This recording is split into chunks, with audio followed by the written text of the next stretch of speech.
jìnnà sí wọn bí sánmọ̀ sílẹ̀ o ara ló ń ta wọn ṣe mọ́ o náà bá sunkún sójú bẹ̀rẹ̀ má ti fi ìgbín sọ kó fẹ́ yẹ ẹyẹ kó lọ ìgbín sọnù sígbó wọ́n dúró títí ọwọ́ wọn ò tó ìṣó máa ṣe ta ní kókó ṣòkòtò tí olókùn ó dá kìtìyàn ó dórí àwọn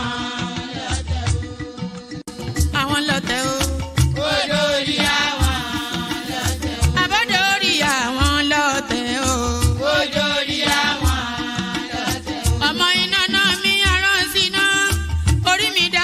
Ṣí mi lọ́nà o mo tẹríba fàdàgbà o àgbà ẹ foríjì ni ojoojúmọ́ ni mo ń pọ́n wọn lé mo ń ṣèyá sí àwọn àgbà o mi ò fojú tí rìn wọn láyé ọmọdé ẹ má fàgbà ṣe yẹ̀yẹ́ torí oníkọ́ tó yẹ ọlá ni ọmọdé ń bọ̀ wá dàgbà o màmá ń bọ̀ wá dàgbà o.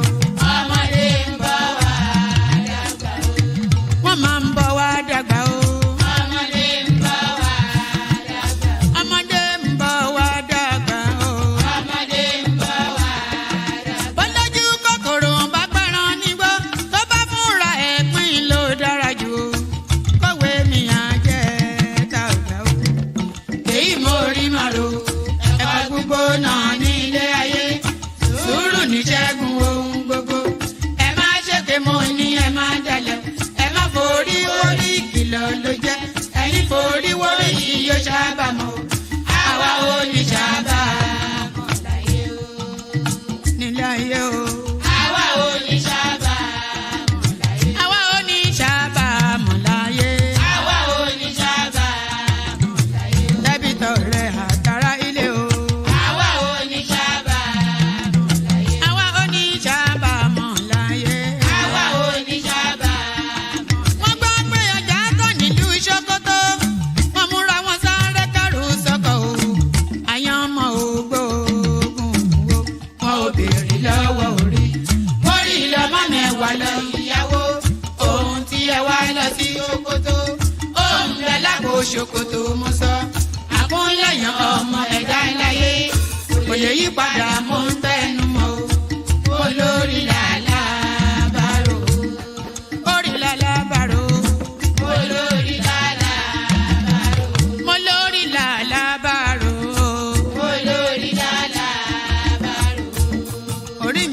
Mi níjà o. Olórí lálàbàrò. Lálàbàrò. Olórí lálàbàrò. Oríjà ajóògùn ìkànnì wọn rí wọ́n fi wá fáyé mu nílé ayé wa o. Olúwa àgbẹ̀ wa níyà o. Àmì nílé ayé wa. Bó tilẹ̀ jẹ́ pé ọ̀tá kọ́ ni wá. Bó tilẹ̀ jẹ́ pé ọ̀tá kọ́ lẹ́yìn. Ṣọ́wa nínú ọ̀pá wọn kìnìún. Ejò olóró akéèké ṣọ́wa nínú ìdàgìrì ayé dáàbò ẹ̀bùn wá fi ṣọ́rẹ́ ṣọ́wa o. Mo sádìyọ bàbá lókè o. Mo sádìyọ bàbá lókè o. Mo sádìyọ bàbá lókè. Mo máa sádìyọ bàbá lókè o. Mo sádìyọ bàbá lókè o. Olúwa gbé wa níjà o. Mo sádìyọ bàbá lókè o. Kó má fi wá sílẹ̀ o. Mo sádìyọ bàbá lókè o. Olúwa má fi wá sílẹ̀ o. Mo sádìyọ bàbá lókè o. Àwọn ọ̀tá tí wọ́n rè rajọ ìbànújẹ́ ti bá àwọn ọ̀tá nílé. Àwọn ọ̀tá tí wọ́n rè rajọ ìbànújẹ́ ti bá àwọn ọ̀tá nílé. Àwọn ọ̀tá tí wọ́n rè rajọ ìbànújẹ́ ti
wakar shi ya so ta ɗau saiti.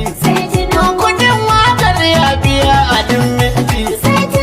Bauchi kira ɗai suke taho wunti. Mu sai Bola Tinubu sai wunti. Olure kuma an sami kifi mama remi. Mata mata mata mata mata mata mata ku tattaba dan taka ku dan juya ta bakwai ya tela na budar dinki nan mota sai ya bani mamaki direbobi dole sai da kutuki sarki ranar hawa ya hau doki ashe morewar kudi a kai banki idan za ka aje ruwa ka sai tanki ashe kuna za ta so a kai taki kuna ku daban ne mata da kuna ke ku gane kuna ku kullum zabari ne sai da ku ko a ina.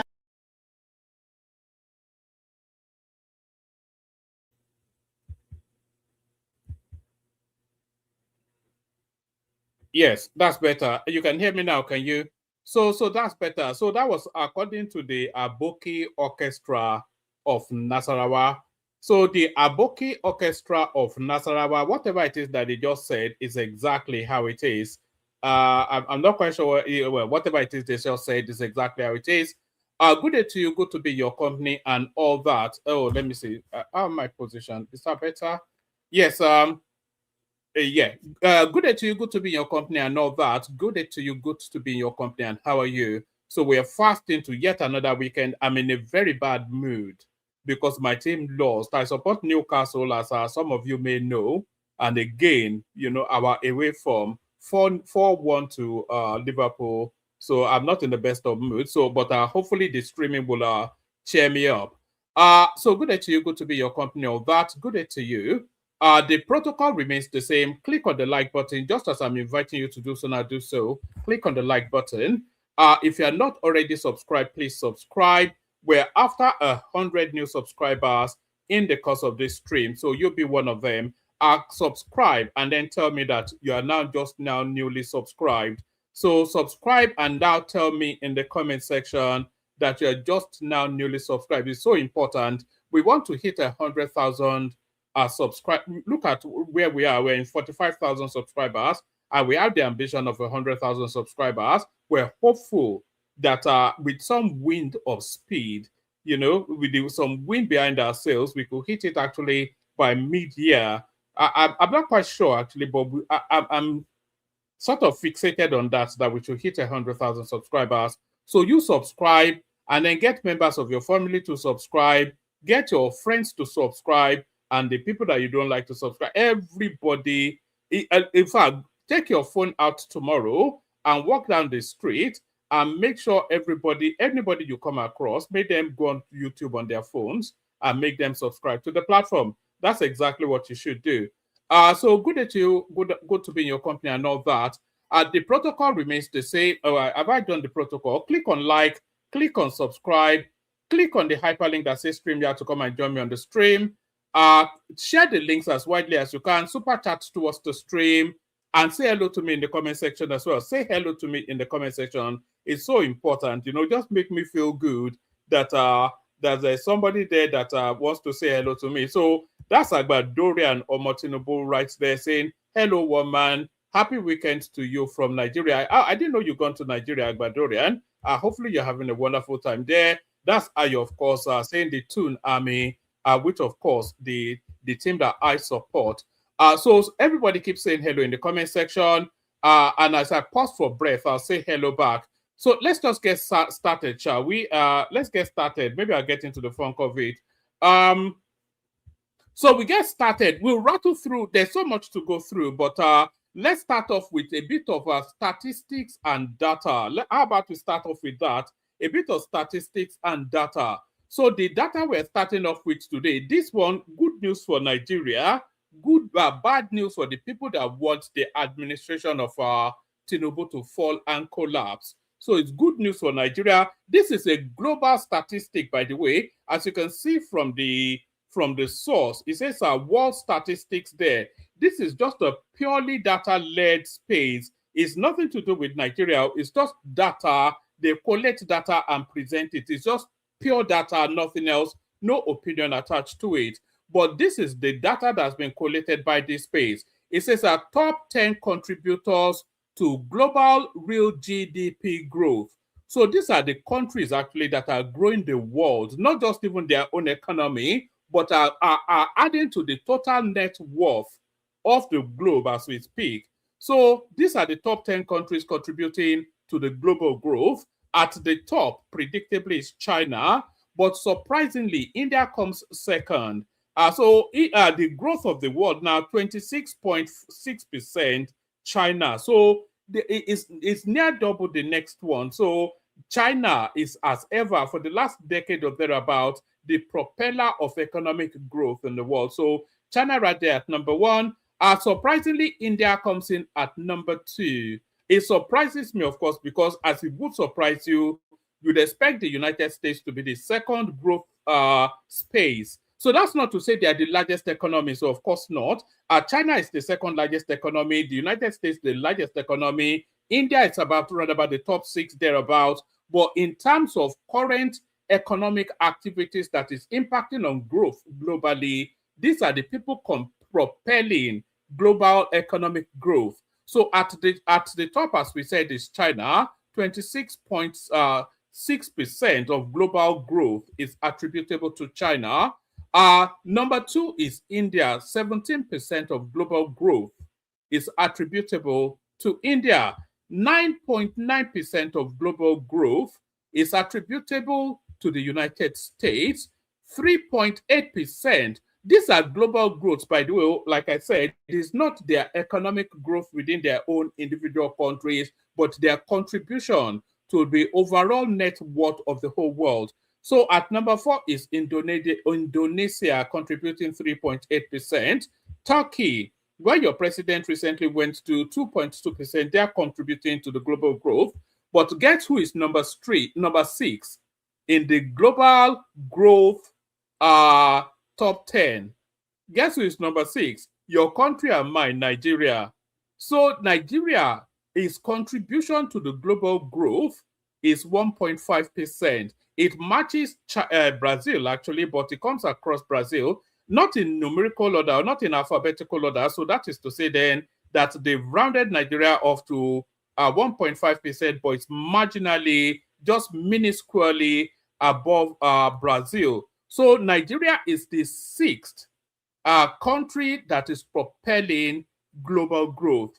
So Brazil 7, as I said, Vietnam 8, Saudi Arabia. Nigeria is doing better than Saudi Arabia. Although I'm not quite sure how they're doing the percentages. They're saying Vietnam is 1.6, but they're placing it at number 8. But there it is right there, and Germany rounds it up. The United Kingdom is not even there. So that is a bit of data right there for you to reflect on. So that's a bit of data. Do you want a little bit more of data? I've got another data coming up. Let me bring this one up as well. So that's good news for Nigeria, by the way. But the enemies of the country, as ever, they will probably So I wonder how they will be able. They have this wonderful skill of being able to run anything down and make it look bad. By the time it's gone through the ringer with these people that detest the country so much, it will be the worst news ever that Nigeria is Nigeria is pushing the world to number 6, but there is hunger in the country, insecurity. Last week they kidnapped once they've done all that, that's suddenly good news will turn into bad news. But still with statistics, wow, this is localized now. This is Nigerian data where teenage pregnancy was highest and lowest in Nigeria. It doesn't actually give us a time scale. So it says where teenage pregnancy was highest and lowest in Nigeria, highest rate, percentage of women aged 15 to 19 who have ever been pregnant. So Kebbi State seems to be you'd expect that it will all be in the north, because as soon as a girl is 5 years old, it's fair game in the north, isn't it? A percentage of women aged 15 to 19 who have ever been pregnant, Kebbi State leads the way with 32%, Zamfara 30%, Kaduna 30%, Jigawa 29%, Bauchi 25%. So now the state with the lowest quota, or your state, my state, is the lowest. We prefer to send the girls to school rather than to send them to some old man's bedroom in your state. So only 1% of your teenagers get pregnant. Osun 2%, Lagos 3%, Ondo 3% as well, Abia 5%, Anambra 5%. So national average 15%. It says teenage pregnancy was heavily concentrated in northern Nigeria, particularly the northwest. Kebbi tops the list at 32%, more than twice the national average, with southern states reporting significantly lower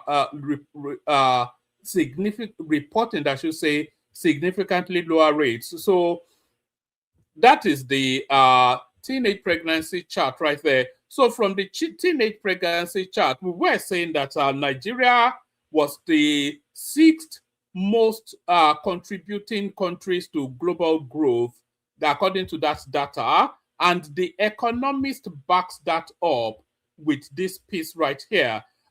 Please click on like. We're not seeing numbers go up. Please keep clicking on like, and keep clicking on subscribe. We're after 100 new subscribers. We are after 100 new subscribers at the shortest possible window. So if you're not already subscribed, please subscribe. The Economist, Nigeria's economy may be back from the brink. So this is a globalized space reporting.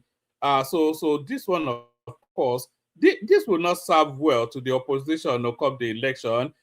And they say the economy, what is the price of food? Who cannot afford the gari? Is it the banking balance? With economy, when I went to buy yam and they told me it's 50,000 naira, and so they do all that. But according to the Economist, the globalized space, the economy is definitely on the bounce back. And I think that's even the lived experience of Nigerians as well. The Economist, Nigeria's economy may be back from the brink.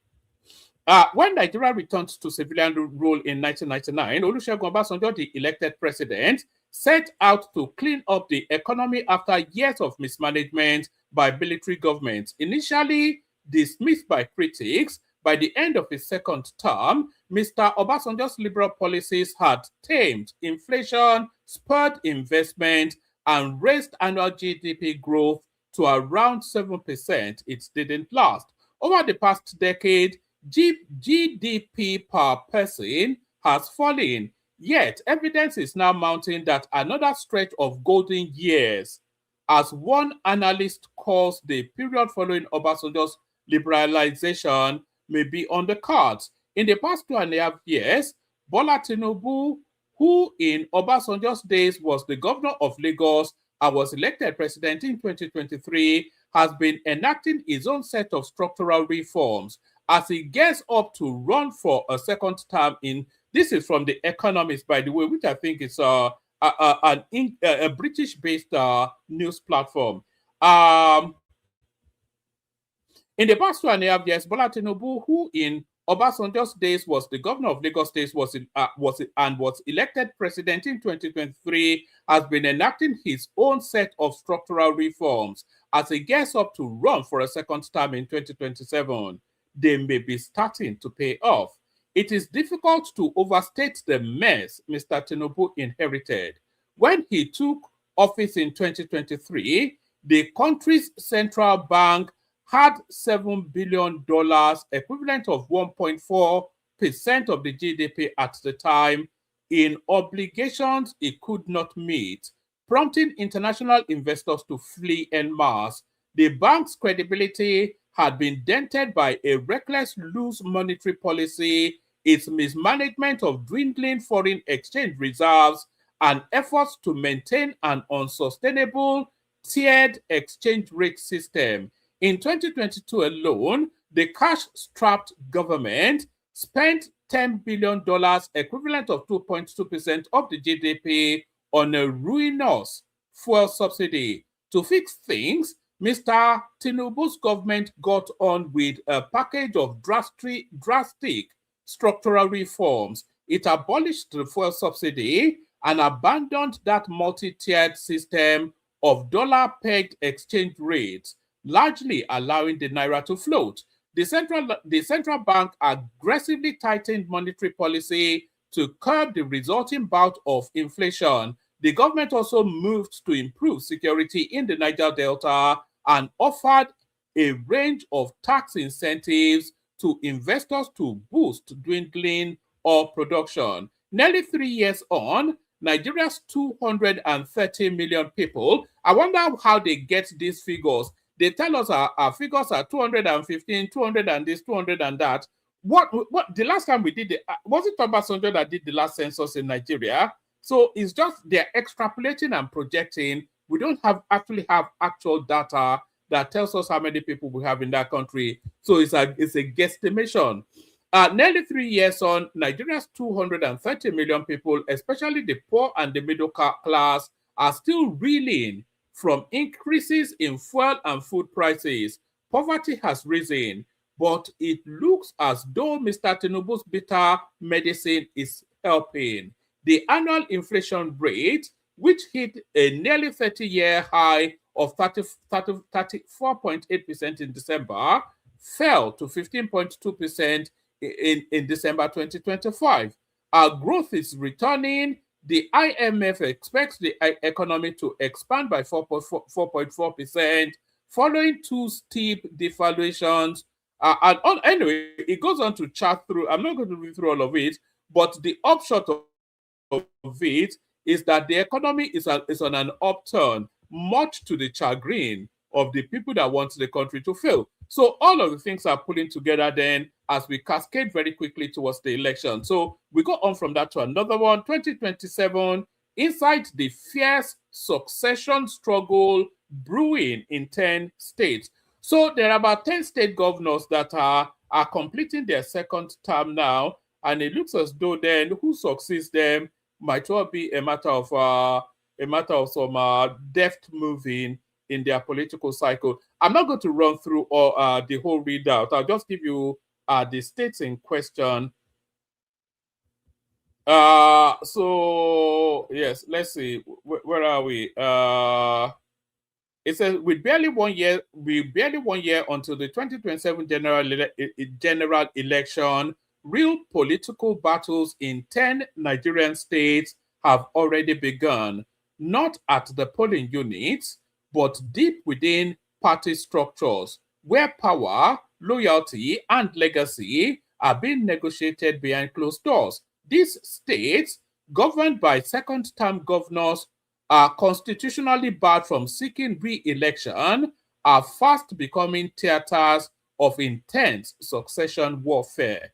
Across political lines, the question is no longer whether succession battles will erupt, but how violently they will reshape political alliances. So from the east, west, north central, and northeast, outgoing governors are scrambling to impose loyal successors, whilst ambitious political actors are mobilizing grassroots networks to resist what they describe as elite consensus politics. The result is a combustible mixture of godfatherism, rebellion, and silent realignments that could redefine outcomes in 2027. Lagos. So Lagos, of course, are the central piece. Well, I think we're going to do a piece on Lagos actually fairly soon to look at the runners and riders. Maybe we dedicate a whole session to Lagos just to look at the runners and riders in Lagos State. So it says Lagos continuity versus establishment. So it says In Lagos State, Governor Babajide Sanwo-Olu is approaching the end of his second term under the long shadow of the state's entrenched political structure.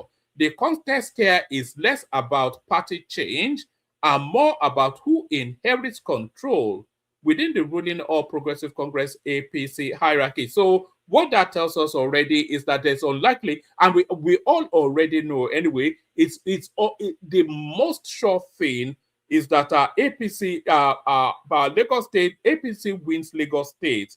But the least sure thing, though, is who they present. So the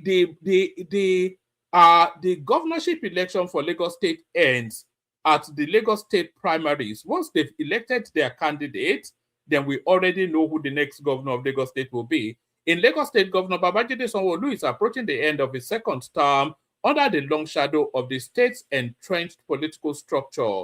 The contest here is less about party change and more about who inherits control within the ruling All Progressive Congress APC. Emerging factions are aligning around aspirants believed to enjoy the confidence of the party's dominant leadership bloc, whilst others, including technocrats, lawmakers, and younger politicians, are quietly pushing for a departure from recycled political figures.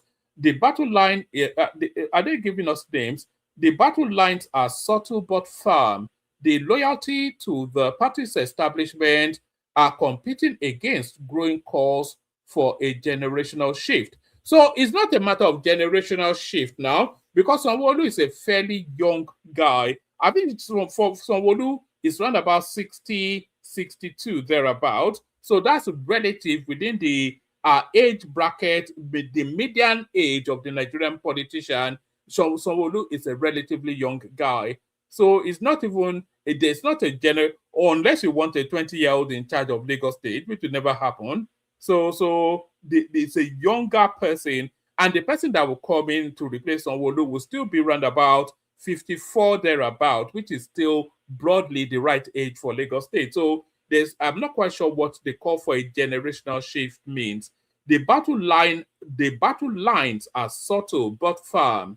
With loyalty to the party establishment, competing against growing calls for a generational shift. Amongst the names already making waves in political spaces are set to include Seyi Tinubu, son of President Bola Tinubu, Femi Gbajabiamila, Chief of Staff to the President, and former Speaker of the House of Representatives, as well as Mudashiru Obasa, Speaker of the Lagos State House, and the former Governor Ambode. So I'm not quite sure. You know, I think Ambode is an acceptable name, but I'm not quite sure that Seyi Tinubu has done anything in life that qualifies him to be governor of Lagos State, and I'm not quite sure that people will accept Femi Gbajabiamila, and certainly Obasa is a non-starter. There's absolutely no chance of that. So that's Lagos State right there. So Oyo State also up for contention. Makinde's grip faces internal PDP pushback. I don't actually think Makinde will succeed himself. I think APC will be taking Oyo State in the next cycle. So that's Makinde right there. Who are the runners and riders? Let's see. We just go through the names. It says it remains unclear whether he has secured the back. Okay, let's see who is let's see who the players are.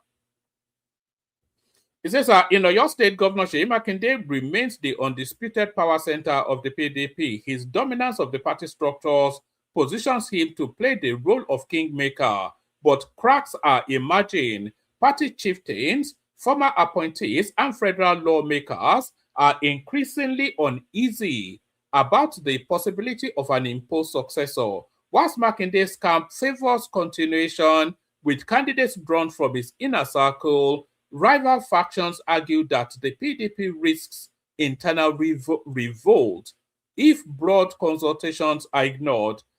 There are high expectations amongst the people of Oyo State regarding who governors. So, who are the names? Makinde, yes, some politicians within the PDP and other political parties have declared interest in becoming the chief executive of the Agodi government house. One of the aspirants on the PDP platform, Hazim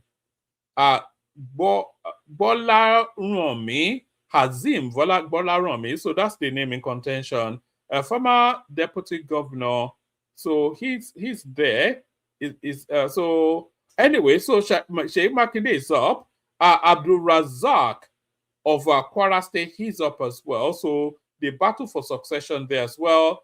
Uzodinma. So I don't think quite Uzodinma is 2027. It's an off-cycle election. But Uzodinma of Imo State is up as well. Bala Mohammed of Bauchi State is up as well, because he's in a second term too. But I think they may well be losing that state to PDP because he's governed it so badly. Adamawa, which is Atiku Abubakar State, Fintiri, the governor who fought Binani, that woman, to the bitter end to retain his post, he's up as well.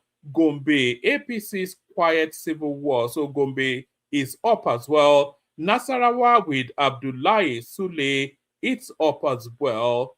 Borno State, Babagana Zulum, I think Shetima will be picking the next governor of that state because, of course, Shetima picked Zulum, who has done a relatively decent job, a lot of people report.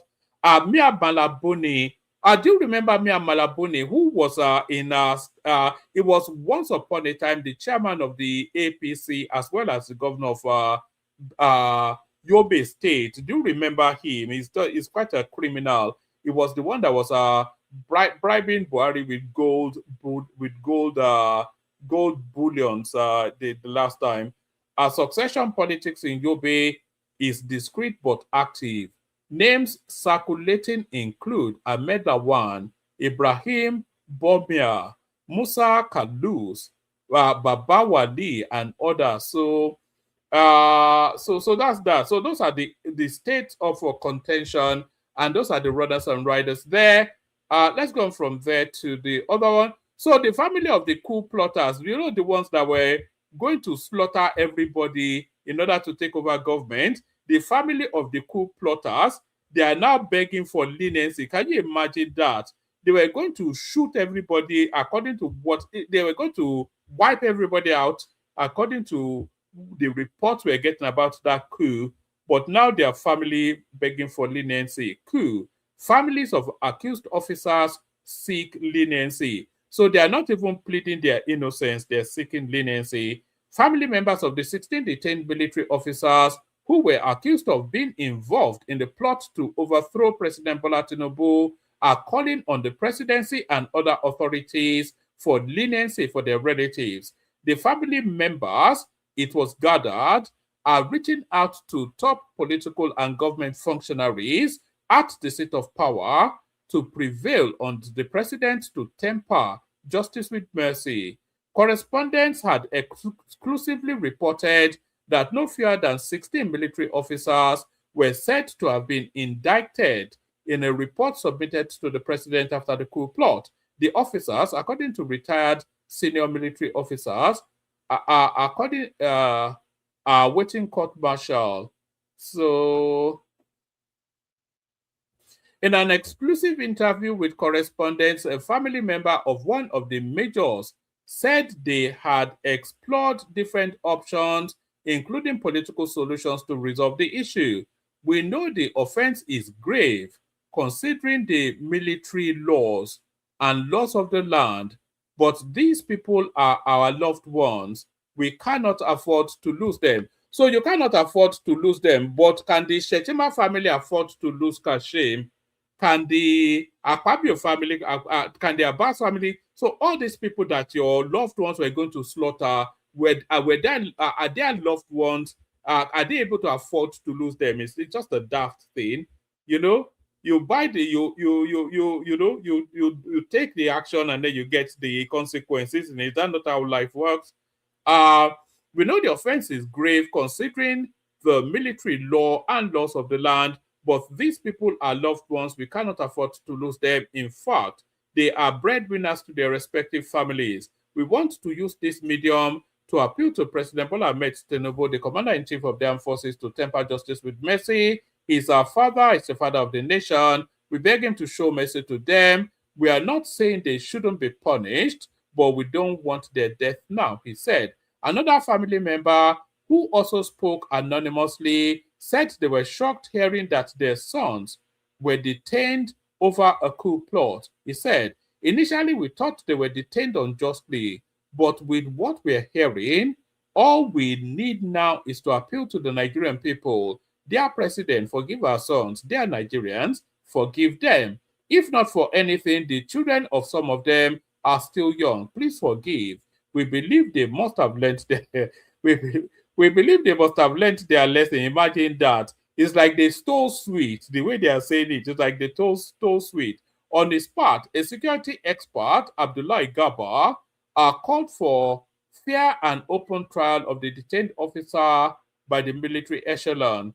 There is a need for open and fair trial of these people so that it would not look like victimization, because most of them hail from one part of the country. So if they hail from one part of the country, they are allowed to plot coups and get away with it. A bloody coup. They are allowed to set out to murder the president and and all of the top government functionaries. They are allowed to do that, but then when they get caught, because they are from one part of the country, they should be allowed to get away with it. Meanwhile, Major Bashir Gama, retired, who was part of the 1983 coup, described coup plot as a risky venture, saying, it's a risky venture. There is no job that doesn't have its occupational hazard. We were lucky. We did it and it went through. That was December 31st, 1983. We are the people who partook in the takeover machine of the government in Kaduna. I was an army captain. So he goes on to tell us about his own coup exploits. So there it is right there. They are begging for mercy. I'm not quite sure if they should be merciful towards them. But I did see, yes, this is the chief of defense staff that is telling us that they will, it says government will look after families of suspected coupists. This is the defense minister. So look after their families to tell you then that they are condemned to death, isn't it?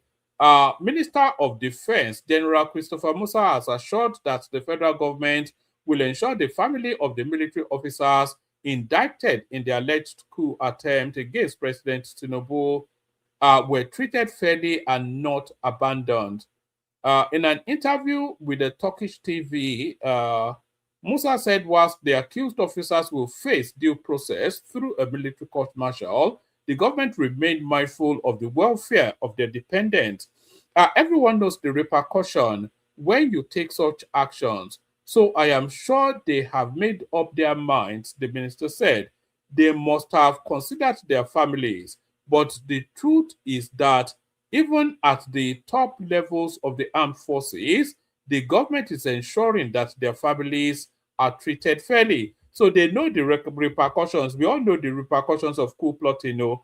He explained that the officers linked to the plot will undergo court-martial proceedings as provided by the military law and will be given the opportunity to defend themselves. The announcement just came out, so they are going to face court-martial as usual. The court-martial will be free and fair. They will be allowed to get their own counsel to defend them, Musa said. The minister added that the welfare of the officer's family remains a priority for the government. The family members are not left alone. The government is also making sure that at least they are taken care of. The wives and children need to be looked after, he said. So they're just sticking it over till after the elections, and then they will AK-47 all of them. I think Nigerians demand no less. If you plot a coup, then you pay the price. It's just as simple as that. Let's go on from that to the next one. Yes, Hassan, hop on. I see you there. Hop on.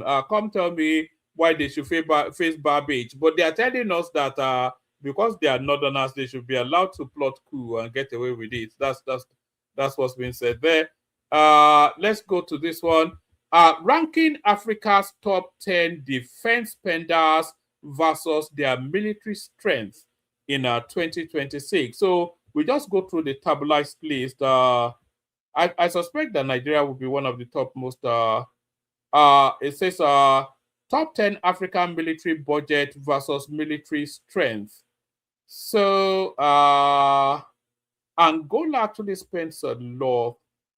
Uh, Angola is the biggest spender, but their military. Of one of the countries I was expecting, I wasn't expecting to see Angola as the biggest spender. How can Angola? Do they even have any money in Angola for them to be spending on the military? Let's see. Does he give us anything?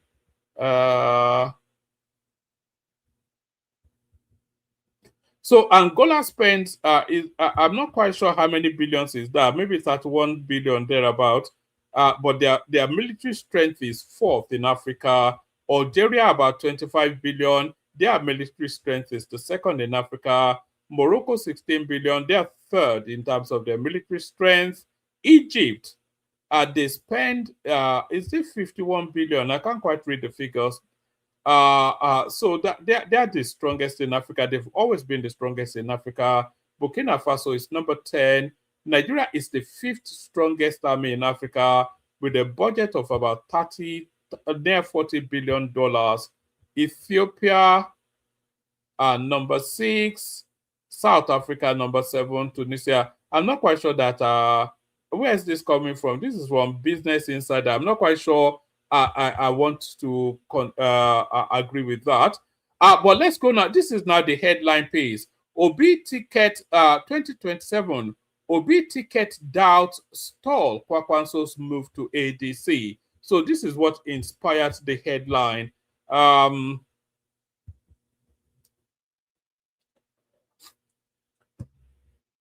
The national leader of the New Nigeria People's Party, Rabiu Kwakwanso, is delaying his defection to the African Democratic Congress months after engaging with the party leaders due to lack of assurance that former Anambra State Governor Peter Obi will secure the party's presidential ticket. Correspondents gather. So, this is the last window of opportunity for Kwakwanso in terms of political relevance. So now, do you remember once upon a time in the last cycle of election 2023 when Obi was cutting Kwakwanso and Kwakwanso was saying that Obi is too small to even speak to him, that Obi can only be his deputy because he's too big to be Obi's deputy. But Kwakwanso's political future now, it hinges on Peter Obi getting a ticket and him then being the deputy. So that's how things have turned around now. And that's the last window for Kwakwanso, an unfeasible one, but nevertheless the last window for Kwakwanso. The national leader of the New Nigeria People's Party, Rabiu Kwakwanso, is delaying his defection to the African Democratic Congress months after engaging with the party leaders due to lack of assurance that former Anambra State Governor Peter Obi will secure the party's presidential ticket. Highly credible sources within the Kwakwansia movement, the political group of the Kano State Governor, and the ADC told correspondents that Kwakwanso's defection was largely dependent on the arrangement. So Peter Obi gets the ticket, Kwakwanso gets the deputy. That's the combination that Obasanjo is pushing for. There's currently a proposed alliance between Obi and Kwakwanso for a joint 2027 presidential ticket under the ADC. According to top politicians familiar with the process, the plan was forged by former President Olusegun Obasanjo. Correspondents learned that a 3-man committee set up by the ADC to interface with political bigwigs willing to join the party had met with Kwakwanso through a committee he also put in place. A principal official of the ADC told correspondents that the two committees met a few days ago in Abuja to finalize Kwakwanso's defection. So all of the permutation permutates that Kwakwanso joins the ADC, because there is no other permutation in play outside of Kwakwanso joining the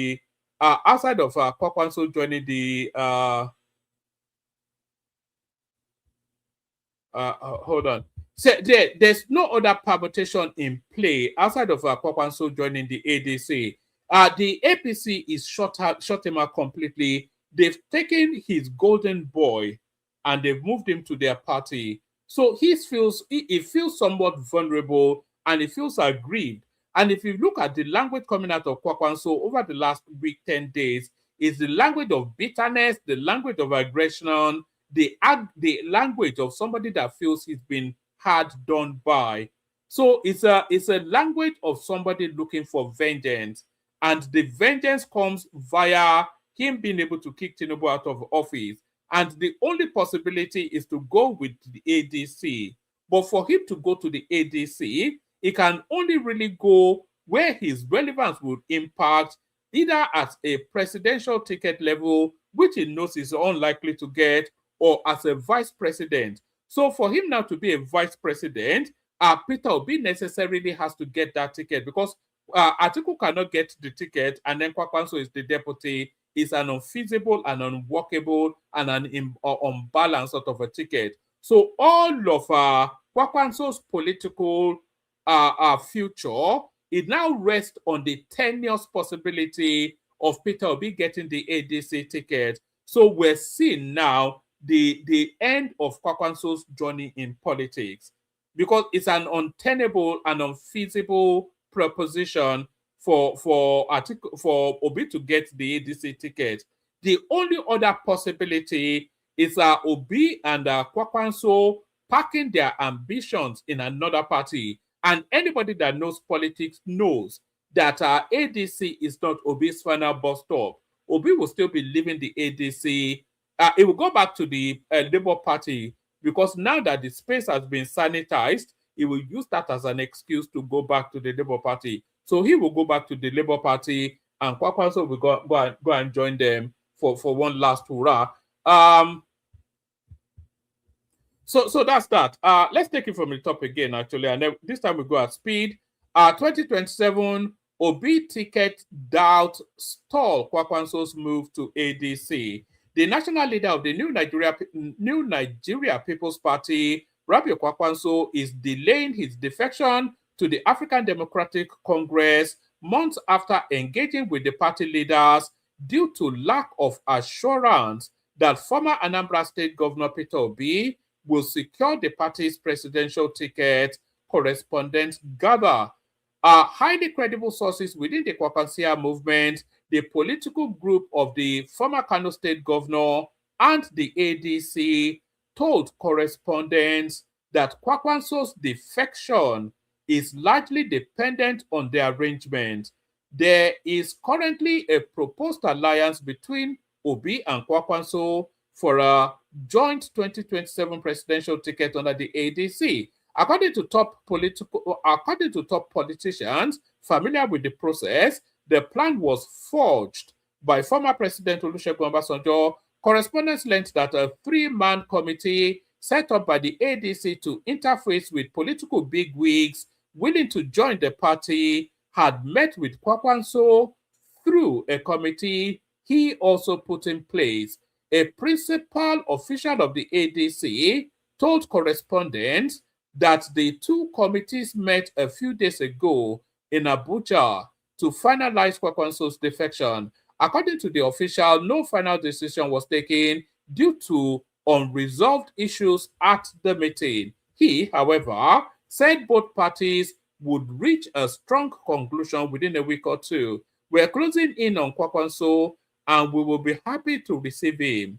Our committee and his met a few days ago and they will meet next week to take maybe a strong decision and reach a strong conclusion. We are still engaging, though there are some unresolved issues, he added. An insider in the Kwakwanso camp acknowledged the meeting but said the former governor might not defect anytime soon. He disclosed that some northern leaders and Obasanjo had cautioned Kwankwaso against rushing to the ADC. The loyalist added that the leaders specifically warned Kwankwaso not to defect until there was an assurance that Obi will receive the presidential ticket, the source said. Many things are playing out, and some northern leaders and Obasanjo are advising RMK Kwankwaso on his defection.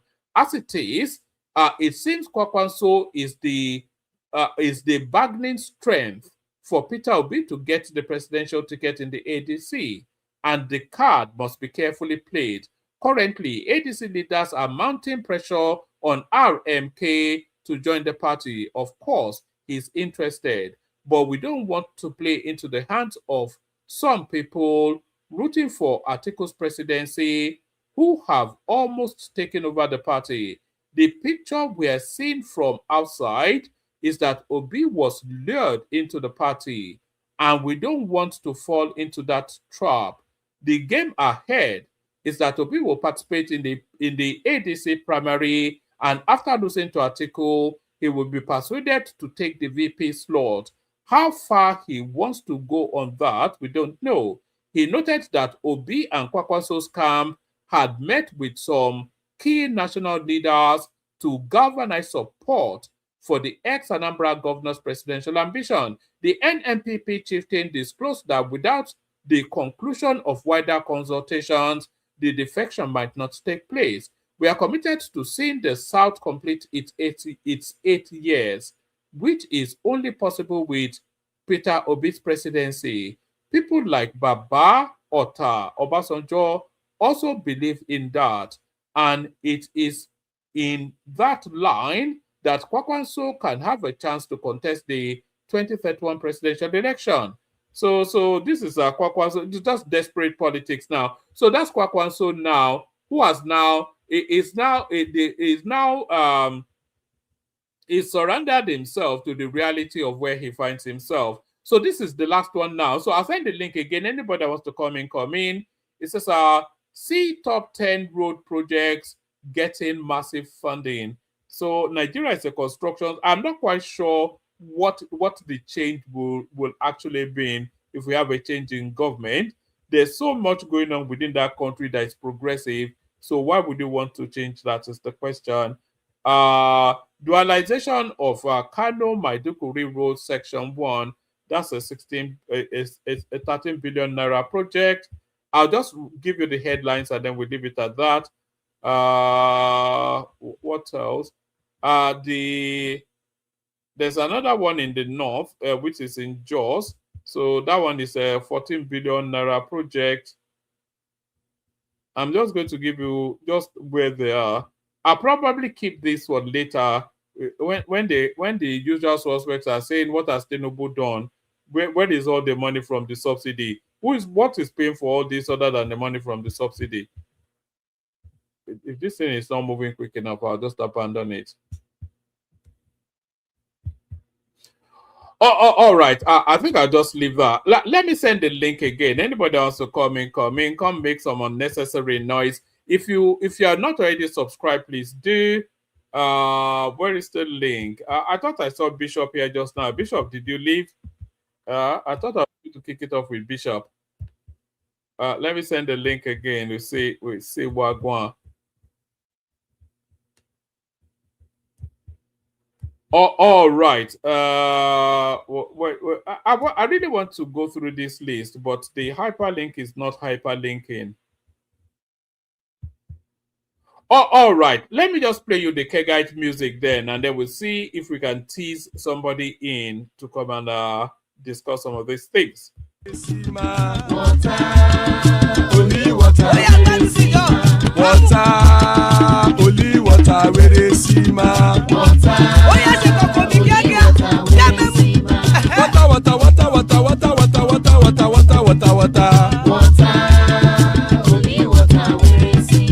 Hapa o naido, hapa o naido, hapa you don't come o.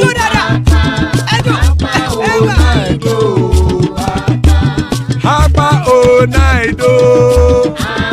ẹ kú ní ṣáìdó ẹ jọ padà sílé kájọ jọ. Oró kẹ̀kẹ́ ẹlẹ́mùrè o. Ilé ṣódìyà kẹ̀kẹ́ rẹ̀ ẹlẹ́mùrè o. Bobby Master kẹ̀kẹ́ rẹ̀ ẹlẹ́mùrè o. Chief Wáìlà tí kẹ̀kẹ́ rẹ̀ ẹlẹ́mùrè o. ó ti yájọ. Eruku lẹ̀lẹ̀ ẹlẹ́mùdé. Eruku lẹ̀lẹ̀ ẹgbẹ́ ẹlẹ́mùdóde ojàre o. Eruku lẹ̀lẹ̀ Ghana ti dé ẹgbẹ́ bọ́dì o. Ọmọ ẹlẹ́yẹ ẹyẹ o ó dilé o. Olúyẹ̀lá ẹyẹ o ó dilé o. Petrosoname ẹyẹ o ó dilé o. Petrosodunke ẹyẹ rẹ̀ ó dilé o. Ẹlẹ́kọ̀ ọ̀run mú ìní o.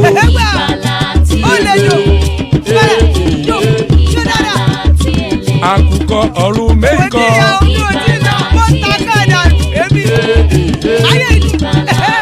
Ikú kò ní ríwà gbéṣe o.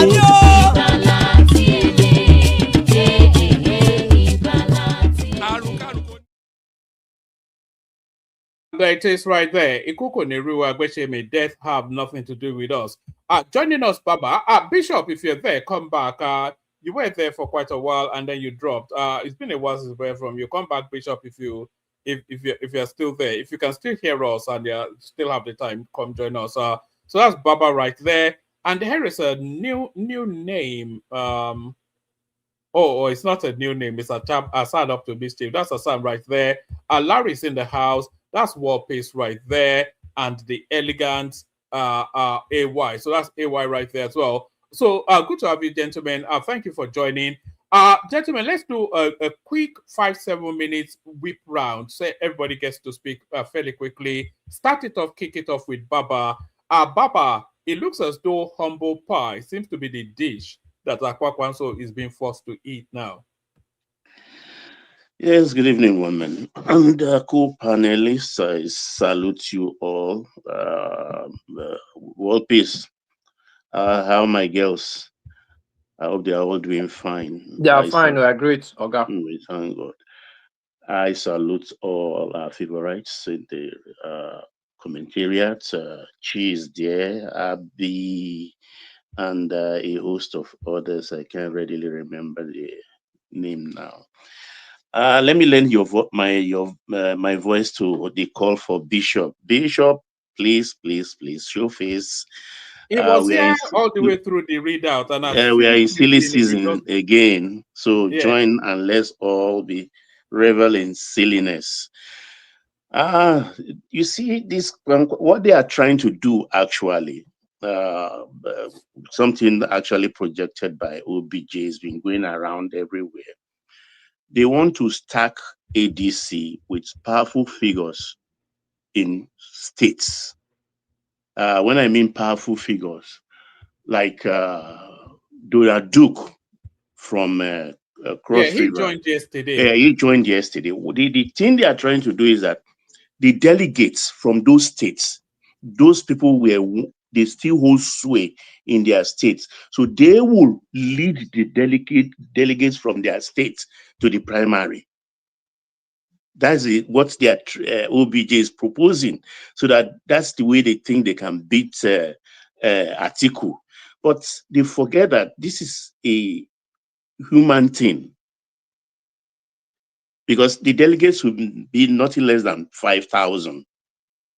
5,000 delegates. Okay, they have, if they have Kanu by bringing Kwankwaso, he will bring Kanu. Donald Duke will bring in his own. Aregbesola will bring his own, and so on and so forth. Fine, but the game, if they look back to what happened to Wike in 2023, they will know it won't work. It's about human nature and greed. And greed, because we can spend money, $30,000 each to each delegate. And by number of the delegates he got, I think he spent about $7 million plus to the pockets of the delegates alone. But he lost. He lost. Just how did he lose? Of course, the delegates Tambua brought a pass which he has promised to Wike, for which Wike has paid. They were directed last minute to vote for Atiku. So if you see Wike still beefing up till tomorrow, it's painful. Something he thought he got in the bag already. And what the Tambua user is excuse say, well, he cannot refuse Atiku because he is his own Fulani man. Yes, quote me. That's what he said. Say he cannot leave Atiku, his own Fulani man, and then go back Wike. So it contributed to the height of the bitterness Wike is still exhibiting until tomorrow. So, and that's the same thing they want to bring. They forget that these delegates, if they contribute money and they give them 10,000, Atiku and his people will produce another 30, 40,000. And those delegates, most of them are not like rich people. They are people like in the localities of their local government, in their states. Some of them needs money. Some of them are farmers. Some of them are bicycle repairers. So you want to give them, and they think that's the only time they can make money from these politicians because they may never see them again. So it's going to be votes to the highest bidder. And since it's the last throw of the dice for Abubakar Atiku, there is nothing. You think a man of his status, of his standing, will allow his last throw of the dice not to reach 6? You But mean? Baba, is it not a case of how hard the mighty falling that the political future of Rabiu Kwakwanso is now dependent on Peter Obi getting a ticket or not? This was the guy that was mocking Peter Obi barely 3 years ago now. You see, what's the word now? Pride goes before a fall. It's in the Bible, the good book. I mean, this was a man who turned down that opportunity in 2023. They were practically begging him, and he was riding a high horse, saying, "Oh, it will be degrading for him to be Obi's running mate." Baba, do you think Kwakwanso overestimates his political worth? He only controls one state now, and he's throwing Agbada all over the place as though he carries more than he seems he carries. It's a strange thing. You see, a human being, I don't know how some people will overrate themselves. Don't you look in the mirror? Don't you have pen and paper? Don't you make the calculation? Don't you have history to guide you? The whole presidential votes he got was under a little bit under 1.5 million totally, out of which 900,000 plus of that came from Kano alone. So outside Kano, you got just about 500,000 votes. You got just about 500,000 votes. So what's your way to presidency? You don't have a way. You don't have a way to the presidency. Now you are eating the humble pie, which is not very, very palatable in your mouth. And now they've cornered you to say, okay, let's go ride roughshod on the people in ADC. If Obi can get the ticket, then you will be Obi's VP. Fair game. But will Obi get the ticket? That is the big question. So the thing like we're saying is that I think Obi may not primary. If Do you Obi, see a scenario, because it could play out that Atiku could punk both Kwakwanso and Peter Obi, but do you see a scenario where the two of them move still from that ADC, maybe back to Labour Party, now that the courts have given Labour Party to the Obi faction? Do you see a scenario where the two of them move to another party and run a ticket together? that may as well happen. And if that happens, it's like, I don't know what we say, because it's 2023 all over again. There is no way LP fielding Obi and Kwankwaso and Atiku on the ADC train will beat an Ashwaju. It's not going to happen. It cannot happen, because they will divide their votes. The votes will be divided. So it's a very strange thing. And if they think, I mean, by 11 p.m. in the night, we will have the result. If they pair like that, because the odd is stacked against them already. Because if Obi, let's say peradventure, Obi wins the ticket of ADC, and he picks a Tambua or a Kwankwaso as his VP. The key thing there is, and I challenge Hassan to tell me it's not possible. The key thing there is, the North will not risk it and vote for Obi.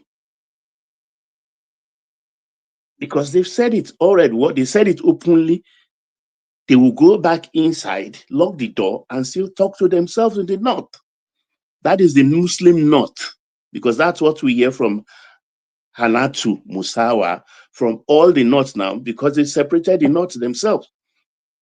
They make the mistake. I hear it clearly. Hanatu was referring to Muslim North. And a host of others I've listened to in the last few days, I hear only Muslim North, Muslim North, Muslim North. They will not vote for Obi because they will not risk another 8 years out of power. Because let's face it, I don't deceive myself about myself.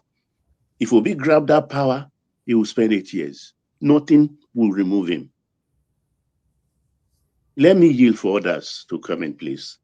All right, brilliant opening salvo from Baba. So Baba, stay with us. I still want to hear about the bounce in the Nigerian economy and all of those good news, that much to the chagrin of the opposition, no doubt. But with your permission, everyone, let me go to Bishop, because he's been away for so long, and we want to tease him back into the fold as we build up to the election. So Bishop, we're doing our 5 minutes opening monologues just to the conversation. The Kwakwanso Obi ticket seems to be the one favored by the permutators that are permutating for ADC. But how feasible is it, Bishop? It's been so long, you don't know how to. Okay, good.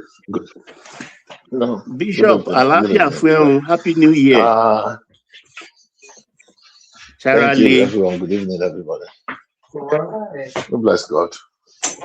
Good evening, Sas. Good evening, everyone on the platform this evening. I think my position, and Happy New Year to everyone. I think my position is not too different from the position of the last speaker. So probably I will not just waste time. Unfortunately, there is no pathway for Kwakwanso. Kwakwanso has played his card. He has only one tooth, and that tooth has been broken. There's nothing for him to bargain. It's just let go. What do you call it? Is what he has left. Dice it whichever way, front, back, center. Papako has one pathway. And the unfortunate aspect is that I don't know how Peter Obi can wiggle his way into the heart of the core north. He needs the vote. He's not in total control of the middle belt. I mean, the Christian, Muslim ticket. what do they call it now? That happened the last time. It's not likely to happen again. But we like deceiving ourselves. So I mean, we are people of faith. We can pray it through and see how it happens. But in reality, realistically speaking, there's no pathway for Kwakwanso. And it's a shame. It's a shame that Kwakwanso is becoming so desperate that he will want to walk back on what he said before, and that is not feasible. So I would not want to be doing the analysis, because exactly what last week I said, my thought, my thinking about, is he going to have a say if he wants to work with, if he wants to go with Peter Obi? Is he going to work? No. The answer is no. Even if he works with Obi, are they going to achieve anything? I don't think so. I don't think we're able to achieve anything with Peter Obi. So there's no pathway for him. Do you think Tinubu will actually Bishop? Do you think Tinubu will actually prefer that ticket, because it's an easier ticket for him to contend against than an Obi Atiku ticket? It's easier for him to destroy Obi Kwakwanso than Atiku Obi. There's no ticket that is not easy for. Sorry, 1 second. There's no ticket that is not easy for Tinubu to. The other tickets are no match. The Tinubu, the Peter Obi Atiku ticket is going to be self-destruct, because a lot of Peter Obi supporters will not come back. Will not want to, out of ego, to come back and swallow their vomit about Peter Obi being a deputy to Atiku. They've called all manner of names. They've bullied Atiku, they've insulted him, they've disparaged him, they've, all manner of things. So I don't see. So he's going to lose whichever way. One loss may be big than the other. Say, okay, well, if you go this route, if you go this route, but there's no ticket that Tinubu is not going to beat. The Tinubu that was half weakened in 2023, even from within his own party, even from the presidency, and every state apparatus was used to fight him, is now in charge. That is not speaking, that is not talking every time, that is not making incendiary and disparaging posts, does not mean that he's not working. Anybody that sees what happened in River State 2 days ago or yesterday, we know that Tinubu is not just lying low. It's not just, might not be talking, but with that, if what's his name? Wiki was able to pull that through in River State, and I'm hearing exactly what happened with people on ground in River State. Most unlikely people joined in that parade. If you want to undermine that, you are doing so at your own peril. And that's why I openly challenge what's this name? The secretary of the APC. If he's very sure for him, let him try and pull the same thing that Wiki pulled in Rivers. Let him pull it in Osun. Let him put it in Osun, and let's see how it goes. But a lot is. What happened in Rivers? Did Wike have his rally for Tinubu? The one that. You need to see that rally. I don't need to. I don't need to explain it.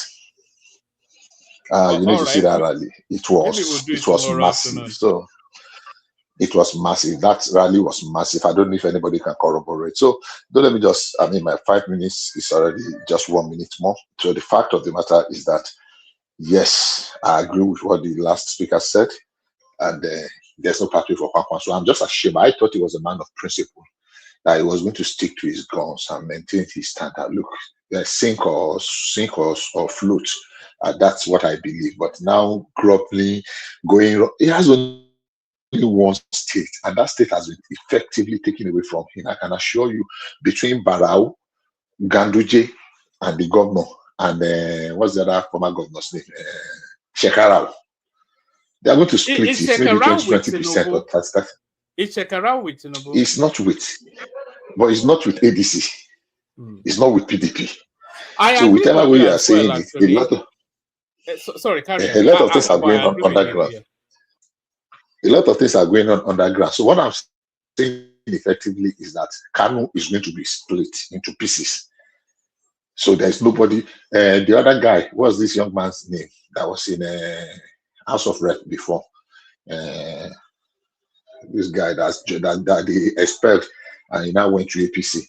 The man went with more than 25 chairmen of the local government, almost all the House of Assembly members. I mean, he knows, I mean, the government I'm talking about.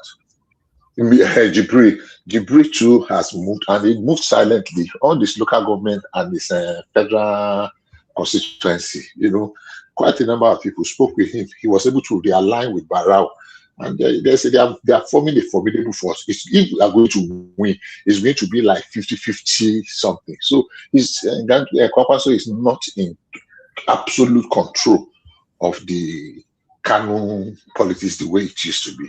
So then what's he bringing to the table? He's just begging to be made a deputy. Even if they make him the deputy of Peter Obi, what value is he going to add outside of Kano? So, I mean, I think his ambition has been effectively paid to. And people that are still undermining Tinubu's influence in the Northwest, they are doing so at their own peril. Thank you.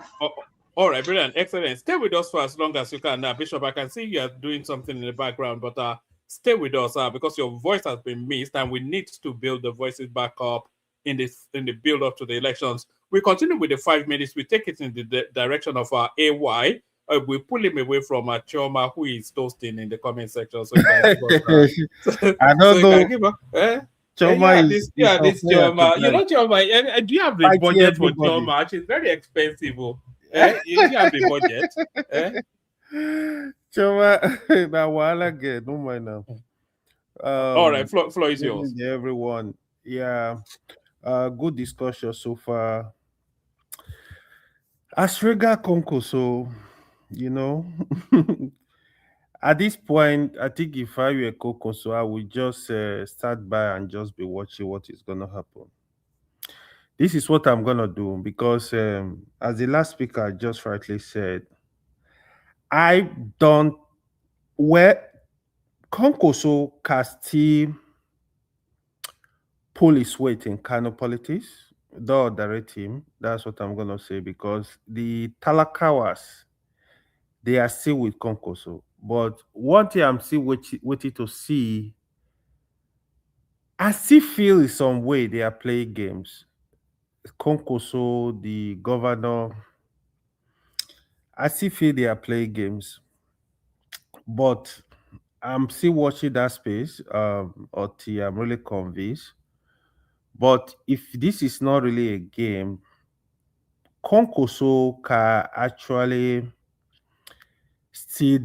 he still have a lot of power in Kano. This is the honest truth. You don't underrate him. But this will not affect Tinubu election in Kano. I don't think so. I think what you are going to see in the presidential election, probably Tinubu will still have at least, in my estimation, 40% of the vote in Kano. I think this will happen because with the combination of the state governor, the Gaduje, and other APC leaders, almost a lot of the political leaders in Kano now, they are in APC. So this is a problem. I know the Talakawas can still follow him, but I know the governor is going to return because the fight is going to be too much for Conco. So these guys are going to bully him. I'm pretty sure like APC can easily get Shekarau to join them with what is going on, or he moved to ADC. But if Kokoso is gonna go to ADC, I'm not sure. I feel except they really promise him, okay, we are giving you the vice presidential ticket. The other question is, even if you have the vice presidential ticket, then what? You see, with Peter Obi, except Peter Obi is gonna move back to Labour Party, or with the success of Nanedi Usman in the court. I think they are going to Supreme or Appeal Court right now. If that remain, Nanedi Usman, if she remain as the chairman of the Labour Party, I feel Konkoso might return back to Labour. I say Konkoso, Peter Obi might return back to Labour Party. Will be disappointed to If it doesn't actually. if it doesn't return to Labour Party, it won't be on the ballot now. That is as simple as It that. will be exactly. So. I mean, Peter Obi is experienced, but I also have this personal belief that before Peter Obi moved to ADC, there have been some sort of discussion, some sort of agreement. I will think in the line of he accepted to be VP. This is my own personal opinion because there is no way, even Peter Obi knows that there is no way Peter Obi can have the ADC ticket without the approval of Atiku. Maybe Atiku is going to withdraw and say, you know what, carry on. I don't see how he's going to get that ticket. So we are going to watch this space very keenly. It's just that I don't know, it's also advising Peter Obi. Maybe anybody can counter this point. My calculation, I think it's actually easier for Peter Obi, if you want to be president, to remain in Labour Party or remain in any other party and let Atiku be on the ballot. It can be easier. It can also be difficult, but Peter Obi will have more sources when he study alone and let Atiku be on the ballot. Because You why know I'm saying within the that, ADC, you know within the ADC, Peter Obi also cannot control the narrative. You know in the Labour Party is a big fish in a small pond, but in the ADC is a medium-sized fish in a big ocean full of sharks and whales. Peter Obi cannot run the roost now. It cannot be. They will have to edit him. He have to edit himself. They will control his narrative. They will give him instructions. You know, I don't think. I don't yeah, think it will fail. It's not. not It will end in tears anyway. That's just what it looks like. not Yeah. only that, the way I'm looking at it, right?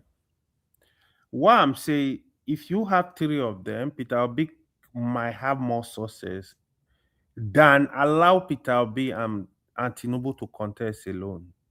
I feel Peter Obi and Tinubu contest alone, you have two major parties.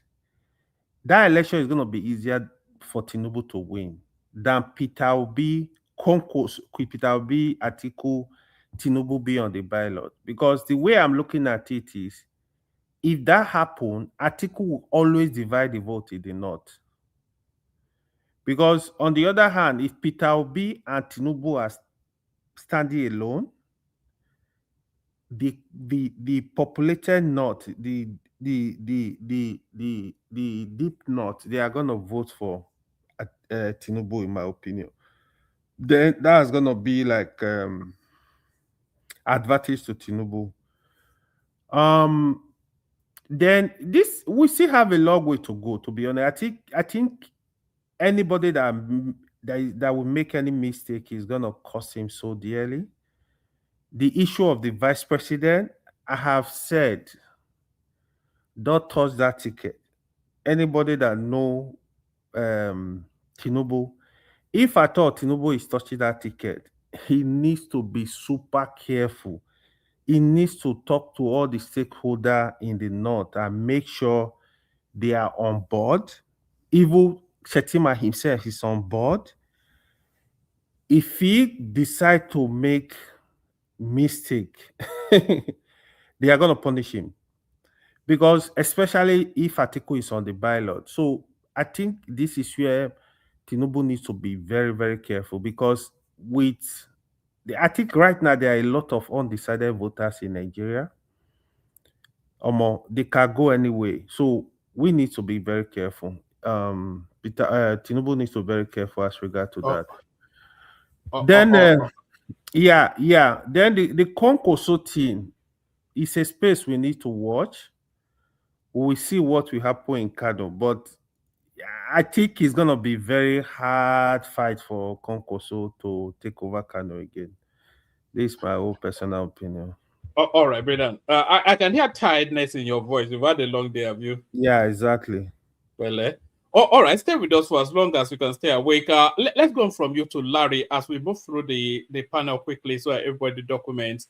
Larry, War Peace, Hassan, Rational Mind. Larry, floor is yours.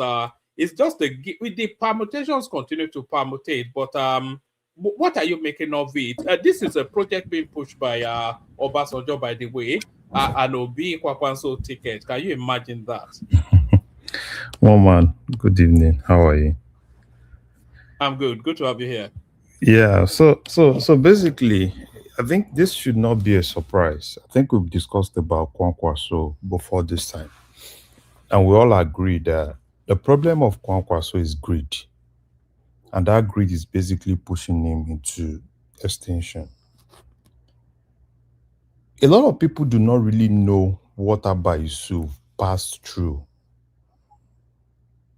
Kwankwaso basically took over everything. And a lot of people think, oh, Kwankwaso is that popular, Kwankwaso has everything. No, that's not it.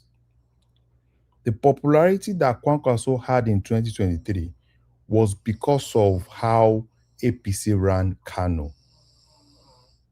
Majority of the people that supported Kwankwaso in Kano, the grassroots people, politicians, were people that were aggrieved in APC. At least I know one or two of them that I know that are very strong. Number one, Honorable Jobe, very strong. In 2023, Ganduje deprived a lot of people in APC tickets. And a lot of them, because of that, left APC for NNPP. And now a lot of them are back. Have you been able to look at it? How the governor have been able to take over the whole House of Assembly? Kwankwaso actually obviously had his loyalists. But the loyalists basically told him the truth. And everything that is happening to Kwankwaso, even when I heard what he was asking for from APC, that he wants a VP slot and he wants 20% of APC, I was just laughing. 20% of APC for what? Because basically, what they basically did was to weigh in. They look, okay, what is really making Kwankwaso powerful? The only thing that is making Kwankwaso powerful is the state structure. And if they take state structure from him, what else? So Kwankwaso is more of a desperate person that needs to,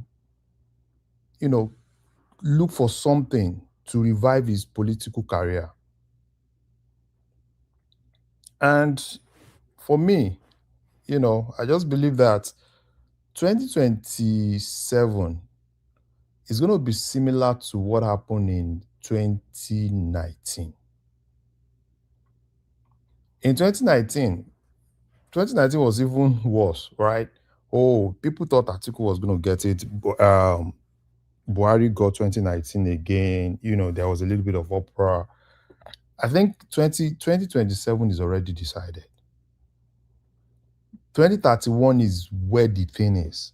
And everything that you see all these politicians doing, particularly from the north, is trying to reposition themselves for 2031.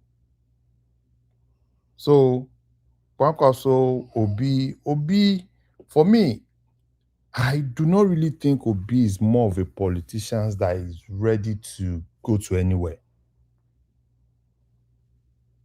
Because, and I see a lot of deceit in Obi not really telling his followers the truth. Obi joined ADC not because Obi wanted to be president. The agreement of Obi joining ADC was for him to be a VP, and he knows it. He knows that ADC, Atiku left ADC, left everywhere, went into ADC, started putting structures in place, started bringing his people on board, started doing everything. So you think at everything, Atiku would do everything and hand over everything to Obi? No, it's not possible. The only thing they told Obi then was that they were going to give him VP, and he knows it. But unfortunately, he's not really He has telling his even he followers, agreed to it. He just and he doesn't know agreed it. to it. He agreed to it. And he's not telling his But followers. do you not think that his followers also know this? As wild as they are not dumb now. They No, must you see, know that no. Atiku is not going to give him the No, presidential ticket. Obi's follower. You see this issue of Obi's follower, right? I do not really know if they really exist like that on ground. They are very popular, within the internet space. They are, but on ground, I do not really think they are really on ground like that. When you see the reality, right?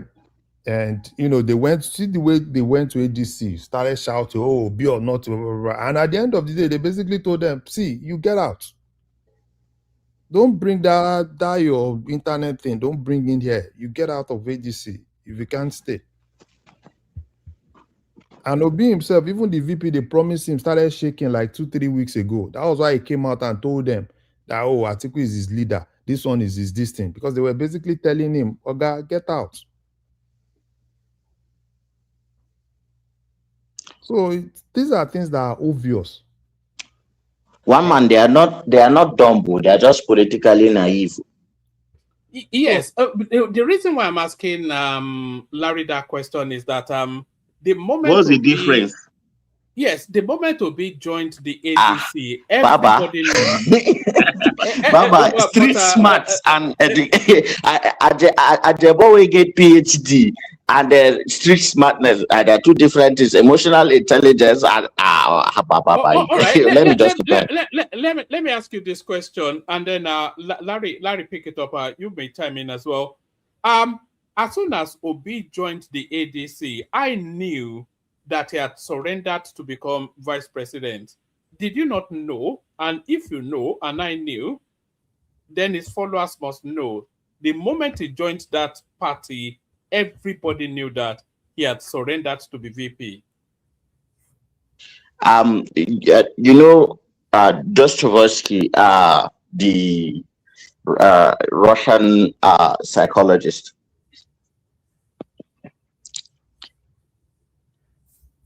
One man, are you hearing me? We all can. Oh, okay, yeah. So the thing with Obi's supporters is that naivety, okay? Yeah, they are business people, so they are financially intelligent. Yeah, some of them are academics, all that, but that does not compensate for being politically astute, thinking strategically, actually doing the diligent work of negotiating power and structure. And to make things worse, the leader himself is just riding on a wave of unqualified popularity. That popularity is undeserved because it is just rooted in his ethnicity, not because of any material leadership qualities that he exhibits. He doesn't inspire. He doesn't. He's not a creative problem solver. He is not somebody that brings new ideas. He is not somebody that is trying to break the status quo. So all that. When you look at the whole followership, it's about representation. And yeah, they have a right to want to see somebody that is from them leading but my only argument against Obi is that for as good as the Igbo people are, and I know a lot of smart, grounded Igbo people, why do they latch on to the dumbest of them all. Nnamdi Kanu, Peter Obi, look at the Ngozi Okonjo Wellers, look at the Soludos of this Soludos, the world, Umahis. look at they are just, I don't know, it's a phenomenon, and maybe they are going to solve it at some point. Maybe there is an arc, an evolutionary arc of actually really coming to terms with the reality of the politics of Nigeria. But let's not just stray too far away. I think all right. I'll come to you momentarily, but I have a okay. thought on what you just said. But let Larry land, and I'll come to you because I have a theory on what you just the riddle that you are seeking to unravel. But Larry, back to you. Okay. And another thing, I heard you said, I've also thought of it, or probably Obi, if Obi does not get his way, he knows how to run even before ADC primary. He will run back to Labour Party. But I do not really see Kwankwaso going to Labour Party to join him, right? Because it's going to be the end of Kwankwaso finally. Because it's going to be Kwankwaso delivering his structure. Everything he has is going to deliver it to Labour Party. And obviously now every politician knows this is law I will just do for 4 years. It's not tenable anywhere. You understand what I'm saying? So basically, it's just, I personally, right, as someone in finance, I think Tinubu should continue. Because I think that country, if I have to be very objective, that country needs more stability. And we're beginning to see that stability economically. And I think that country still needs stability of like 10 years. Because it's a lot for that country to get back on its feet. So all these, a lot of people really understand that, even from the north. And that's why everything you see, all this politics, at the end of the day, right, people that have money in the north, they will definitely save their money for 2031. In 2021, you see a lot of people coming out with money, because then, hardly you won't see anybody from the south coming out, they know it's for the north. So basically, Obi, I think Tinubu is still more of a sure path for the north, because he has just 4 years. He can't do more than 4 years. Every other person, I do not really see it. Atiku, I do not really see Atiku getting it. Obasanjo, on the other hand, I see Obasanjo going here and there. Obasanjo is always like that. So it shouldn't be a surprise. He did the same thing in 2023. So he has started again 2030, 20. He will always do like that. I think that's what Obasanjo used in keeping himself busy, right? Going here and there and trying to, say, oh, I want this and that. It's just everything. But let's wait and see. Let's see how it goes. For me, I think Tinubu should continue. I want that country to be stable, for businesses to be able to prosper in that country. Thank you, Mama. All right, Mama, let me quickly say this. See, the truth here is, if ADC can have Atiku Obi ticket, that ticket will run to Tinubu. That's not a small ticket. So let's not underrate politician in opposition. Atiku is not small. To be honest, Atiku combined with Peter Obi and Obi, they accept that ticket, it will rattle Peter Tinubu. I'm telling you. Yeah, it will rattle. It will rattle. Sorry, Larry. It will rattle Tinubu only if the North backs that ticket, but the North is not likely to back an Atiku ticket for all of the reasons that Larry just said. They can't do it. They can't. You know the thing. You are looking at it as if it's more of a Tinubu's interest. 2027 is not about Tinubu. 2027 is all about lower political gladiators that are trying to look at what pays them. That is exactly what's going to happen in 2027. The only scenario in which the North will back Atiku, is if Tinubu ditches Kashim Shettima. Après moi, les déluges. Yeah, you see. After me, the storm. That's just the reality. Yes, that is. So I still feel like a lot of this will happen before end of the year. A lot will happen. that is a factor I mentioned earlier. Atiku have structure all over the country, especially in the east and in the south, in fact, in the whole of south. Actually, before 2023 election was the first election I saw Atiku winning the North convincingly. Not even convincingly, but he won the North. But before then, if you go check the record of Atiku, he has done way better in the south than in the north. So this is the Yeah, reality. but who was he contesting against? He contested He contested against Buhari, so he would do well in the south now because the southerners hate Buhari. Yeah, that's a point too, right? But the reality of it, don't forget, if Peter Obi is not on the ballot, whoever is contesting against Atiku will have the southeast. This is just natural. Atiku and Tinubu cannot contest. The east will go with Tinubu. Write it on the wall. I don't even think Tinubu needs southeast. Yeah, Sincerely. it does. You know, AY, you are not Hmm. taking into consideration the Okay. small matter of the obedience. No, when, I'm taking into when he consideration. chose to become Atiku's VP, most of them will back off. Yes, Baba, yes, that They'll is back true. away rather. Yes, But a yes, lot will Larry. still support him. You see, even if the southeast, right, even if the whole of southeast follow Obi, what you don't understand is for 2027, Tinubu has his own, it's Tinubu, right? Those little political gladiators in the north, Atiku having a ticket is a threat to them. And looking, wait, let me calm down. It's not so much that it's more of the north, as much as people want to paint them as not having not being that witty. The north is the most balanced politically astute in analyzing the chessboard of the Nigerian politics.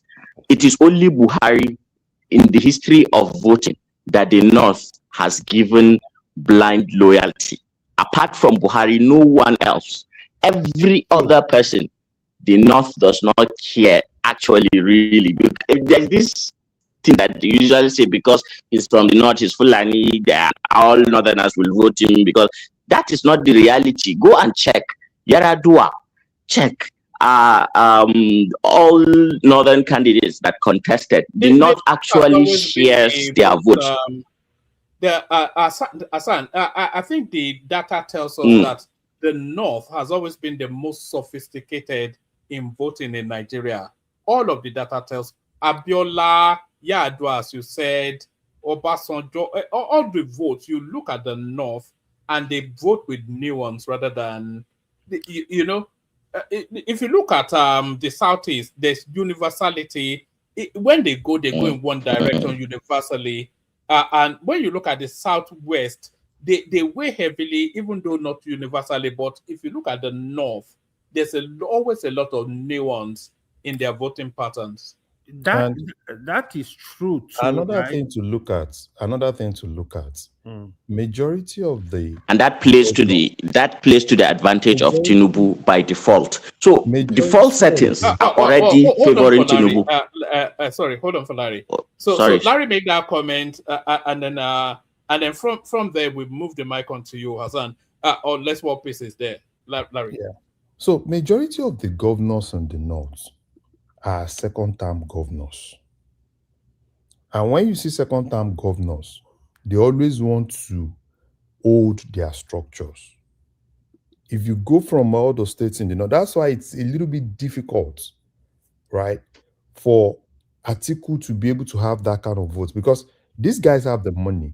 And if you look at Atiku, look at Tinubu, right, in terms of their interest, they would rather prefer to go for a Tinubu that has a 4 years and they can still continue their loyalty than going for an Atiku. So what you will see in 2027, Tinubu might not really spend that money that much in the north. You have these gladiators, those small gladiators that are governors that also want to be their own. They need their successor They want to ensure that they put their people in, they will spend that money. So it's going to be difficult. Looking at the fact that a Tinubu without power and a Tinubu with power, it's in 2027, you see more of a Tinubu with power. Two different animals. And those are different people that people do not really understand. Tinubu with power. Different animals. So, but man, it's okay like that. You see, sorry, 1 second. Let's not conclude yet. Yeah, really, if you conduct an election today or tomorrow, I will confidently tell you Tinubu will win. But with what I'm seeing coming, anything can happen. A lot of things, I think a lot of things will happen before end of the year. Like we were talking, the first one is the VP. Is Tinubu willing to change the VP? That's it. Don't underrate Atiku. I'm telling you, don't. You might even the Northern vote. They have, you don't even know where they are gonna go until the very end.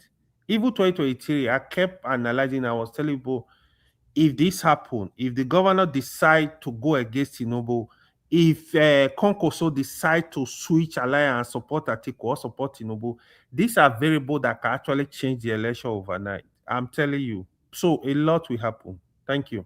Oh, all right, brilliant. I agree with you. Actually, I think we're still in anticipation of about 3 variables still that will reshape the permutations. Also one of the variables, though not as impactful as it previously could have been, but certainly we're still expecting at least 3 seismic moves that will reshape the calibration. We go on, move the mic on to Hassan. On our way to Hassan, can we implore people that have not yet clicked on like and subscribe, please do. The numbers are not looking like they should look. So if you have not liked or subscribed, please do us that solid and like and subscribe. So Hassan, that thing that you were positing, that conundrum somewhat, you see, what I theorize about the Southeast is that the Southeast, they can be very ethnic sometimes. And we look at people like Dave Omaki, Soludo, etc., and we say, why don't they go for people like this rather than somebody like Peter Obi? I feel that they go for people like Peter Obi, especially because it's very Igbo. It's a real hardened Igbo guy, as Igbo. So they like it like that. They don't want a Nigerian nice Igbo. They just want an Igbo, which is what you might suggest that Peter Obi is, if that makes sense. But yes, yeah, it does make sense, and but then it points to a stunted understanding of political reality in a heterogeneous society where power is obviously negotiated, so that is like a self-defeating ideology, because or say what you want about Atiku, he comes off as a true Nigerian in the sense that he mingles and adapts to whichever part of Nigeria he is. He understands the nuances and the cultures, and so you cannot put that kind of person side by side with Peter Obi, for God's sake, whose whole I doubt Peter Obi's worldview is developed enough, to handle even controlling the Southeast itself. I think that is too much for him. That is too much for him. That is just what I think from outside looking in. But look at even Osita Chidoka, for example. You'd say that guy does not even have a lot of political capital, but he is more balanced, more nuanced, more understanding of what the Nigerian reality. But these kind of people, they never make any headway, amongst their people. And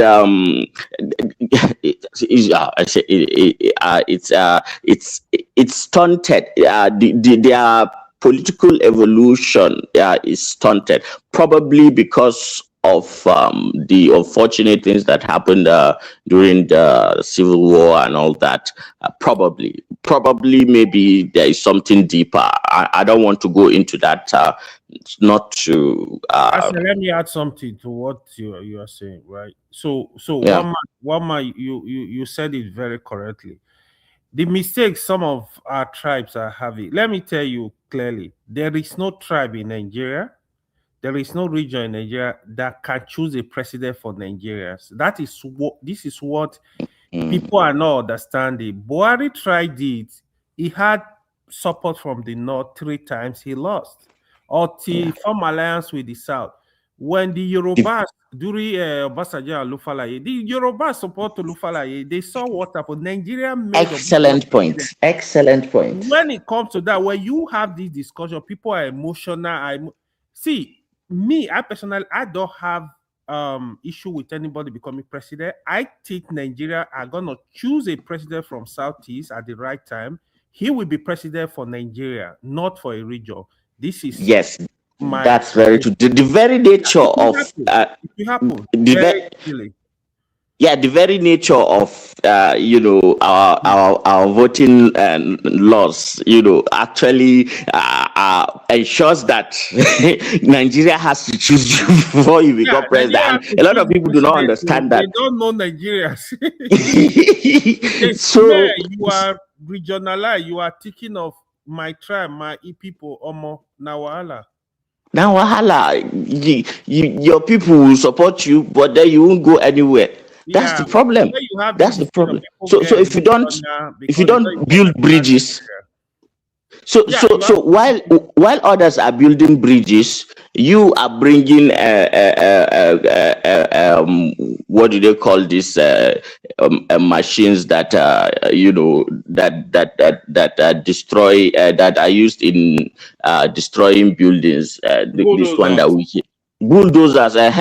So while others are building bridges, doing whatever they can to build bridges, your own approach is coming with bulldozers, and then you want to. How can you succeed, for God's sake? It doesn't make any sense in that way. But let's leave that aside and let's talk about Konkoso, one man. You see, if I were Konkoso, as it is right now, I will just sit this one out, right? And I will just observe. And I'll just observe and see. But I think what is happening with Konkoso, that a lot of the people have not, a lot of the speakers have not actually touched on. Some of you actually touched on it a little bit, is the fact that Konkoso is a staunch loyalist of Obasanjo.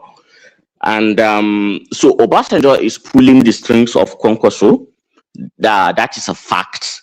And if that is the case, then Konkoso is giving a significant part of his agency to Obasanjo's political calculations, which are now is archaic. It's archaic in the sense that while it may work 10 years ago, the realities have kind of changed now, that they do not actually they will not work as they used to work before. That's one. But the tragedy, Hassan, is Baba is not seeing it that way, and I'm surprised because of his intellect. The thing is, sorry, Hassan. Only to pause you to agree with you. There's a lot of muscle memory in the politics of Nigeria, and we're seeing it with Kwakwanso as well. Kwakwanso still steals himself as the Kwakwanso that fought and defeated Ganduje and this all-powerful entity. And because Kano is so big an entity, so diverse and so cosmopolitan and vibrant, he thinks Kano State permutates and translates into Nigeria, and the dynamism of politics has all over the last, pretty much from the last election till now, and even from 2019 till now, the dynamism Yes, of Nigeria you can push it back to 2019. Yes, it has changed completely. Yes, So yes, it anybody has. that is still doing muscle memory, I am throwing Agbada ruler. It's not throwing Agbada now. You know, the internet made Goodluck Jonathan president. The Twitter, Yeah. so the youth energy has entered the lexicon. You know, there's an impatient push for change, for a recalibration, for the paradigm shift. All of these things, they are not whimsical, they are not fleeting, they are permanent. So don't from the muscles of 20 years ago still think you carry those muscles. So a lot of these people are muscle memory politicians who don't know that the landscape has sorry, carry on. Yes, I totally agree to a significant point. And the thing is, Obasanjo. Oh, okay. There is this thing with human beings, and I don't think if most people fall into that trap, you know, when it's just like the story of Odysseus in the writings of Homer, and how hubris can sorry, take Hassan. over. Sorry, Hassan. Give us 3 more minutes, just because the room continues to populate and people Oh, waiting. So okay, so okay, yeah. Let me be snappy. So, if in your life, for example, everything has come into place for you, like you are born with a silver spoon, all the things that you've wanted, even if those things are significantly difficult to get, you seem to get it on a platter of gold all the time. You've been success, it has been success after success after.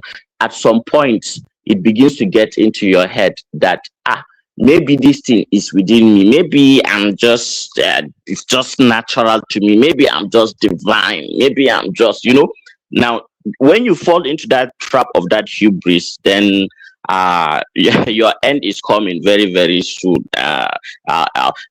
Much like what's the name of that Senate president, that the governor of Ilorin, what's his name? Sorry.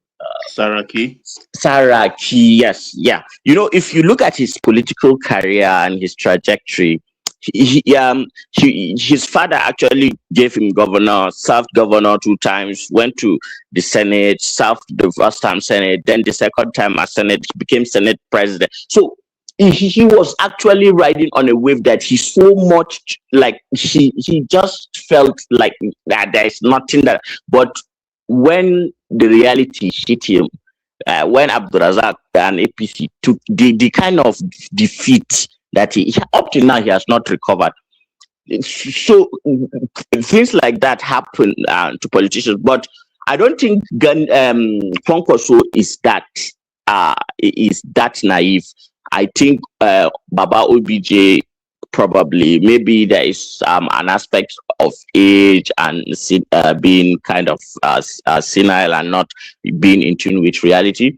But I think what is happening with Ganduje is miscalculation, serious miscalculation.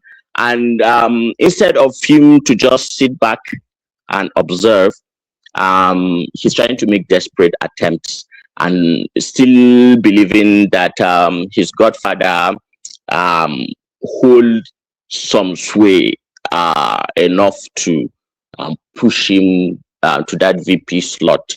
But I don't think it will happen. However, I don't think Ganduje's career is over it is not. I don't agree one bit that his career is over. Yes, he may be inconsequential for the next 4 years, but that man is going to make a comeback. They just like mycelium and fungus, that spores. He is a grassroots man. I believe you. When are you coming to host your own show, Hassan? On this, your Greek philosophizing and all this, your French speaking from Kanuri something. Can you imagine that French philosophy with Kanuri? Just rambling. The world has not experienced that mix yet. French philosophy mixed with Kanuri. Forget the Greeks. The Greeks are even they are just plagiarizers. All those actual, even the Odysseus and all that, they were actually Cushite Nubian stories taken from the Imhotep and Josa, and then some of them from the hinterland of. Homer wrote all those things, and it predates. Homer predates the Nubian culture. Hey, Baba, I will not argue this with you, Baba. Let's not get to intellectual. I will not argue this with you, Baba. I will not argue this with you. Our audience because because half of the people listening to us don't even have school cert. I'm trained as an anthropologist. I'm telling you this now, Baba. I'm trained as an anthropologist. You don't want to get into that argument with me, but let's just leave that for now. Okay, so okay, land it in a minute so we can move it on. Yes, so right now is just a home run for Tinubu. Just as you said, it's only those variables. And as far as for the coup plotters, just get it done with. If it is hanging, hang them. If it is firing, fire them. Punishment exists for a reason. For crime and punishment, they are the yin and yangs of the balance, of the cosmos. So, especially for things as grievous as this. So let me just leave it at that. And I hope Tinubu finds the wisdom to navigate these perilous times that we are of great power competition over the resources of this country. But you guys, may God help us. You guys are you are shackling him somewhat now with your domestic jingoism. But let me move on from you. Let me take it in the direction of Let me take it in the direction of rational mind, and let us be a little bit more rigid with the timing, because we still got Comrade Omori, and John joins us as well. So we get to hear from John too. But first we hear from Rational Mind. 5 minutes. Rational Mind. So now definitely we have to put on timing now. When other people spoke more than 10, 15 Look minutes. at that. You complain. Rational Mind is always complaining. I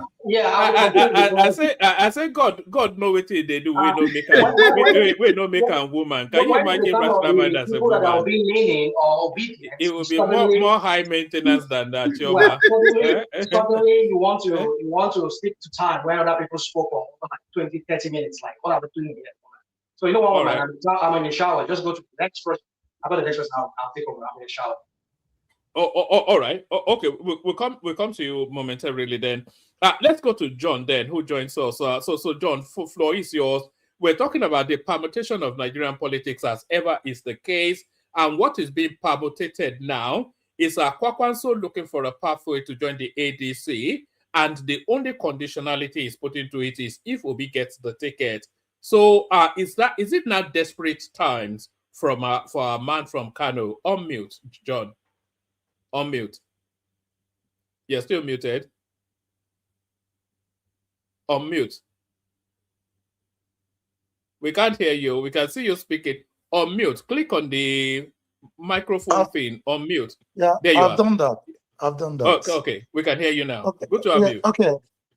Good evening, one man. Good evening, everyone. Thank you for your platform. I'm always excited each time I listen to your analysis, and it has to do with, your Tinubu man, and a lot of people who come say are Tinubu's people. But that's fine. It's all politics. Mr. John, Well, have you subscribed and click the like button, why please? not? More Good. than 1 year Thank ago, I've you. done that. Yeah, thank you so much. Yeah, bye-bye. Well, the question I want to ask everyone on this platform today, before I ask that question, is this is what I want to say. The APC government has gotten almost 32 states, right? 32 governors. Am I correct? Either 32 or 31. Yeah, I think it's 31, but roughly they control all the states With essentially. Abuja, Good. you can say 32. Okay, maybe with Abuja, as you rightly said, Hassan. Now, why are they afraid of electronic voting? Why are they still afraid of that? If I may ask you these questions. If Do you think we have the infrastructure? if APC have gotten up to 31 and Abuja, as you rightly said, Hassan, why is this so difficult for them to pass both the Senate? The Senate is, the APC has over 90% of the Senate now. Why is this still so difficult for them to pass that electoral reform? Can I answer the question? Yeah, answer me, Baba. Yeah. Why is it so difficult? John, you see, I think we are still not getting the angle of this electronic voting correctly. I think we need to be enlightened. The IREV that is at issue since 2023, it's a viewing portal. Because people are thinking that the moment you go to the polling booth and do the electronic voting through the beavers, automatically it goes to the IREV. No, sir. No. So, Baba, no, before let you me explain it again, because I sense that we don't have the grip of this thing, and the government or the INEC is not doing a good job of it. It is the beavers goes to INEC collation center. It is there they punch it into IREV after verification. So the IREV is quasi or semi, how do I put it, transferred manually. It's not automatic. I don't know whether you understand what I'm trying to say. No, Baba. I do not agree. I do not back agree to you, with John. you. Okay, carry on. But John, I do not agree with you on that. Just to add, let me add this, and then you take it along. The country doesn't even have we don't even have the infrastructure for electronic voting. But carry on. Okay. Well, we shouldn't be economical with the truth. If other smaller countries can do that perfectly, we can do even better. Nigerians are the most wonderful intellectual people living on earth. Which other smaller countries are doing electronic voting at the moment? Ghana is doing it. No, Sierra sir. That's not true. Senegal did it. Ghana is not doing that. That's a lie. That's a lie. Those are flat lies. Mr. John, no. You don't want us to be perfect in whatever we want to do. And that's why we're still No. I just asked you a simple question. You mentioned 4 countries and you lied about 4 of them. Even if Ghana or any other countries, smaller countries, have not done it, why not we Nigeria do it better? Okay, because there are risks, inherent risks. Hold on, Baba. Just 1 second. You guys are just giving excuses. Okay, hold on, Baba. Give me a second. Yeah. Because there are inherent risks, serious risk. There's no that risk, my people brother. advance. There is a big risk. Hold on, give me just 30 seconds. There's a very big risk. So many advanced countries are not even doing it. They are using paper tray, ballot tray that can be counted and recanted. I'm not mentioning names, but you just mentioned 4 countries and you were not very sure of your facts. So the risk that anybody can sabotage, can breach, they can, what do they call this thing now? What's the language for it? anything.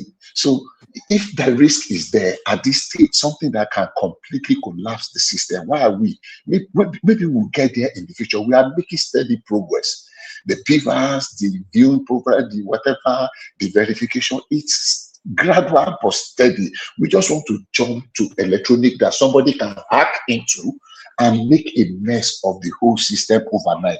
This idea that election is not free, fair, and perfect until it goes my way, it is not the attitude that is going to get us anywhere. But all the countries you mentioned, you are not very sure of your facts. All right, okay, thank you. So in that case, we have to continue manually, right? That's what you want to say. They'll say the manual is better than the electronics. Mr. John, no. It's more We are not secure, is what manual. they're The saying. beavers is also because what we are still doing, we are still I mean, doing the electronic, I mean, the voting pattern manually. It's just a written note. Like, okay, no. this place. That's what we've still been doing. What's the beavers for? Put it What's in the function beavers. of the beavers? Okay. What's the function of the beavers? You tell me, because the beavers will record and still they will still go to a paperwork and write. Party has this number of voting. Okay, the beavers is for accreditation to verify that the person who is voting is actually the owner of the card, duly registered. The moment they thumbprint you and accredit you, already you are a voter. Already. So they you go and put your paper in the box after thumbprinting. So the function of the beavers is to now say, in this polling booth, 100 people voted. So when they now start counting in the evening, in that particular polling booth, once the beavers records 100 voters and they find 101 papers there, according to the law, the voting in that polling booth is null and void. Null and void. Mr. John, can I interject you? Can I ask something? All right. Okay. Let the guy have a bit of flow. Okay. Just okay. say. Okay. The banking system, the banking and digital system is working in Nigeria, right? Very well. Is working in Nigeria. Mr. John, can I ask something to what you're saying? Have you factored? Have you factored in the amount we lose to fraud? Somebody wanted to say something. Somebody wanted to say something. Yeah, Mr. John. Mr. John. Yes, sir. Don't argue with people that pretend, not to know what is going on. The problem we have at the moment is not even the level of technology we have attained or the level of innovation we have attained in our electoral process will have been enough to do the needful. But the willingness is not there. People are what we are dealing with principalities and powers in the high places. We are dealing with insincerity in the high places. We pretend not to know what is going on because it favors us at the moment. Let me tell you what happened in Edo State. The little advancement, the little innovations they have even made, if they have followed it to the latter in Edo State, there will have been no issue. At a point, they got to a point, they abandoned the arrangement of grant and started doing, they started doing something that was not, no word can be strong enough to define what they did in Edo. They abandoned the arrangement and they went ballistic against the people, against the will of the people. So no matter the level of arrangement you're talking about, electronic or otherwise, they are not sincere with the system. Insincerity with the system is the greatest problem, not the level of technology. All right, John still has the floor, guys. Let him have John, don't belabor yourself over the level of technology, electronic. They are not sincere. They are not sincere. They won't follow. They won't follow the system. Hold on. You come in after John, but John still has the floor. So let him have a bit of a flow. Thank you, one man. Thank you, 1 5 minutes. Just so that we can get the fullness of your thoughts. Thank you, one man. The truth of that, what I'm trying to say here is that we're economical with the truth. Like I said earlier, if the APC government has acquired up to 32 states or 31 or 32, I don't think they should be afraid of, giving us free and fair election, one man. At least for once, everyone is shouting APC, all Rivers, almost all the whole states. So it requires of this government to give us free and fair election. And if they win, fine, we will agree to that. Now coming to Kwankwanso, putting pressure on Atiku, everyone has their own interest. P2B has interest, Atiku has interest. Likewise, our president, Tinubu, has his own interest and his people. So for me, I don't see anything wrong. And I don't see anything wrong Obasanjo trying to play a fatherly role by advocating for Kwankwanso to pair with P2B is a good step in the right direction. It depends on how they play the politics. It depends on how Kwankwanso is well known in the North. If they can do it, fine and good. If it fails, it's still okay. It's an interest. So I don't see anything wrong. And another thing here is that we are talking about, the Southeast do not know how to align with others. I don't think you're being fair to that. Remember, if I may say, during the time of Ekweme, they formed this party, PDP. And at the end of the day, they couldn't align with the Southeast. They gave it to the Southwest. It has been between Southwest and North. It has been between Southwest and North. And it has to do with, I don't know, maybe it has to do with maybe they don't trust the Southeasterners.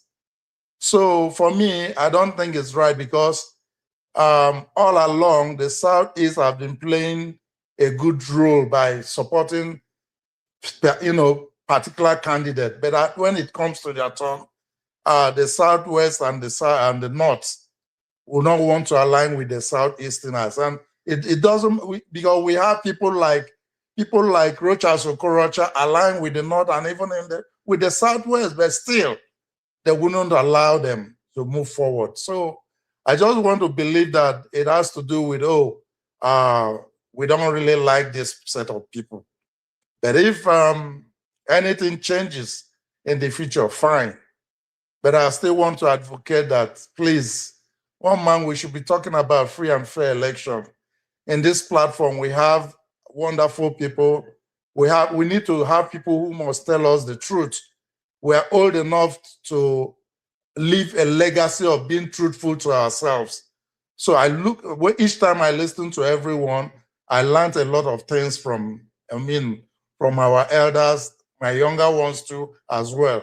But John, let me hold you to the spot that you just left there. Do you understand? Why do you think people are a bit reticent about an Igbo president? What do you think their apprehension is about? I think it has to be trust, ethnicity, and religion. That's it. The Northerners trust the Westerners. The Southwesterners based on their ethnicity background and their religion. Because if you go to the Southwest, I think almost about 50% they have this religion affiliation with the North. And when you go to the northern part has almost about 60% of a particular religion. You understand? So, based on also, we fought a war. And we are not being trusted as a result of that war. So up to today... Is that what you think? Just on that religion thing, I think if you look through the annals of history, we've just had slightly more Muslim presidents, but we've had a good complement of Christians. Guyi Rosi, Gowon, Obasanjo, Goodluck Jonathan. So religion plays a role, but it can be navigated. But I don't think people object to to having a Southeastern president. I don't. Personally, I don't. I think people object to having a particular type of Southeastern president, one that is too ethnic, which is No, one somebody man. like Let's Edobe. Yeah. one man. If I may come in, man of, please. I mean, one man. Everything about life is about ethnicity and tribalism. Whether the Southeast, whether the North, whether the Southwest, we live a life of tribalism. There's no doubt about that. Can But I the say point something? here is that Sorry, my friend, no vex. Woman, you said is Buhari not ethnic? Was it not ethnic? He ran 3 times. Only the Northerners voted for him overwhelmingly. What do you talk about? Yes, but Buhari carries weight now. Buhari carries weight now. And the North carries weight. The Southeast doesn't carry Woman, weight. don't do this your side or whatever. You're talking about being ethnic. There's no leader in Nigeria that is not ethnic. Tinubu was ethnic. When he went to your Abeokuta there, what did he say? Yoruba Lokon. He did not say that.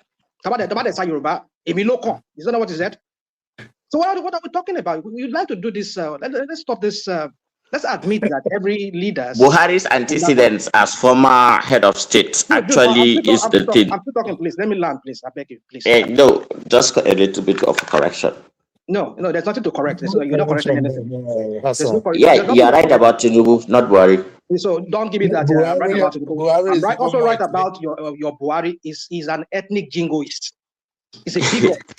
So don't give me that crap. So my point is this: that every we saw his leader, administration now, Fulani every wall to leader wall. from Buhari, especially this APC people, they've always been tribal. So it's more nuanced than what you guys are. It's too simplistic. Why can't you cut Obi a slack if his own ethnic group are routing for him? Because people come here, you do this a lot, like, oh, his people are too vociferous. They're too this. Why wouldn't they? But the Northerners not vociferous for Bubu 3 times. Even the last election that brought him in 2015 was it the same thing? What are we talking about? Let's cut out this ethnic thing that we always like to do here. Let us face the fact. The leaders are okay. Let's examine this. Let's create scenarios to examine this with the fact of ground. Hold on, John still has the mic, so don't take it too far away from him. So that's why I'm taking permission from him. Just want to give an example to dispel this thing once and for all. Baba wanted to say something. Baba, okay. Okay, Baba, go ahead. Thank you very much. You see, looking at this problem, there is no doubt about tribalism.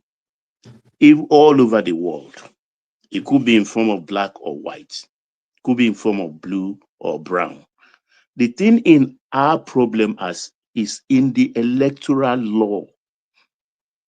That electoral law makes sure that no particular ethnic group can single-handedly vote herself to power.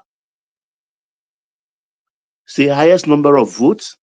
Besides that, you must get 25% of the vote in at least 24 states. Therein lies the difficulty. That's why to attain the presidency of Nigeria requires very hard work. Very hard work. It makes it that you have to reach out to other people well in advance by having a handshake, by introducing yourself to them, let them know you. Even in the model for democracy in the US here, it's not a pass for anybody. That is what the electoral law says. So you can't win with your own people. Buhari with his 12 million consistent votes, did he win? He did not win. So if you have somebody from the Southeast, for instance, if he gets the vote of his people like Obi did in 2023, nobody is quarreling with that. But that is 5 states. Then he needs to win 25% of 20 other states and also get the highest number of votes. Therein lies the problem and difficulty. So it's a hard work you have to put in a lot of guts and sweat. I agree with you, Baba, that someone should work hard. But with work, your hard working alone cannot even give you that votes because of acceptance by some elites. Like No, what for instance, Tinubu did not get even up to 60%. Obi got I still want a lot of votes in the Southwest. I still want us to talk about. All right, John, 3 more minutes and then we move the mic. 3 more minutes. All right, sir. I still really want us to push for a free and fair election. Why I'm saying this is because of the future. I need Nigeria to stabilize. When we don't do free and fair election, like for example, people are arguing the Tinubu win the 2023 election. You can never tell whether he won it or not. So likewise to 2027 that is coming, I will be so happy if Tinubu wins a fair and free election. I'll be very happy. This speaker, can I ask you one thing? What is your own yardstick for measuring free and fair election?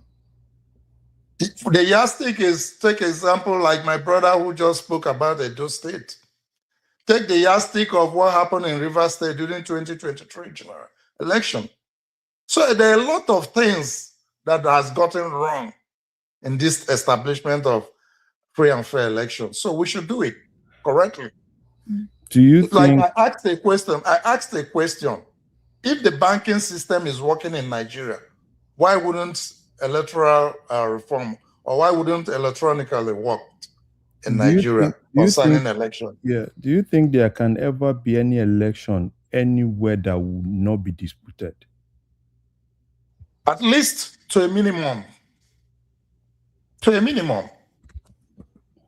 Not the one that will be disputed in a very extreme.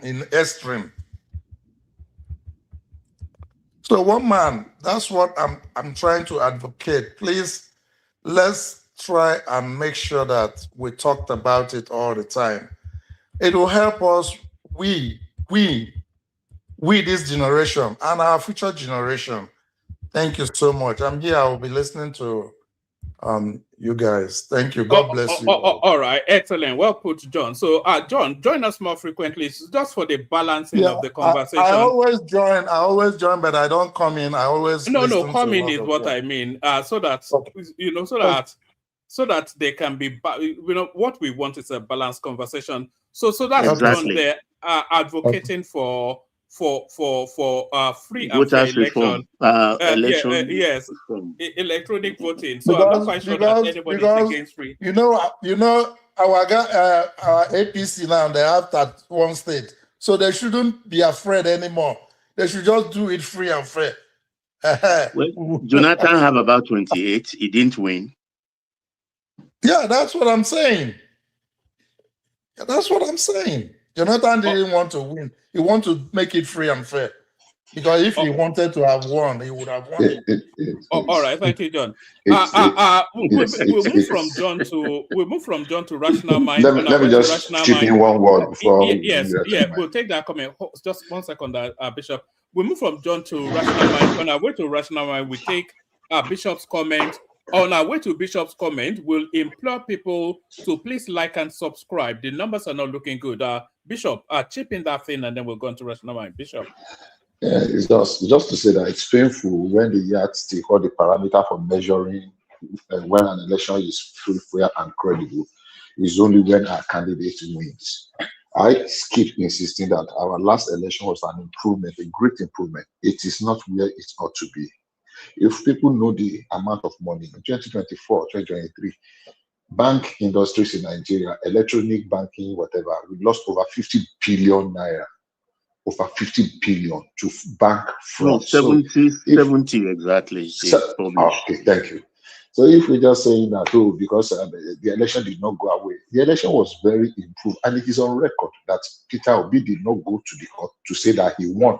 He was only looking for a way to disqualify the other candidates. There was no single shred of evidence that he brought that, I won. Then we are pointing at Benin, Edo, and Rivers State. We know what happened in other core southeastern states where the candidate was getting 91%. But it's okay. I pray that Nigeria gets where all of us want it to be. All right, brilliant, excellent. So thank you, Bishop. And I endorse what Bishop just said there. I think the last election was the best. You know, that last election was the one that, in all of our history, that's the election that represents the most the will of the people. I don't think there's anything that we have done that's better than that. But we go on from John to Rational Mind if he's ready for us. If it's still not, then we go to Comrade Omoruye. We're being somewhat rigid with the time. Rational Mind, floor shows. Yeah, now we're rigid with the time, right? Well, man, I know you. No, I would say that just to caution that I know. My problem is people waiting, so I don't want people to it's okay. I totally get it. Yeah. You know, I'll get fed up and leave. Yeah. I but encourage them to like and subscribe. But yeah, most definitely. Yeah, thanks for reminding me of that too. So thanks for the invite, one man, and I truly salute to everybody here on this platform tonight at my time. And we want to please encourage our listeners from home, wherever you're listening to us, to please like and you subscribe if you're not yet subscribed. It helps this platform to get that reach. Also, we're approaching the 2027 election. There's so much that's going to be discussed here that a lot of us will learn from, and probably will be able to make an informed decision. People like myself, other people come here, they want to route for their candidates of their choice. So we please implore you to do that. Thank you, one man, again. So the topic we have, I think, first of all, I want to address certain things that certain people say here. Yes, in Africa, we have, in Kenya, they used electronic voting in Kenya. Namibia, they use electronic voting. That's by Smartmatic. Go on their website, you see it. Ghana use Diabold, a form of electronic voting. So I don't know what some people are talking about here. When somebody come here, tell us that we need to use that. For the fact that INEC asked for over 300 billion naira was given to them to upgrade their system. They brought about the IREV issue. They knew that they want to make an improvement. Probably just trying to give us an impression that they are trying to make an improvement in the electoral voting system. And then they just did the opposite.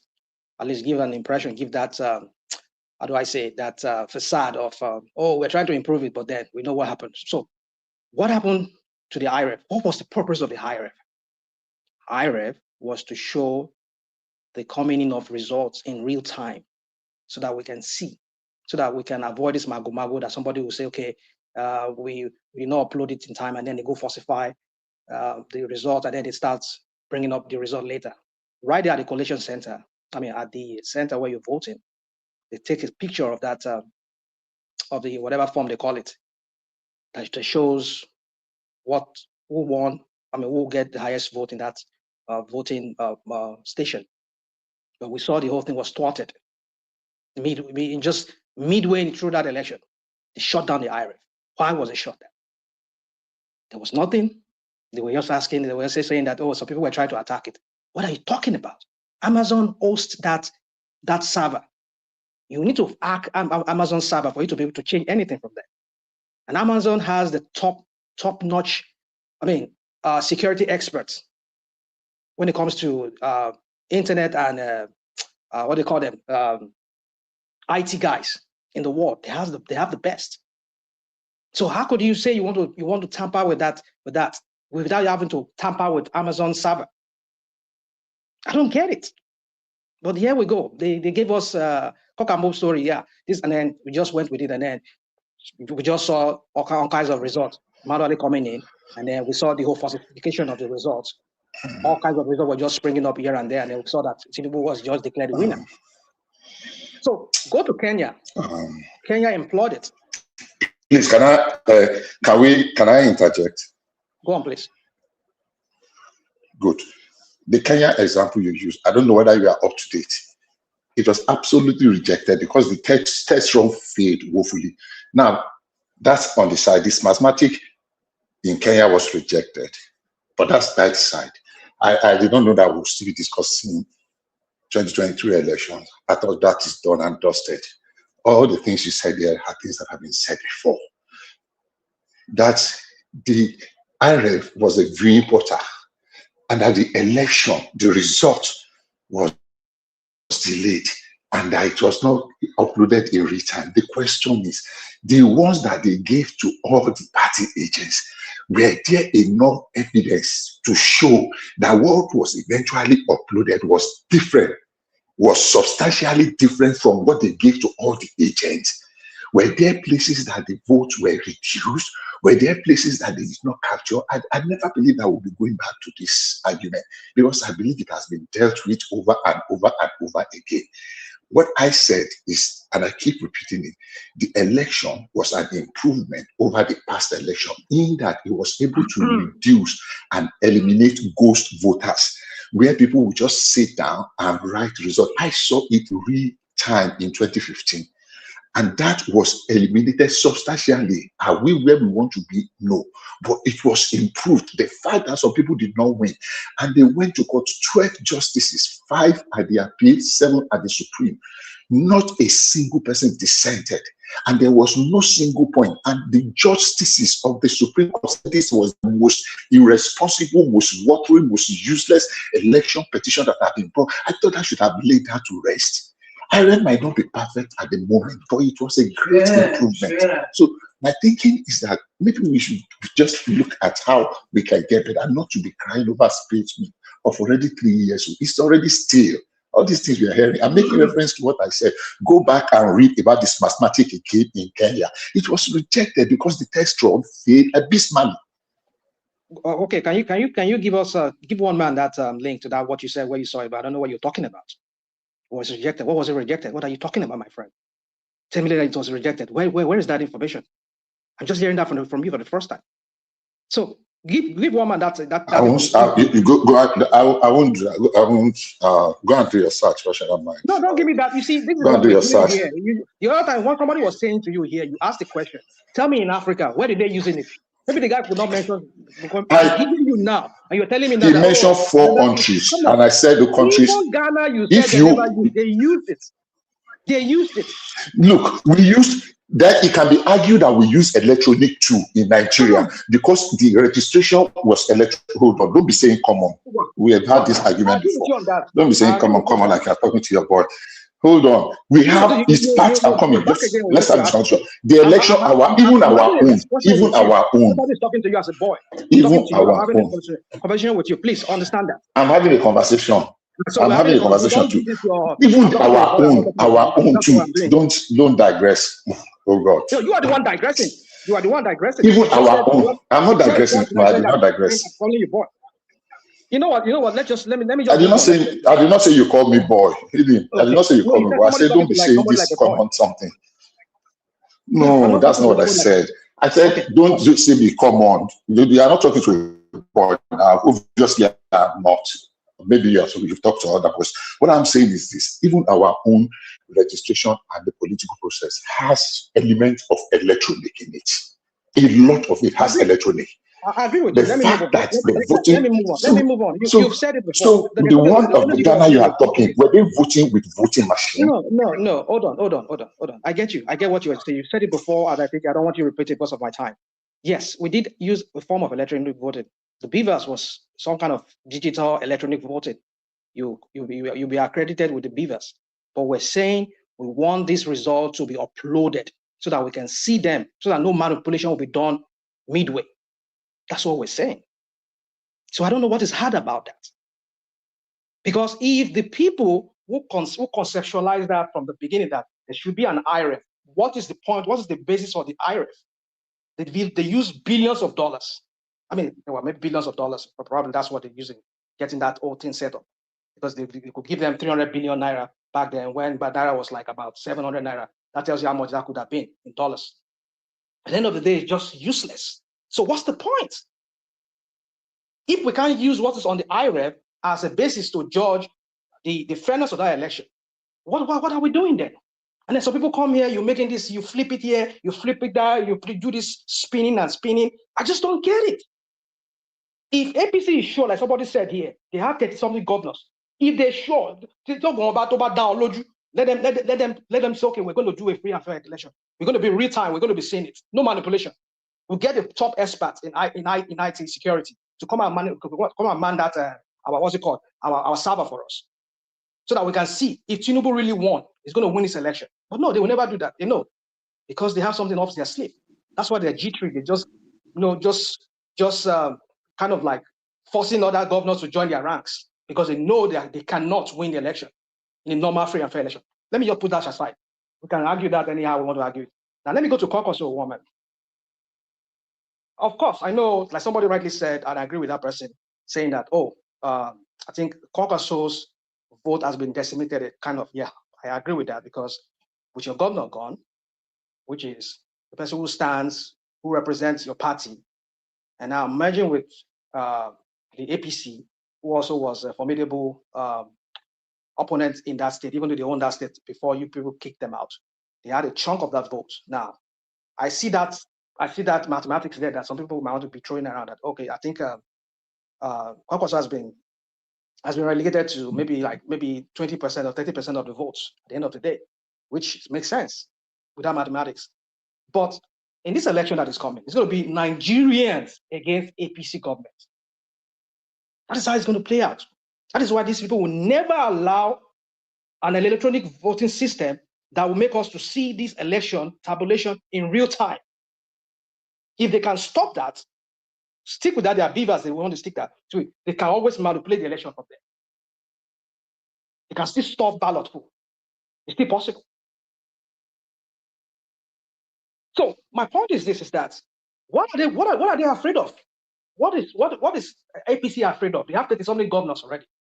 We only have about 4 or 5 governors remaining for them to join their ranks. So what are we talking about? So my point is this: I know I don't know what political weight that this guy is bringing besides KB and Kano, that it seems to have more of like a little bit of popularity. And I want to speak to something about ADC. This ADC, I've always said it on this platform here that my obedient people, and because I'm not obedient, I consider myself as leaning. I lean towards obedience. I've always said to them here on this platform that people should shut up and stop doing this thing of this, it is obe or nothing. To stop that. It's not helping. Because APC also, they have moles among you who are pretending to be obedient. Some of them come here on this platform. Yeah, I voted for Obi the last time. I will not vote for Obi again. I will never vote for him if you never do this, if you never do that. See, come on. It's either you are dedicated to a cause or you're not dedicated to a cause. It's not about Obi. It's about that cause. We want to see a new kind of Nigeria, a new rebranded Nigeria. If Obi wants to champion it, however he wants to champion it. But some people come here, they tell us they will never vote for him because if he join Atiku, if he join ADC, if he become deputy. I've said it to my obedient. Please let us stop this so crap of having to say, you see, that will be or nothing.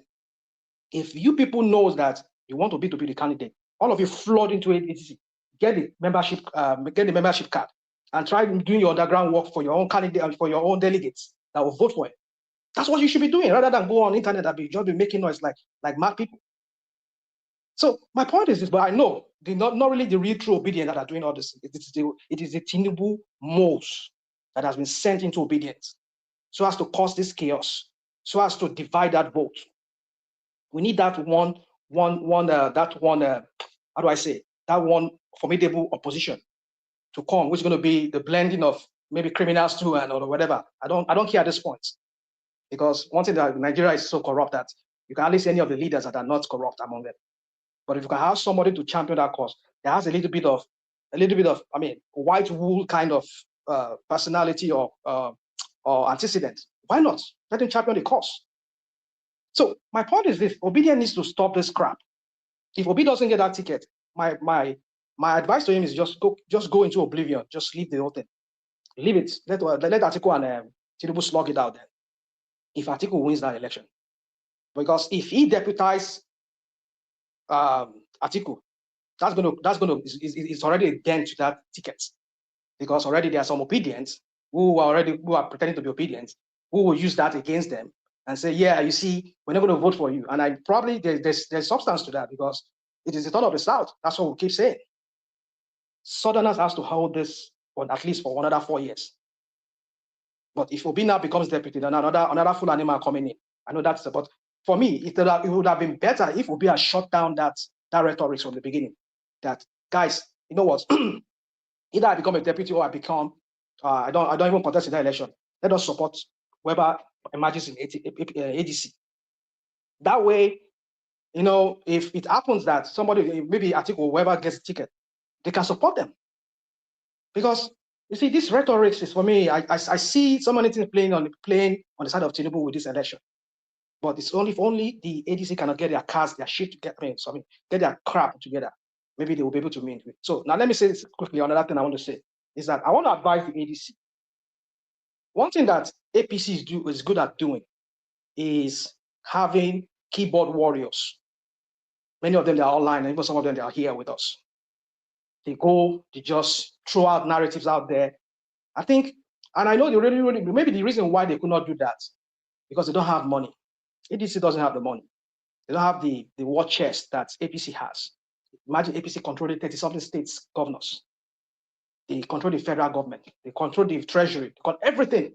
It's in the hands of the APC. And these are just people coming together, maybe a bunch of criminals too who have stolen money in a little way. They want to and I'm sure they're not so dumb to have to use all the money they stole to come and campaign in one party that they don't even know if it's going to move forward or not. So what I think they need to do is that maybe they need to start hiring some guys who probably are dedicated to the cause and start paying them, or kind of like giving them some kind of to go out there and sell some kind of narrative, spin the narrative like APC is doing. We'll match them like for like, because the way APC is going about this whole thing, it's certain that the way they're going about it, not as if they can win the election in a free and fair election, but they're going to manipulate it. And I see that with all these narratives and all this crap about the governors defecting and all of that, they'll use that to their advantage. So you need to now start laundering the image of ADC. And another thing I want them to do is to quickly do their primaries. You need to do that primary so that we know where we're going, so that whoever emerges now can start campaigning, can start doing town hall meetings, do that groundwork. Because if they wait till June, like they're saying, because I had this guy, Bolaji Abdullah, when he was saying it, I was like, people are you serious like this? June. So from June, and then we're hearing so that they might move the election into this year, maybe by late of November or December. So if they do that, then you people are effed. Because how long is it going to take you people to start doing your groundwork, reconciliation, people that are aggrieved, who never had a ticket, you beg them to stay with the agency. How are you going to do all of this? And I know this is what Tinubu is capitalizing on. So, woman, I think that's all I have to say. For me, it's just we just need to understand that APC knows they cannot win a free and fair election. They cannot. Because if they know, at least they've done a lot with all their governors and everything. Just let us see the IREF done, put in place, and we're going to use it by force and see the result trickle in real time. But I mean, of course, am I going to expect you to do that? No, you never do that. One man, leave it at that. Thank you. One man, may I contribute, please? Yeah. Before you contribute, Baba, I think Larry wants to speak to what's on the screen. So, Yeah. so Larry, just give so us rational the mind, we just did a little bit. I did a little bit of fact check. So Kenya is not doing more than what we're doing. Kenya exactly. Is currently same thing Ghana. Manual, like we're doing. The only thing Kenya is doing with manual, it's more of verification. The same thing we're doing with what's that thing that we're using for verification? That's what Beavers. Doing. Beavers. So as at 2021, man, if you go down to 2022 election on what you're showing, go down, it will tell you what happened in 2022 election. Tell me when I get there. Yeah, just keep going till you get to 2022 election. Yeah, that's it there. Yeah. So if you can look at, okay, go down a little bit more. Are you the one that highlighted it? No. I wasn't. Go down a little bit more. Yeah. Okay, look at this. Is it the manual register just in time, are we? Yeah. It says the IEBC had initially intended to rely solely on the inbuilt biometric voter register stored in the tablet. However, after a successful legal challenge, just days before the 2022 elections, Kenya's High Court intervened and ordered their INEC to also distribute a printed register, as it found that the INEC's decision is not INEC, I'm just using INEC as a, the INEC's decision to remove a printed register unconstitutional and not in accordance with the backup provisions passed by Parliament, etc. So what are we looking at?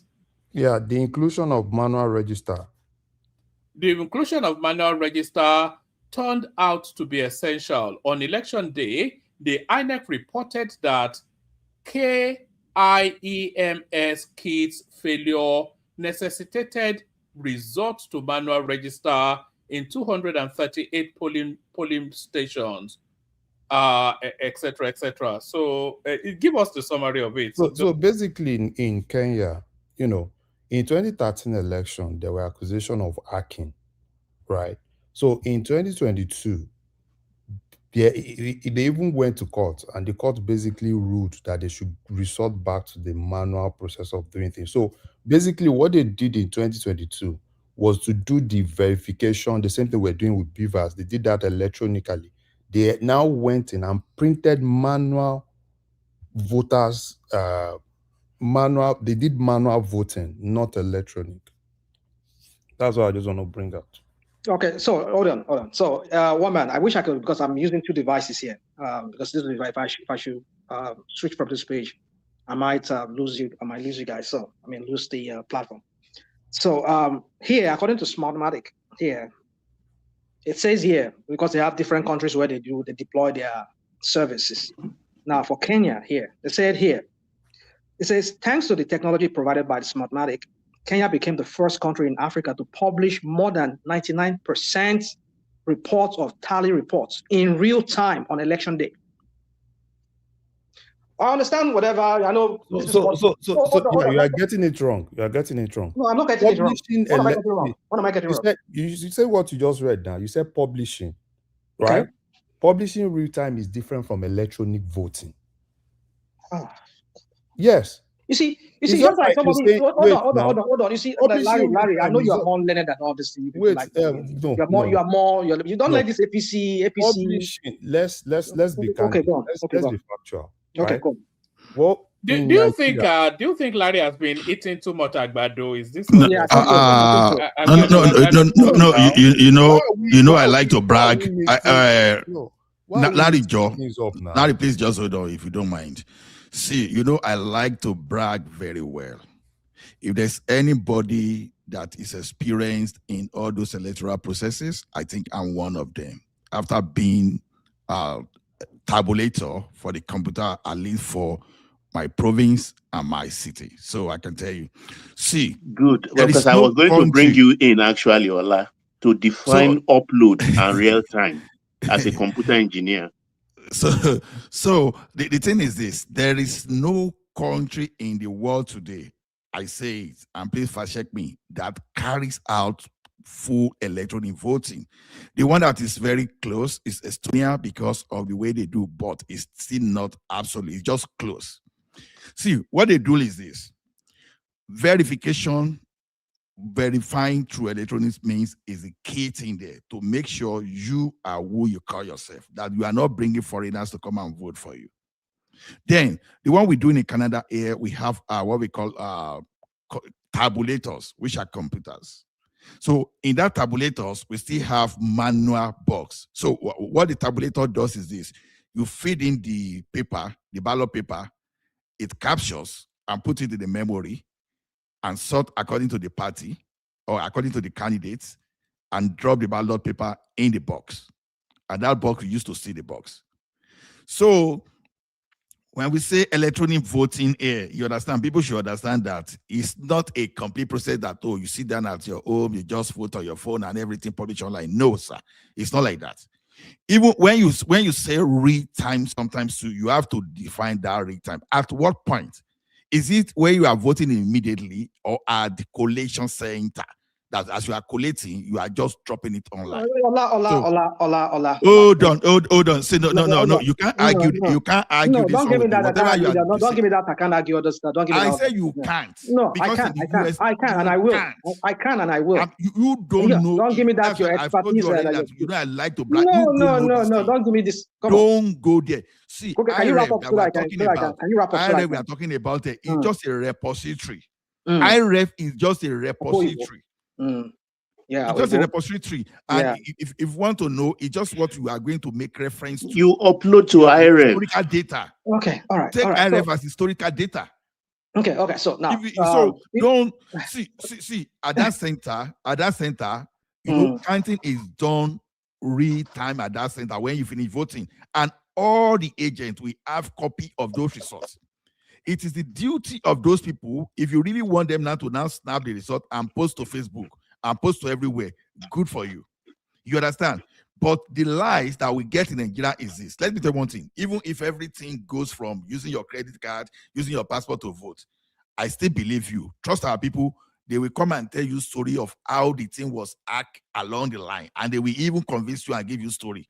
So election, no matter what, no matter how credible it is in Nigeria, for the losers, it will never be credible. So all these your processes of electoral process you want to define. You understand? In one word, all the I don't even know the architecture you are following. All the you just said now is so we should just push it aside and just continue with the madness that we're running. 2023 election in Nigeria has been the best so far. When people like yourself come here, you make the kind of, I mean, you're an IT guy and you do all this, like the other day, somebody was asking me, what's the difference between devaluation and depreciation? I was like, don't show people you don't know.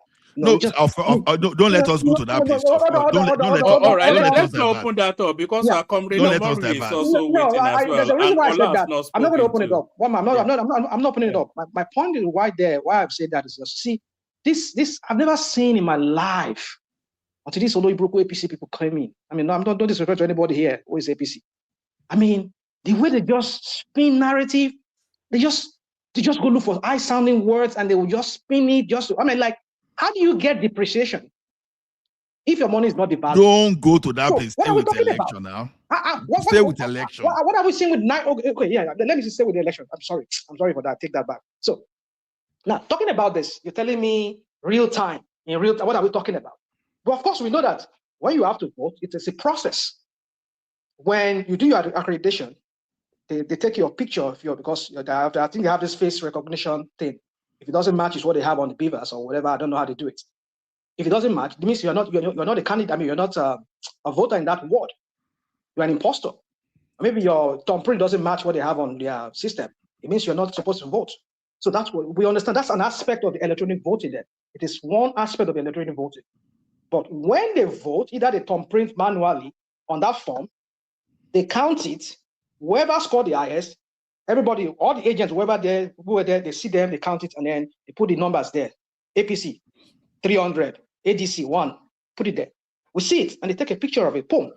Everything gets loaded into the cloud. Fine. We're good with that. We are good with that. So that's what we're saying here. And what is so hard to understand? Is that not what you are doing in Nigeria? What people are saying, my understanding of what people seem to be pushing for is that at the point of casting your vote, it will register immediately on Nobody ever said that. No, woman, you see, this is what we're doing here. We like to spin this thing around like no, I'm saying that's my understanding. You can correct me now.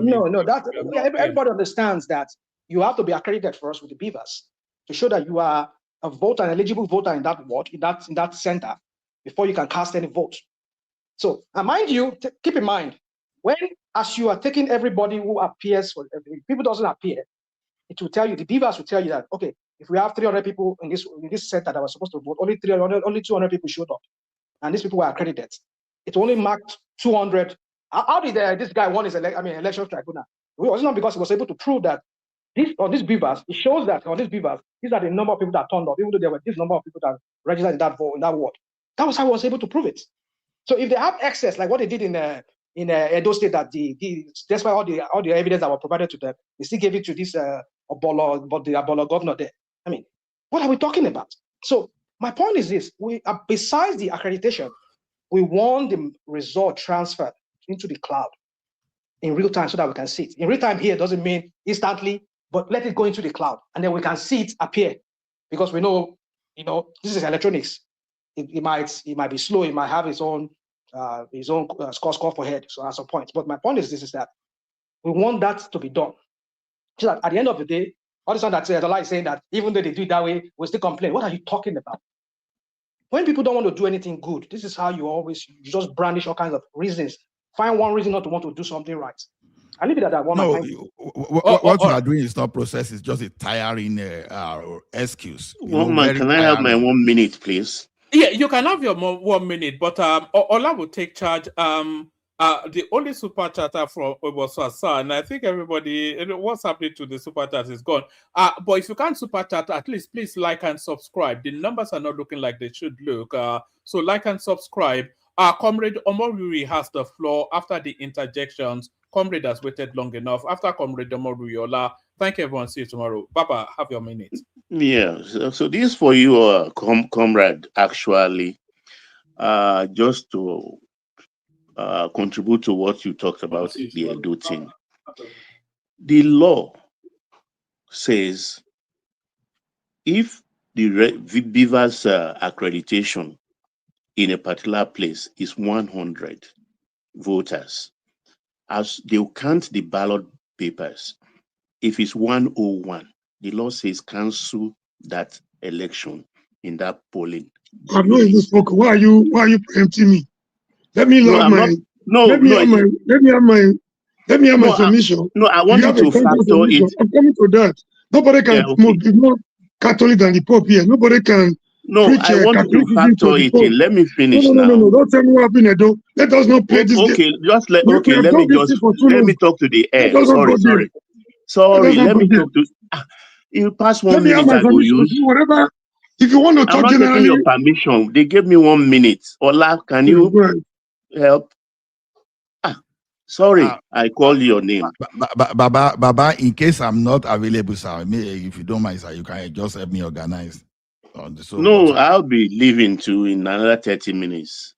Okay, yes, I'm here, but in case you didn't hear my voice. Okay, I will just be here for another 30 minutes. I'm feeling sleepy. So that is what it mitigates against the previous system where people snatch boxes. The law even says now that if they snatch any box, that polling booth from where they snatch the box will be cancelled. So the rigging actually now comes from voters buying. That is why the first item on the list of what is before the National Assembly right now is about what they do concerning voters buying, how to prosecute, apprehend people.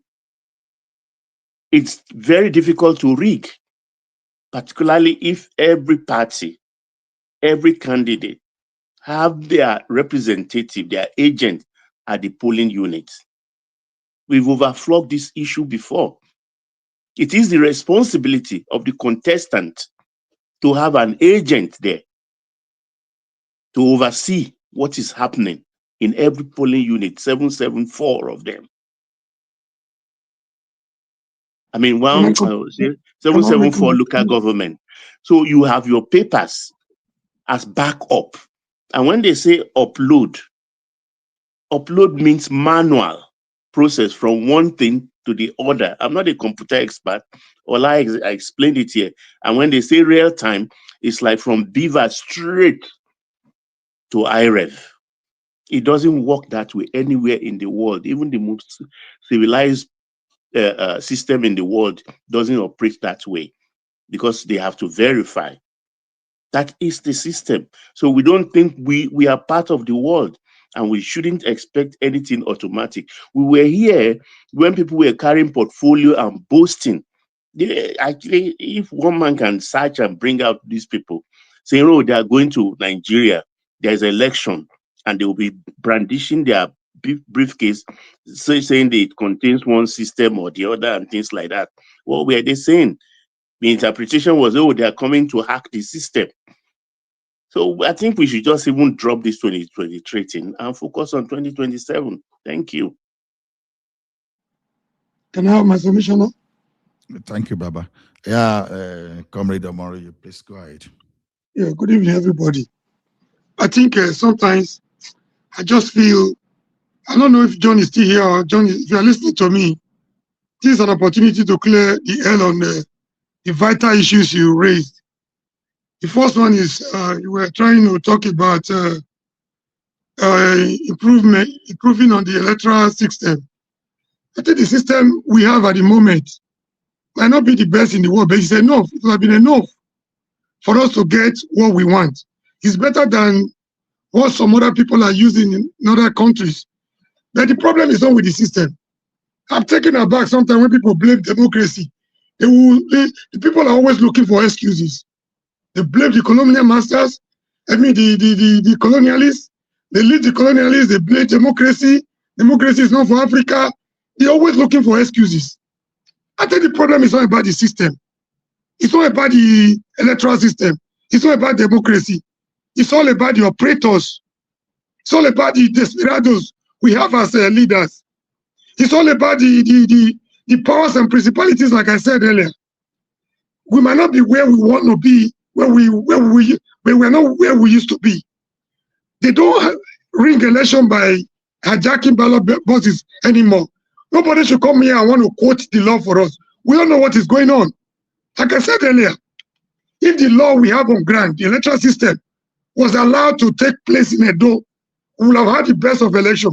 Even the Oba of Benin said he consulted his ancestors to bring this idiot, this imbecile, this moron, called Okpebolo as a governor, lost election in his own palace unit. He could not defeat the opposition, even in the polling unit in the palace.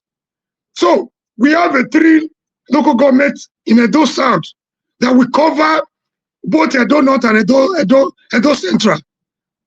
But what did they do? They abandoned the system, the electoral system. So if you think electoral system is the problem, I don't know what to tell you. Electoral system is not the problem. They abandoned the entire system. It was such a way that you have the voting at the polling units. You have you from there to the ward collation to local government. When they discovered that it was not favoring them, there was no way they could beat what was on ground. There was no way they could beat Edo people. It was to show that it was a vengeance mission against the Edo people. They abandoned that arrangement. They have to order them to come from local government to the state collection center without knowing the result at the local government level that was supposed to be transferred. Each local government was supposed to bring their results to the state collection center.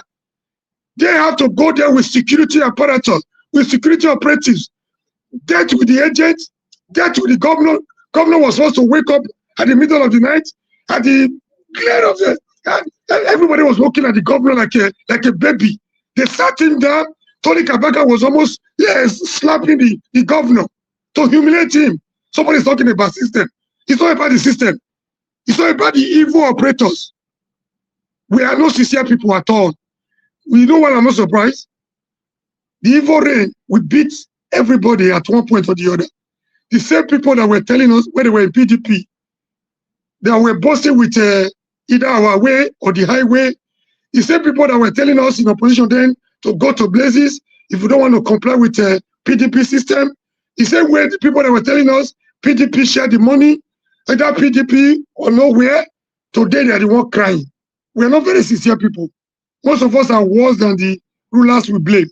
So this is why sometimes I used to, belong to the group that feel with one good leader someday could just turn things around and Nigeria will be a better place. I'm beginning to doubt my position right now. That was the opinion I had before I turned 15 till when I was about 45 or thereabout. But for the past 5 years, I'm beginning to change my mind that no single leader, no individual, if you don't change our ways as a people, we are all wicked people. We are very, very insincere. When it favors us, we don't see anything wrong. When it doesn't favor us, we want to bring out the system. So the same people today that are crying blue water, they are the same people that were PDP enjoying it when Obasanjo was saying it's a do or die affair. So we're not very sincere people. We see the truth.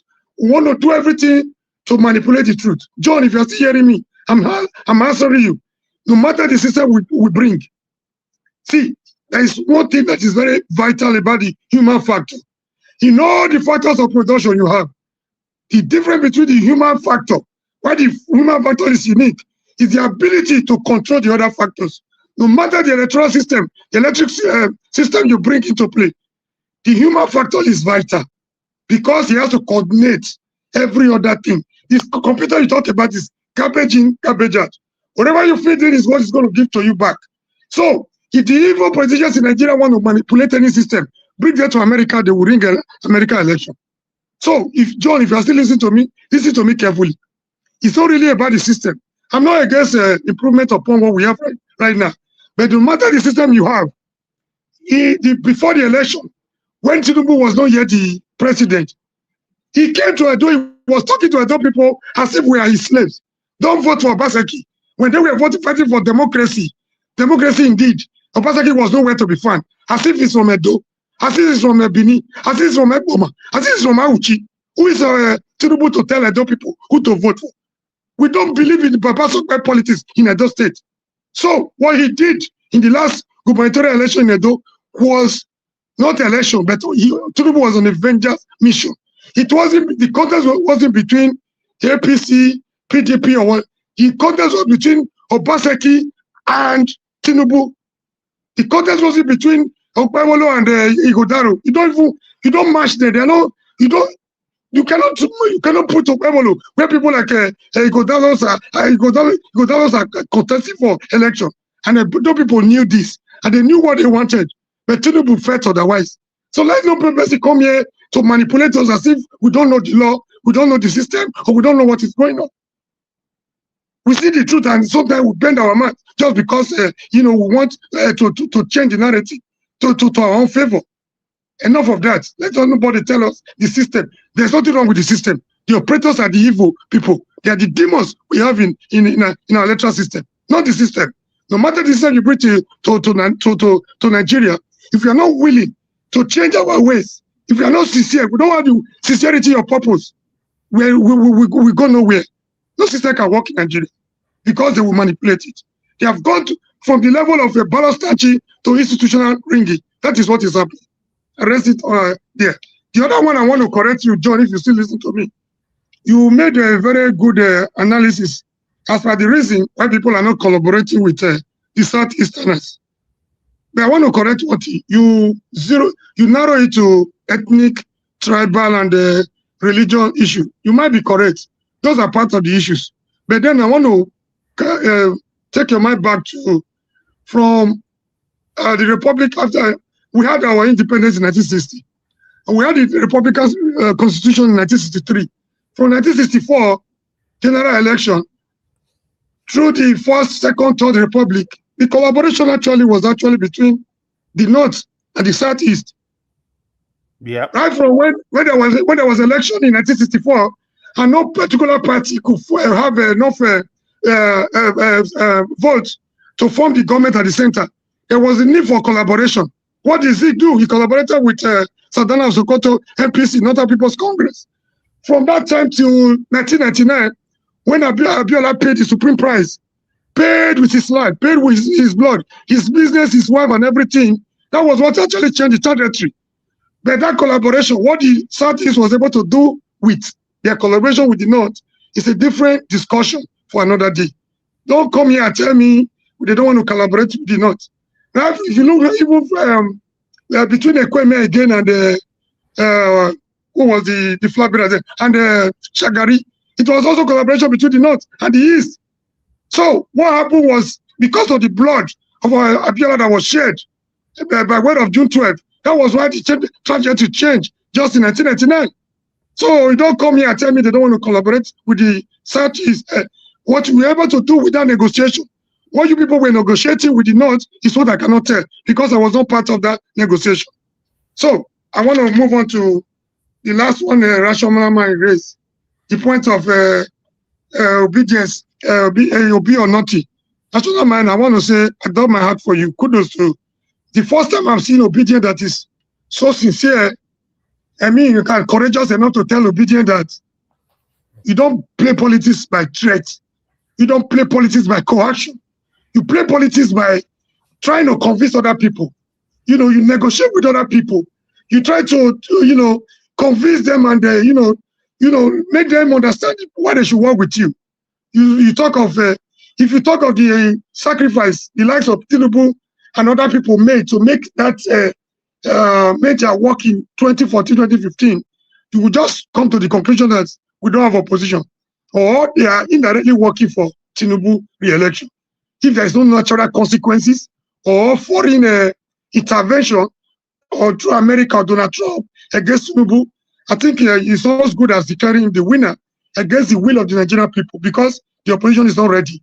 How you come into a merger with somebody, you telling them Obi or not, instead of saying whoever wins, even when you have Obi in mind, there's no crime. It's your inalienable right to support any candidate. But when you come with threats, not just threats in your own party, not even Showore can talk the way the obedience are talking. Showore that has been able to form his own party, fought for his own party when it was taken for him, cannot even talk like that in a political room with other people. He will succeed in driving other people away. You are the one that cannot form anything. You want everything on a platter of gold. You want everything to be given to you. You want everything to be handed over to you.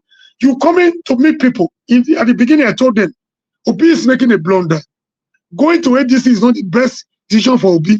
They were busy telling me to face my show with it. They were busy telling me who am I to tell Obi what to do. When you assume that your leader, your principal knows it all, your principal is infallible, your principal is indispensable, your principal cannot ever make a mistake, you are nothing but a sycophant. And people I want around Obi, they are the people like Rational Mind who believe that Obi is dealing with a lot and is overwhelmed with a lot of issues and is dealing with a political mafia who is 100 years ahead of him, 100 miles ahead of him, that he needs support. He needs a think tank that will be able to give him the political direction to be able to, navigate his way. Not the people that feel whatever decision he takes, we give them the presidency. I think he has a lot of activists and mob around him. What he needs right now, I know that everybody is important. Even the madman is important. The activist is important. The public support is important. But what he needs most at this moment, not the ashes of this world, not the mama peace of this world, who are singing on the street, on the internet that either will be or nothing. That is very necessary. Like the Obama's movement. But what he needs right now, the only three options we have is one, for Obi to emerge, is one. Where they will come together and say, we are endorsing you. That one is very far from what I'm seeing right now from ADC. It's very far. The other one is a direct system of nomination. That one is also very far. The last time we had that one was option A4. It's not going to be possible where the likes of Atiku and Amechi are standing, even when you even go for direct nomination. Most of these people saying obedient or nothing will not be there. So the last one that is more feasible is the indirect system. That one, we don't need any prophet. Don't have to wake up TP Joshua from the grave. That one is going to be dollarized. So this is not the first step. I told them, if you don't know where you're coming from, you might not probably don't know where you're going to end up. If the future they say belongs to those who see possibility before they become obvious. Atiku, apart from 1 or 2 times, he has never failed any primaries. If there was a time Wike wanted to be smart, he took PDP primaries to Port Harcourt. Atiku still defeated Wike and all his plan at his backyard in Port Harcourt. So you go into a collaboration. They told me about 3-4 months ago that they have already endorsed Obi, that Obi is so foolish. Before he went into such a merger, they have already assured him. Now they are coming to the realization that nobody has assured him. You cannot call people yesterday a structure of criminals, you're going to meet them thinking that they are forgiving you. Nigerian politicians, not even only Nigeria. Let me land my point. I'm almost done. Politicians all over the world do not forgive like that. Not even in Nigeria. No, Obi will not be forgiven. Somebody also told me about 2 weeks ago that Atiku has nothing against Obi. That he calls Atiku his brother. Those are political gimmicks. If there's anybody Atiku sees today as his greatest stumbling block against him in 2023, it's not even Tinubu, it was Obi. They have not forgiven him. So there is no pathway. They are not thinking of a takedown that will show them a pathway to presidency. I want to believe the obedient movement, they have the support, but they are not doing anything meaningful or formidable with the movement. I rest my case. So Ola will not speak today or tomorrow. No, speak. I'm where I am. So I want to ask a question. I was the first person to say I wanted to interject Omori. So, Mr. Omori, I heard a lot of the things you said. You made a very valid point in some of the things you said, most of the things you said, rather. So, but my question is this: going back to this Obi thing with because some people I've been hearing this story about Obi thought they promised him that you guys said they promised Obi a ticket in ADC. Where did you people get that information from? Are you still there? Is that question for me? It's for you. Comrade Omori, if you can just make that talk within 1 minute so that AY Yeah, it's not even up to 1 minute. It's not even to 1 minute. I got it from, when he was making move, I said this was a wrong political calculation. If there's any blunder Obi was making, this would be the greatest blunder he has ever made. They said no, it was already prearranged, that Obi is not foolish. Obi knows what he's doing, that the ticket was short for him. I heard it from Obedient. I can give you up to 5 names. Well-educated people. But when it comes to politics, they are zero when it comes to political strategies. Do I answer your question? Yes, you did. Thanks. Okay. AY. Yeah, I supported Comrade Omori on that. I've also heard people say that. Actually, I just want to say something about what Comrade Omori said. Comrade Omori is somebody when he's speaking, most time he's speaking my mind. But on the issue of Edo, that is where I actually have a very big disagreement with him. That election, definitely nobody can categorically say Nigeria elections are free and fair. We know that it's a problem that I personally believe we strongly have to do something about our electoral system. I think that's what is really causing the problem. But however, as regard the governor, I really have serious issue with Omori on this. The former governor of Edo State, in my opinion, for 8 years, that guy was useless. The governor of Edo State have now, for some reason, I don't know where people are getting a lot of information. I just got back from Edo probably like 2-3 months ago.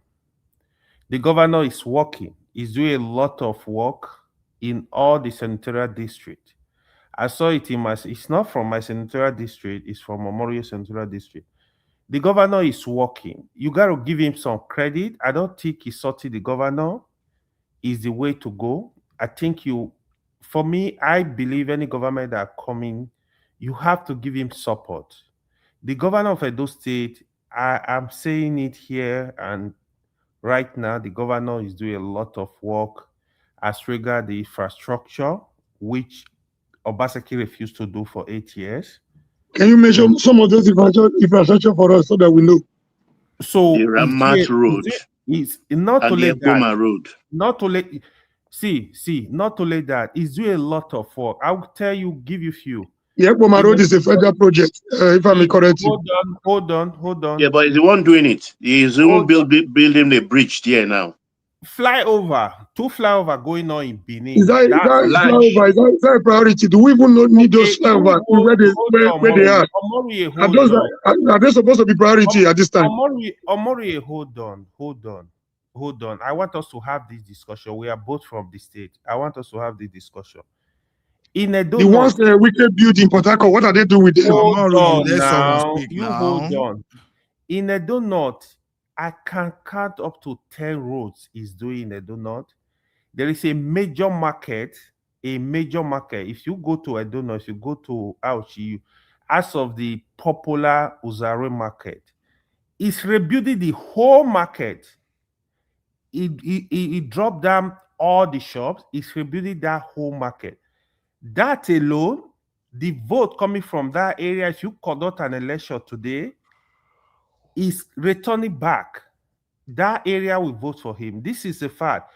In Edo Central, where he come from, you are from there. In his village, he's building a school currently. He's building roads in his community. A lot of roads. Those are major projects. You are from that region. You ask questions.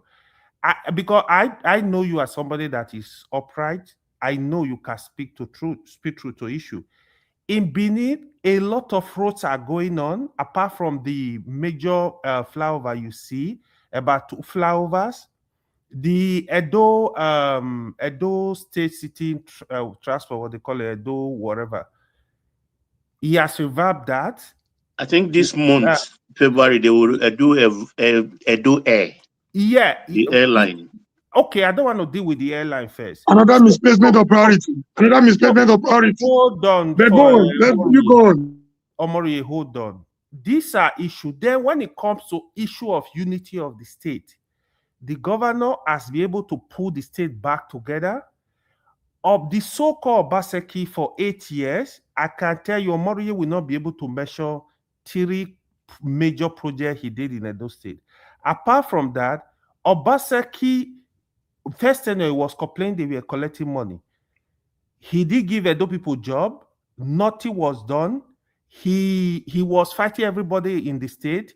He caused division in the state between the Benin, the Esa, and the Edo North. That is not how to manage a state. You have to listen to the people and work with them. Currently, even the current governor is not collecting money from market women. The market that were born in Benin, that Obaseki promised he was going to rebuild, Obaseki did not rebuild any of the market. Omodo Okpewolo is building one of the market right now in Benin. Go and confirm this information. So I don't want, see, I'm not in support. I'm not gonna, nobody I'm benefiting from. I'm not benefiting from the governor. I'm the benefit from Obaseki. But we gotta try to speak truth to these issues. When somebody is doing well, I'm of the opinion, give him credit. So this is just 1 year in office. So let's give it time. By the time the governor is messing up, it's not working, I will come here, I will speak against him. It's not paying me. I don't have a family member that is working with him. I will do that.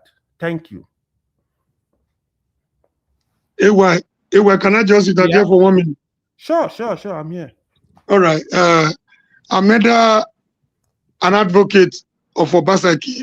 I'm not even a supporter of Obaseki. But I want to remind you that the last gubernatorial election in Edo State, Obaseki wasn't on the ballot. I made mention of Aston Idalo and Okpebolo, number 1. Number 2, you said if you ask me to mention 3 projects of Obaseki, okay, I won't be able to. I can mention more than 20 for you. But I wasn't even dwelling on what they achieved. Just 3 major projects. Just mention 3 for me. 20 is too much, please. Okay. Let everybody hear. Okay, the Oshama Power project, the private power is a private project. It does not belong to he facilitated it. The government is business of the government. Let me land. You asked me a question. Let me land. Okay, go ahead. The business of a government is the creation of an enabling environment for business to thrive. Number 1, you brought life and people. That was brought in. Dangote, it does petroleum refinery. Let's give it to Lagos State Governor. Why not? What about that? No. They have a stake in it. They just have a stake in it. What is the percentage of Edo in it? Yeah, that's about that. If I want to go into that statistics, but you just admitted that they have a stake in it. Power plant. You don't even allow me. I just mentioned one and you started argument. So there's no point. I won't mention any other thing. I'm not here to defend. No. I'm not here. I didn't mention. No. I'm not going to go further because you already made up your mind. Basic foundation, Obaseki laid, Okpebholo has come to destroy everything. If there's anyone that is closer to me, you mentioned in your own word, there is Okpebholo. Okpebholo is closer to me because we are from the same senatorial district. So by relationship, Okpebholo is far closer to me than Obaseki. Okay. So I don't even have any of their numbers. I wasn't dwelling on what they have achieved or what they're going to achieve. I was talking about the process that brought them to power because people were here to manipulate us, to want to tell us what happened in Edo State, in our own state, as if we don't know much about what happened in our state. That's my case. AY, let me add something, please. AY, please, can I just say something? Okay, go ahead, Larry. You see, Mr. Mori, you are not being truthful. And why I said you are not being truthful, I listened to everything you said, right? Obviously, you are a top Obaseki fan, and you are an Igodalo fan. It looks so. Top Obaseki fan in what form? Wait, let us talk. If it's your state, if it's your classroom, will you make Okpebholo a class monitor in your classroom? Wait now, let us talk. You said your own now. In my days, Okpebholo was not qualified to be a class monitor. In my days, a class monitor was qualified enough to be able to write the names of people, noise makers in the class. You are shutting up now. Let them speak. Can you let us speak? Larry, please continue. You spoken. You called him an imbecile. It's okay now. Just go ahead. If my father is a moron, if my father is an idiot, I'll call my father an idiot. If my father is a madman, I'll call him a madman. If I call him otherwise, it doesn't change anything because he's a madman. Okay. Let's people speak now. Can we hear the other? Can we please hear the other? You can call your father anything. Now, for me as an outsider, because sometimes it's always easy to hear people come here, rant and everything. I've been watching Edo State closely, and I've been watching what has been happening in Edo. What I've seen in Edo is the fact that a lot of roads are being built in Edo presently. They have a lot of road projects. That's a fact. I was in Edo. I just came back So for me, a lot of it was built. What was built? A lot of road projects are going on in Edo presently. Measure the roads. They don't have names. The only one you mentioned was a federal project. Mention them. I don't like to shout. Can you let us speak? You've been speaking all through. You can't just say, Blackheads road, a lot of roads. Mention the roads. I will give you the list. I will bring the list for you, Omori. I know Omori is aware of the roads. He said Omori is aware. I can tell you 100%. Please, now beg you. Even the one to my father's farm is being tied right now as we speak. Even the road that goes to Obaseki village, the current governor is building it. Obaseki refused to build it. That's a fact. Go and confirm. I'm not going to come here and speak what is not correct. Anyway, continue. Yeah, let me quickly say this, right? You hear what he mentioned now. When you hear them, the Obaseki supporter, they mention Osiomo power plant. There is modular refinery. There is an hotel. What is it called? That is Madison Hotel. Hotel. He put Edo State money on it, but Edo State does not. They don't hold any part of that hotel. They owe a lot. The case is in court. Don't come here alive. Hold on. I don't want us to go into all that. The case is in court. The museum is building. It gave 4 billion of Edo money. Edo State does not. They don't hold. And the land that belongs to Edo people. That is what how many billion. Do you know the advantage of that museum? Where you are more than this, man. Don't play that over nonsense politics here. You are more than this. You know the advantage of that museum. Larry, look, people that are speaking here. Can I quickly? Sorry, let me finish 1 minute. If you know the atrocity of Obaseki committed in Edo, you will weep. As we speak, tell Obaseki to go to his local government and contest for councillor if he can win. He's even scared to come to Benin, where he's from. So that you guys can kill him. So you can kill him, right? So that the Kabakas of this one can use himself for pepper soup. How about Benin waiting for him to fry him and eat him raw? Omori, I don't want to have a you're more than this. You know what is happening. Let's just come here and watch our dirty little politics. You know what is going on. I hate this dirty politics. I hate this kind of dirty politics. Hold on. Hold on, Comrade Omoroji. When you were Lucky, speaking, I don't think people interrupt you in a disruptive manner. Look at it. Why are people lying? It doesn't need to lie. Look at it. Look at it. Even Lucky Bene the other, all Edo agree he did not was in Benin, is in Edo. Oshomole controlled the vote of Edo North till today because of the work he did. The only reason why Oshomole is not controlling the vote of the whole of Edo is because we don't speak the same language. So these are facts. You have a governor that just finished. He went to abroad, do it at home, meeting. If you know the atrocity, this man did nothing. I'm telling you, I don't. He didn't commit any atrocity. He's traditional power also. Okay, let me. You want us to discuss this? Want us to go into this? Don't go into that traditional nonsense. Hello. Sorry. One more second. Don't go into that traditional nonsense. Hold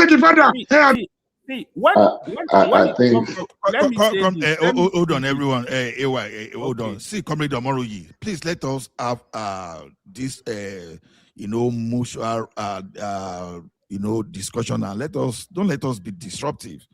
So, because we could see that when you were giving your opinion, nobody was interrupting you in a disruptive manner, just like I said the other time. I just allow people to land their points. Irrespective of how the level of love you have for your person. I put something in the chat. See, Ola, I'm not a supporter of this government. I'm a supporter of Edo people. See, all of you here, I know you have. You sure sound like it now. You sure sound like a supporter. Listen. Hey, can I ask you one question? Was Ali a bad governor? Was Ali a bad governor? Why was he stepped out of Benin? Let's not go into this. He wants us to come and wash our dirty linen. Let me open this. Let's go into this place. Where was Oba? Where did Oba give? Allah, Abi, whoever is Ali out of Benin, say so that we can go. Was Ali a bad governor? Amori, you are being disruptive. What's going on now? They're trying to like exactly. Can we just have a little bit digression? I mean, can we just move away from that? Cool. Have our little input, and let's see if we can just wrap it up. Okay, sir. Bishop, if AY grants you permission, just go ahead. Thank you. AY, please, if you just let me. I want to take us back. I was thinking that we're going to discuss the politics of 2027 as it relates to where we started from. I don't know how we ended up with this Edo brouhaha. But I wanted to point out something when some people brought up the issue of OBJ and Kwakwanso trying to matchmake Kwakwanso and OBJ. And Peter Obi. The same Peter Obi that Kwakwanso rejected in the last run-up to the last election. And OPJ has an antecedent that is not very lofty, that is not very bright about choosing leaders and successors for Nigeria. He has not fared very well. I mean, if you want to go back in time, as a military head of state, Shagari, knew how it ended. Yaradua, Jonathan, I mean, he supported what have you. So if OBJ is recommending, is giving us prescription now about whatever he's bringing together, all we need to do is to look at his antecedent, how the ones that he gave us before, how did they fare? So if we are going to do permutations and we are going to subject them to rigorous scrutiny, that is the candidates. And we are using OBJ's approval or what do they call it, endorsement of the candidature or candidacy of Peter Obi with Kwakwanso. For me, rather than see it as a plus, I would rather see it as a minus. Because of the things, the way he has, I don't know whether it is about his judgment or his brashness or whatever. Highly revered and respected, more lucky, far more luckier than an average individual deserves. But I don't think he's using his goodwill very well. Now, agreed, and all of us have a stake. We have different stakes in politics, and it shows. So we see a candidate from the view of whether I like him or I don't like him. And that's exactly what is playing out in this argument you're listening to. There is no doubt. I don't know Comrade Omori, but obviously he has an axe to grind with Ogbebolo. And definitely he prefers, he likes Obaseki and the Obaseki choosing successor, the one that did not take it. I've forgotten his name. So obviously, and many times our personal interest beclouds us from election took place. It has ended. A candidate has emerged. The day that candidate emerged, he is no longer a candidate of the election. He is the elected governor. The reasonable thing is for everybody, whether you like him or the party, to put the interest of the state, whatever decision is going to take, let it be in the best interest of the state so that the state can benefit. But we carry on the acrimony that leads up to the election, and we don't let it to end until the tenure runs out. We are never going to develop this way. We are never going to. It's unfortunate, but that is the truth. Immediately election comes and election is over, I think governance should take over. We spend long time in litigation. Even after the litigation, we still don't accept the fact that the election had been done and dusted. Let governance, and we still continue bickering. I had my friend said earlier on that the coming election is going to be between Nigerians and the APC. It has become like a common thing that everybody is saying that, oh, it's against the people. And I began to wonder, who are the people in the APC? Are they aliens? Are they from another planet? Are they animals? Are they not human beings? Are they not Nigerians? A party that has the control of 30 states, I'm not envying them. I'm not saying I'm boasting about it. But it's an illusion to begin to say the election is going to be between Nigerians and APC. I mean, we saw what's his name pulled yesterday in Rivers. We saw what Wike was able to pull. We saw what Abba Yusuf was able to pull in Kano today in the, what do they call this one? The street march, what do they call it? The parade he had today. Because Kwapasu did this a few days ago, and he is doing this now, whether or whether not. A point will come that we have to agree. Two angels will contest. One will be accepted and one will be rejected. And we can even have the case of the best and the worst contest. And people will choose the worst. They did it to Jesus Christ. And if they have chosen him and they have chosen him, so be it.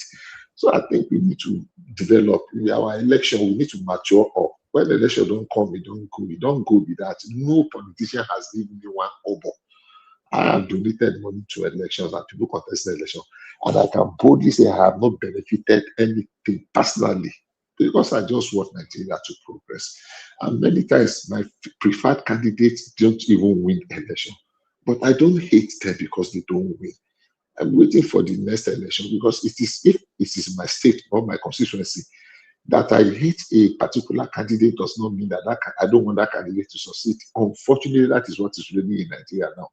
Once the candidate that wins is not our preferred candidate, we just want the candidate to fail at all costs. That is not patriotism. That is taking it a little bit extreme. Election should be conducted in the spirit of sportsmanship. When you win and when you lose, you congratulate the winner and you move on. If you can contribute, if you don't want to contribute, go and stay on the sideline. When there is next opportunity to contest, throw your heart into the ring again. That is how it's supposed to be.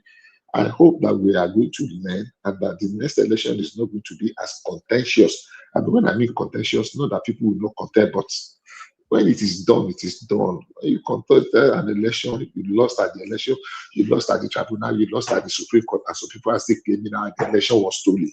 12 justices gave a verdict, not even one dissenting, and people are still saying, oh, the election. If election is fair the only day that you win, then you are not a sport person, you are not a sportsman, and you are not patriotic. I pray that we'll move ahead and we get better with our election and with how we continue to rule our country. Most times, the best we know always be the ones that we rule. I don't think that Americans are saying that it's the best of their best that is ruling America today, but America will see when occasional arises, they will still come together and say, look, America first. Hopefully one day, every one of us will be able to come together and say, Nigeria first. Thank you very much. God bless you. And God continue to bless the Federal Republic of Nigeria. Thank you, Bishop. AY, do you want to come back to your point? Yeah, so to finish my point, right? You see, the Edo State election, right? The PDP governor, Aswe Godalo, Aswe was a very competent man. I really like him. But when Omoriye said this is not about Obaseki, actually it was about Obaseki. Obaseki was the problem of Aswe. Obaseki was not helping. He did not help Aswe in that election. So you have an election where 99% of Edo State politicians from across party, they were in one party, were supporting APC candidate because of the kind of human being Obaseki was to Edo people.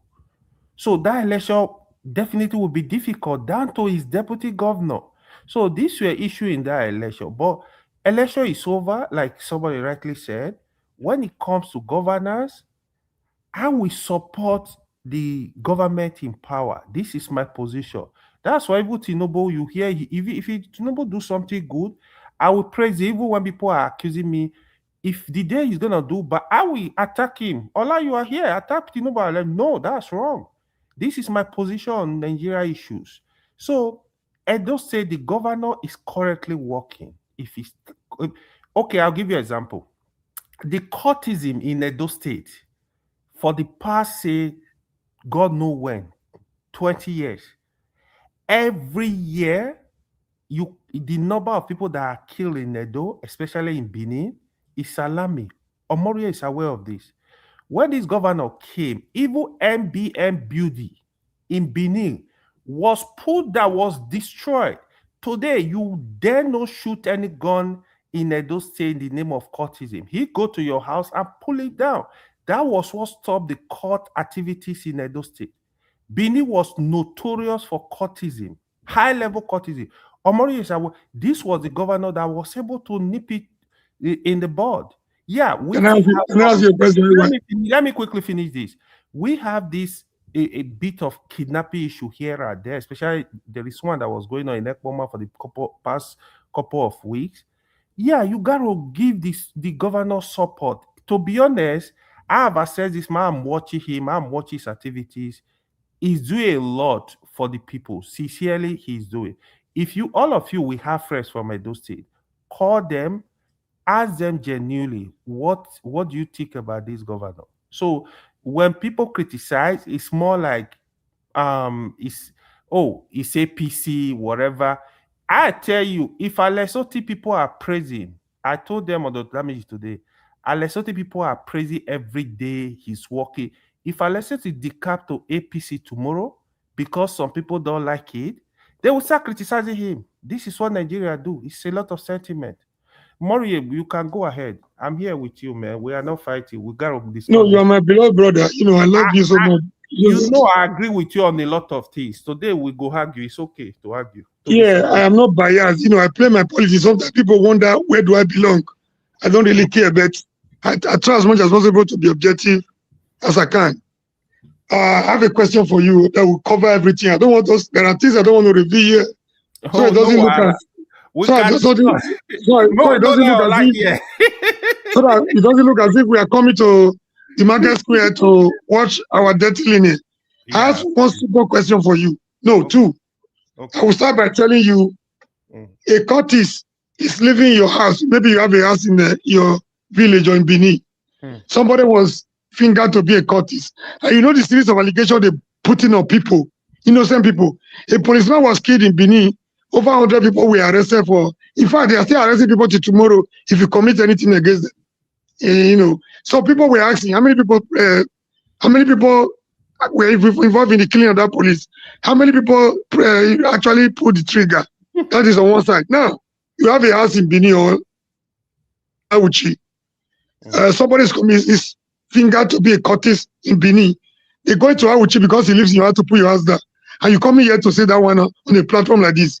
That is number one. Number two, I asked earlier, was Ali, from what you heard of Ali, I wouldn't know how old you were when Ali was the governor of Idembede State. From what you heard, from what you read, from what your parents told you, was Ali a bad governor? If yes or no, did he deserve to be swept out of Benin?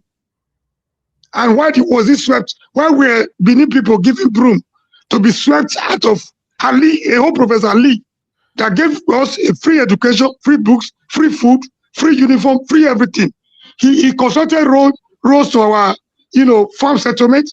He constructed roads to bushes to area schools, knowing that that is the only way you can enlighten the people.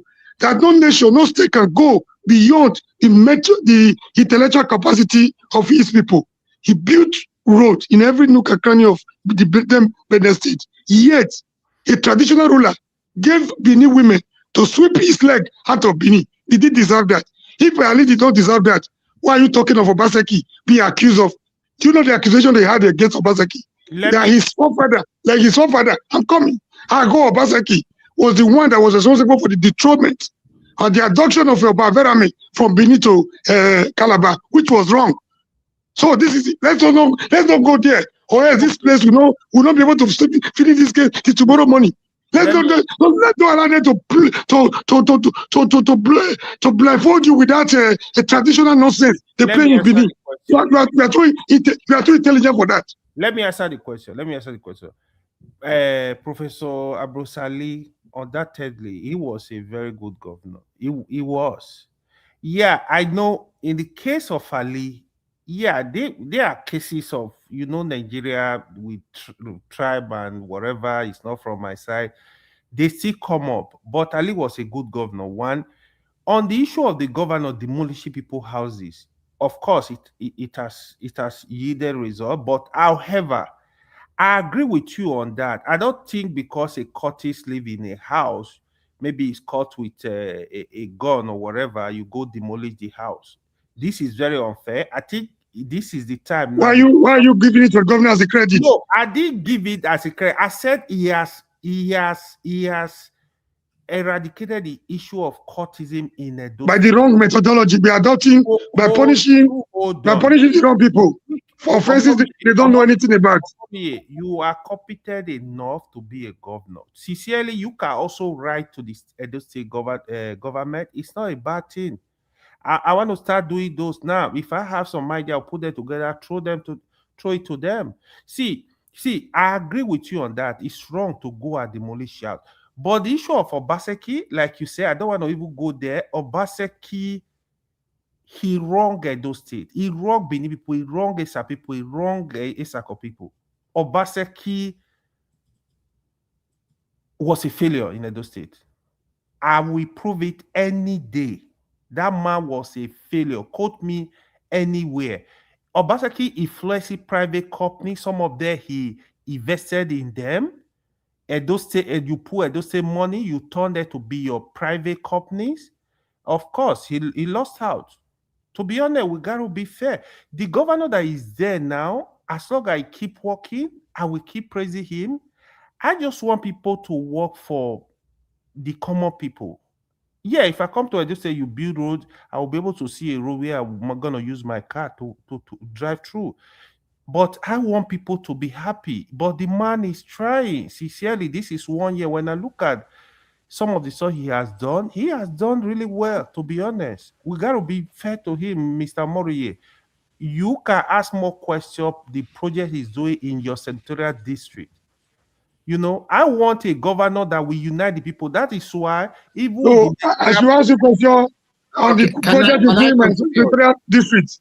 So you should know my senatorial district more than I do, right? I'm doing the project for you tomorrow here. I can look for the outside. So you are asking me to ask you the question on the project he's doing in my own senatorial district. Yeah, can I say something? AY, look into the chat. There's a link of all the projects there. Okay. They put it here. I'm telling you. AY, can I say something? Yes, because sir. if Yes, we sir. allow the two of you to go, none of us will talk today.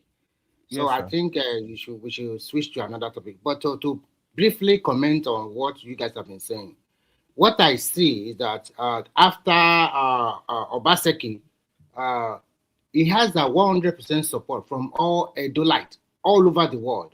I remember that time that the slogan is Edo no be Lagos. Everybody Exactly. supported him. Yeah, everybody supported him. So in my brain, I asked myself, after so many years, why are people turning against him? Because for you to be a governor of a state, there must be a power broker in that state that will support you. A lot of big politicians are in your support. So what happened to all these people? Why are they not supporting you anymore? Are you picking a fight one by one with them? And to be frank with you, what we read during his time was that a lot of proposals, something they won't bring into fruition or something. MOU. MOU, thank you, MOU or something like that's what we had. And today, everybody can go online. Luckily for us, we're in the age of technology. We can see with our eyes what they are doing in each state of Nigeria. If you are interested, just go to YouTube. The greatest problem of Obaseki, he did not share money for politicians. He placed them where they belong. He wanted to return power to the people. He wanted to return power to the people of Edo State. That was the greatest problem. He had problem with the traditional institution too. Simply said. Okay, I will quickly talk generally now. If you look about politics in Nigeria, no matter how you have the money, no matter what you are going to do, if you are not popular in that domain, in that district, in that community, in that state, there is no way, even if you want to rig, there is no way you are going to win. And when we are talking about politics is local in Nigeria, in the last election, all those people that report about it, they say all the political party rigged. How can you tell me that in a state like in the southeast of Nigeria, the vote is 94, 96, 97% Obi? Are we telling us that there is no party member that come from APC or the other PDP or whatever? So and one thing I don't like black people about is that when they lose, they will continue to complain. Yeah, I was rigged, I was this. Or if your candidate lost, then you will say, I was rigged, was that. No, they give the opportunity. You go to Court of Appeal, you cannot prove it. You also go to Supreme Court, you cannot prove that this is where I got the election result.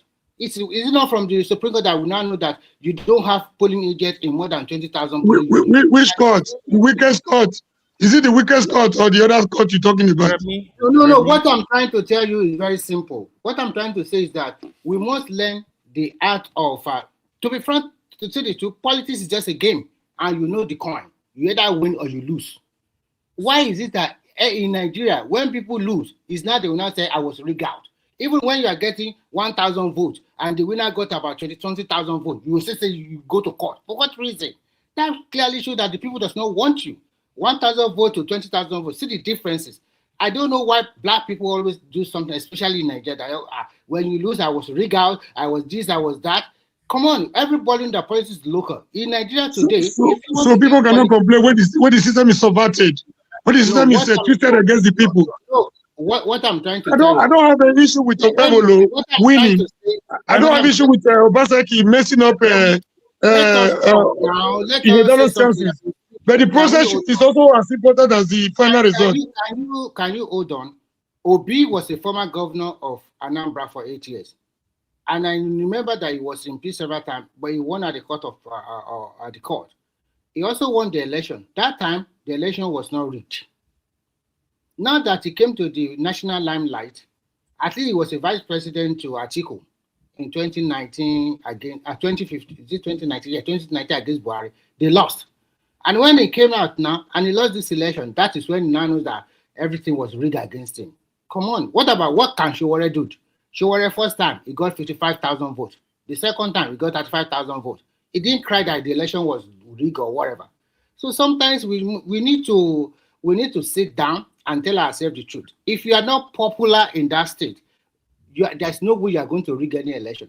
And politics is local. Anywhere in the world, they use one way or the other to sway voters to themselves.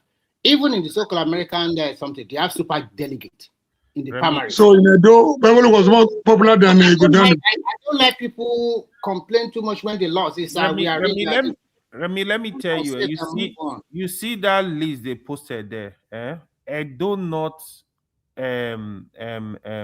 projects are not even there. There are more projects I cannot even see on that list. Apart from that, you see, Aswe Godalo, like I said, was experienced, educated, was a good man, in my opinion. Obaseki was his problem. Do you know Obaseki, how many projects signed memorandum? He deceived Edo, for example. The first month he came in, he was going to build Giggle Seaport, memorandum of understanding. He promised airport in Edo North.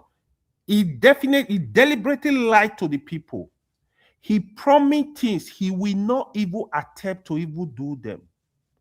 People were hungry. People were hungry. So because of his failure, that was why Aswa was really punished. Most of the votes that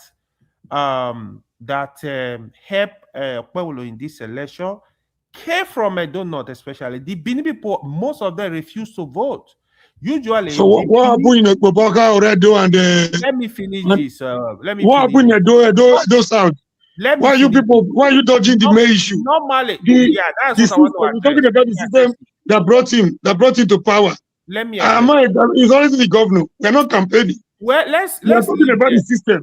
You are right, but what the issue I'm addressing today, when you are saying the governor is not working, does not know what he's doing. Okay, let me tell you the worst you will know in Edo State. During Obaseki, you will hear Edo Best. They tell you Edo Best, Edo Best. Edo is digitalized. Edo is up. But if you go to Edo schools, you will weep. Apart from what Oshomale did. How was he able to move them from 30-something to the third or the second in the entire country? Where is the report? Show us the report. The report is there. WAEC and NECO. WAEC and NECO result. Put the link here. I don't have the link. The result is there. They got an award. They got an award for that. Omori, you are. Some people even came from other country and West African country to come and copy the system. I don't like to argue with you. Omoriye, we agree on a lot of things. This issue is a major issue. Sometimes when you are speaking about it, I don't want to talk about it. You don't know the root cause of Obaseki's problem. That's why you people are. That's why they say deceiving you. When it comes to this issue, you are not. That this is just the truth. He said Obaseki was a con man. This was the truth. The ones you have there now, they are even more corny than Obaseki. No. You talk about courtesy. Who among this cabinet is not a courtesis? From the state chairman of PDP, Yara Terebe, to the governor, a deputy to Obaseki, Finishaibu, to all the people around, to the Kabaka. Yes. Everybody around the Pueblo, they are courtesis. If you want to eradicate courtesy, start from your cabinet. Charity begins at home. Okay, Pueblo is not a courtesis. Obaseki he's a courtesis. He's a courtesis. You want me to tell you? Obaseki, okay. You want me to tell you where he belongs? Obaseki was a courtesis too. Which group? He belongs to pirate. Obaseki is a pirate member. Pueblo too is a courtesis. What was he doing for Aneni? Let's not go there. Talking to somebody fighting a courtesy. Who is not a courtesis in the door? I'm in this cabinet. The deputy there is a courtesis. Shaibu is a courtesis. Kabaka is a courtesis. We know. Even the Oga in Edo is a courtesis. Their grand patron. Let's not go there, man. Let's not go and naked ourselves in the market square. That's my place. Unfortunately, in the South especially, most of the elected officials, most time they are courtesis. I've said this thing. That's why. But when I saw the governor fighting this courtesy, I gave him a lot of credit. He's not fighting anything. It's a political witch hunt against opposition. Go and look at the number of houses that were listed. For destruction. MPM is a political party. You don't know. Let me tell you what happened. Will you have time for me to tell you what happened? Why they went for MPM? Do you know what Matthew do you recommend in Benin? I know Matthew recommend now. Yeah. Okay. Do you know the House of Rep member Marcus Onobu from Ekpoma, Edo Central? Yes. Do you know the houses were listed for this demolition? That's true. I heard that. Were they demolished? Were they demolished? They were not demolished. Do you know why they were listed? Do you know why they were not demolished? But I don't be baby politician. Maybe rest over there. I know. Let them not deceive you. You know America based. Me na home based. Me na grassroots. Amarie, we then go and don't go play politics. So I'm serious. Be getting ready. Me na home base. Hey, well, I not be American base. I be home base. No, I be home base. I be No. You know, you know, burger politician. You know, burger. When we live out there. No, man, not my voice. Man, not disturb people too much. No wahala. So what is the topic? What is the topic of the day? Ola, don't go sleep now. No, I no sleep now. I just allow you to free flow because the I know people who they fight. So after you fight finish, I can bring topic if you want. We know they fight too. I'm worried about my guy. Any day will forget. In fact, I'm surprised that we gotta tell ourselves the truth sometimes. It's okay like that. You know, so you stay far away, so they deceive you. Now we know what to do. I'm still trying to figure it out how Showerite is now Obasekite. So I don't know. So that means something don't change along the line. You know, anybody. No, that shows objectivity. Yeah.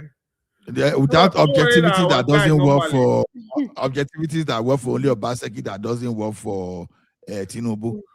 That doesn't work for other. I'm not speaking for Obaseki. Obaseki not my candidate too. I just say, you know. Do you know how many kilojoules you just spent just defending Obaseki? The process was wrong. I was speaking against the process that brought in Bebulu. I'm not campaigning. Elections are over. He's the governor. It's our governor. We can't change that. Okay. So let's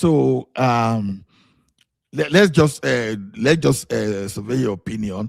Is anybody still comfortable with this Nigerian system we are using, or should we just go back to 1963 constitution? Because regional system.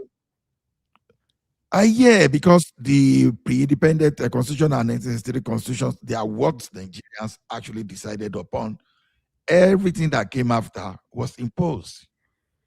You understand? Especially the constitution. So now, part of the reason I'm talking about this is this: if Nigeria must stay together, we should find a way to remove anything religion out of that constitution.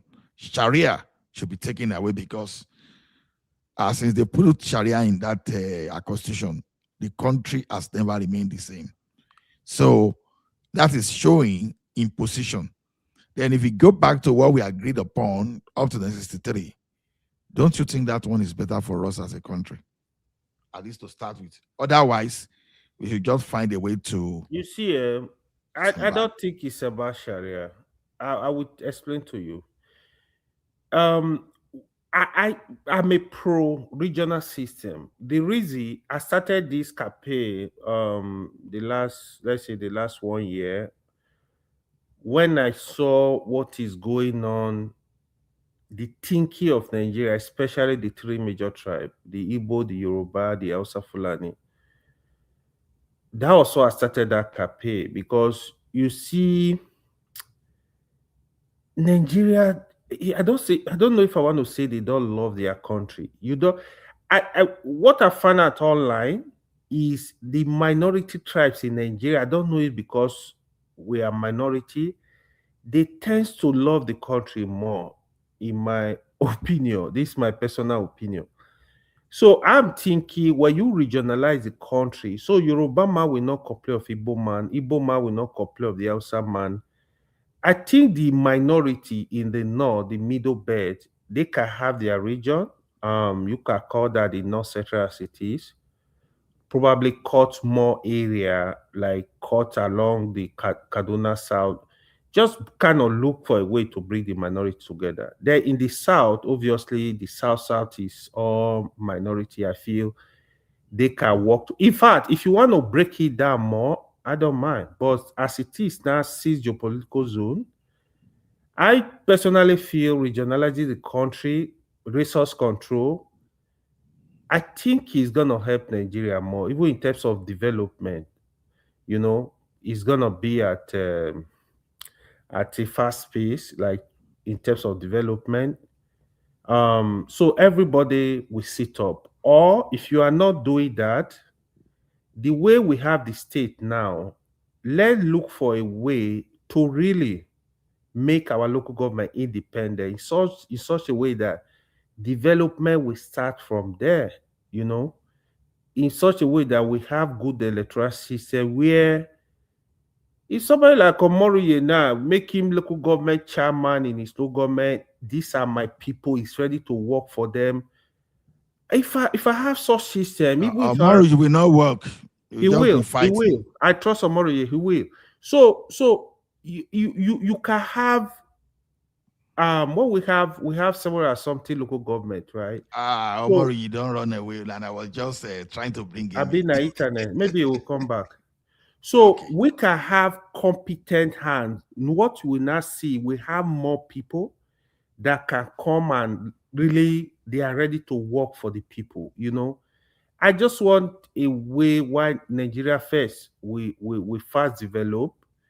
The people, even though I also have this belief that even the people agitating, even when you, for me, even when you break a country, make a local government a country, people that love the vision will still go ahead and divide that local government because their think is they're gonna look for some kind of division.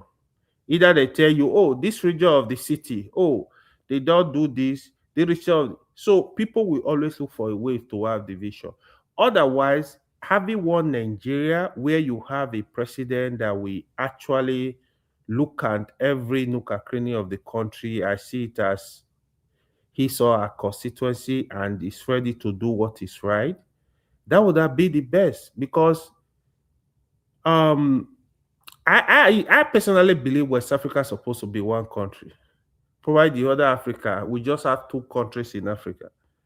You know, if you the way the world is going, but fortunately we are here because you hear this tribe thing everywhere. Is the discussion reduced to tribe everywhere? It's problematic. It's really really problematic. You see when Trump is coming to bomb Nigeria, some people want you to kill some people want you not to bomb. It's all funny to me. We don't have one voice at all in Nigeria. We don't have one voice at all. It's a major problem. That is why I feel probably when you regionalize the country, probably you will have similar people kind of dealing with themselves. So if Yoruba want to complain why development is not in his domain, then he should complain about the Yoruba leader over there. If Igbo man want to complain about Igbo leader over there. If I was but at least security will improve. Security will improve too. Yeah. It will improve a lot. Yeah, the federal government from the north and will lay you from the south like that or southwest. Yeah. And we all know if they continue to bomb themselves to death in the northwest or north, it's not exactly. So you protect your environment. I feel because for me, you know, if this is discussion like this is just my thinking, right? But the discussion can be expanded where you listen to other people, listen to people's view. How can we build it? How can we make it better? That would be good. That would be good, you know. Let Nigerians live like normal human being, man. It's frustrating. The problem is that first we have to fashion out what kind of system really good for that country. We have to fashion that if you are from the north or maybe from the northwest and you are coming to the south, you cannot have the same right as the local people of that south, south. Right. Because the way that country, we all know that we have tribal and religious problems. Is big. So if people coming from that place know that, oh, I'm going to dwell in this southwest or south for my business or whatever, then you must respect the local law and the people's culture over there. Absolutely. You see one thing, if you ask me, I want the type of arrangement of the UK. You understand? So, you know, if you're having 3 regions, 6 regions, so those regions will just be like a country, but it's not a independent country, I think, in terms of sovereignty. Yeah. So, but then, the thing is, you understand, for us to be productive, we have to take that matter of our religion out. So when I was speaking the other time that Sharia in our constitution is a big problem, that AY said no. You see, if you say Sharia is not a big problem, look at the framework of what they used to bring Ishpa, and Ishpa now they be overstepping in the northern part of the country, and nobody is cautioning them.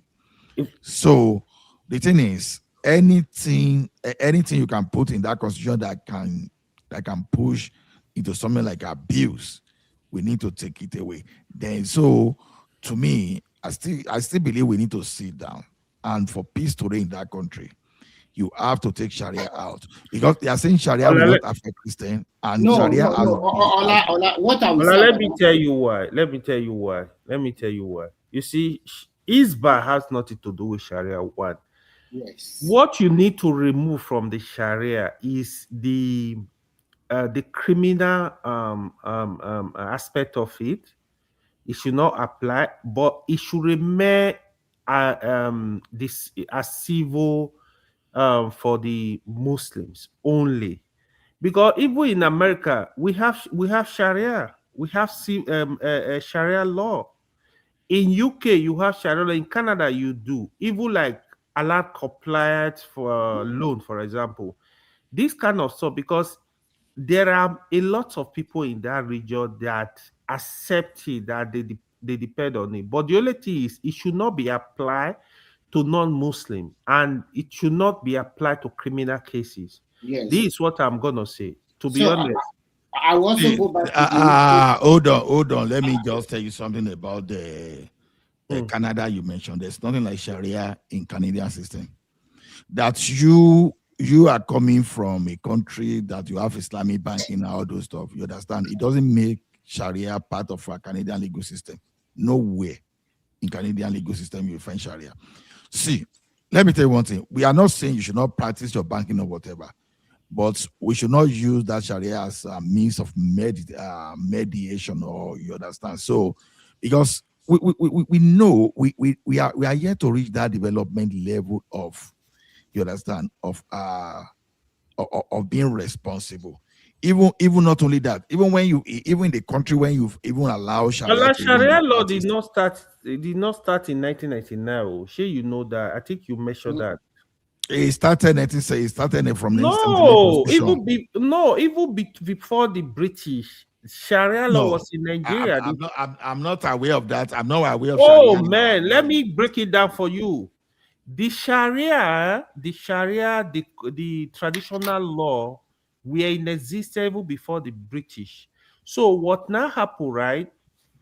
When they were framing our Nigeria constitution, it was more like the Sharia, the civil law, and the customary law. That was how we had the customary court. You have the Sharia court in the north. This was the reason. Go fact check me back and all this information. So it's not new. It's just that because of the um, uh, uh, uh, because of the religious tension going on in the country, that's why you hear people measuring it. Like Isba, you measure Isba has nothing to do with Sharia. Isba is just Isba is like just a paramilitary security for the arrangement government. in Kano State. I check And this issue. although they obey the no drinking of Oh, okay. Well, okay. Which state extended its own to the point that you don't want to see man and woman together again in the public space now? You understand? You see this thing when you. Oh, he said did it. Even in Saudi Arabia, they see man and woman together. Which state is that? So Nigeria is taking their own to.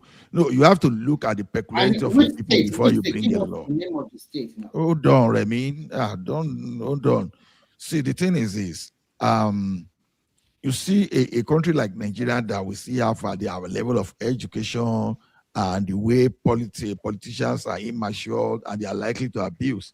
So I think it's not the right time for us to clamor for something like Sharia in our constitution, to be honest. Any trace of Sharia, I think it should be taken out. Let me tell you something. Hold on, uncle. Then, if the northern part of the country cannot do, if they want to practice the Sharia, because we've taken the statistics, especially in Africa, where you stick in Sharia into the law. At the end of the day, they end up with a very big problem. Anything religion that once it enters your law, it becomes a problem. So you can prevent it, you can avoid it by taking it out of your constitution, at least to stop the extremists. Something some fuel for them to propagate their ignorance. So that's my point. So Remy. Oh, okay, yeah. Okay, what I want to say is this: apart from the constitution, the state also have their own law to protect, probably to come into force. Right. And when you talk about Sharia, it's not all the northern states have Sharia law in their system. I think what they are doing, which personally I think those Sharia law are being used. 12 states have Sharia in their system. Don't say that. It's 12 states have Sharia in it. Which one are they? Are they really using it? If you talk about the states that are using Sharia, to maybe talk about Kano, we talk about, and I think the way they are using it is just to make sure that majority of those people that are not educated, the poor one, and the most religious one among them, they are using it to put them into order one way or the other. But sometimes we have some exceptional cases that, of course, if you live in that locality and you are not a Muslim and you are living there, and you have a right not to be taken to Sharia court, you can take it to the normal high court. But all well and said, I think the problem is that those Muslims in the northern part of the country, because they are not educated, so they have used religion to blindfold them to believe that we are fighting for your cause, which is a lie. They are just using them. And the reason is like that is because even in the South, that people are fairly educated. Some Christians, some churches are still blindfolding some of them. Absolutely. Yeah, blindfolding some of them to the extent that they say, you don't need to go to, there is a miracle in the church, you don't need to go to work. And if you see some people, they will not even talk to you as a Christian or a Muslim. They will think you are not a good Christian and you are not a good Christian. So the problem is that religion, unfortunately, is bastardizing that country. Look at it now. Can you, for God's sake, people are still talking about Muslim ticket? Even the Shetima and the Tinubu you are talking about, do they pray 5 times daily? Do they even go to work? I just, what kind of people are... Tinubu catch you, eh? No, see, Remy, you are missing it up. So sometimes when I see people, the way they think, these people are just using you. You are mixing it up. You are mixing it up. Let me tell you one thing. Religion is a tool. We've said it often severally. Yes, it's a tool. Okay. Now, when you now give that to some kind of legal backing tool, it becomes more dangerous. See, those people implementing Sharia, those people implementing Sharia, they are not necessarily doing that because of the love for the people, but just because they want to use it to control for the selfish interest. We are saying the same thing, Ola. Now, when you now have to bargain for power as well. How can you? Sorry, let me quickly chip in. You will see what you want to say now. How can you test some people that are doing from day one? They never even learn ABC. They don't even know nothing. Just give them gun, go and kill the other people because they don't know nothing. Because education will open your eyes from the start, the moment you enter primary 1 or whatever, or kindergarten. But these people, they don't know. So that is why they thought that they are fighting for their people. What they will tell them is that go and buy them, because if you don't buy them, they will take over your religion. They will take over this, they will take over that. And they don't know nothing. So you can see exposure in life is very important. Now, when you go to the southern part of Nigeria and you see most of these Hausa doing Okada, doing a sort of job, you see them very calm because they have seen the way the people there are living. Do you think they would like to go back to the place where things are not organized anymore, that they can buy them anytime or drive them to go to be a terrorist or whatever? So unfortunately, we still have a lot of work to do in Nigeria, but unfortunately, there is a big division among the major tribes. But Ola, let me say this, right? So the Sharia you hear, right? It's actually applied to the civil matters and personal matters, basically. But So they've been misusing it. That's the problem. they did misuse. That's what it's not Sharia. That like is bad. It's a mistake. So the kind of civil matter when you hear Sharia, what is applied to? It's like marriage and divorce, like inheritance, stuff like child custody, family obligation. These are kind of the stuff that is applied to. What is bad doing is bad. They don't even have nothing. They are not doing nothing across Sharia. It does not have. So when you go to Sharia court, you just deal with this civil case. I don't think, to be honest, even in UK they have that. Like you are allowed to use Sharia on civil case. You can fact check me. So as regard to Nigeria, just like what Remy said, I think it's the north somehow when it comes to religion. They are not the only Muslim in Nigeria. Now, share Yoruba is almost like 50% Muslim Christian now. But do you hear? I don't. They live peacefully. They live peacefully because probably because of the a lot of exposure in the southwest. So even when you form even if there is Yoruba nation today, I don't think they will have major issue. Look at the.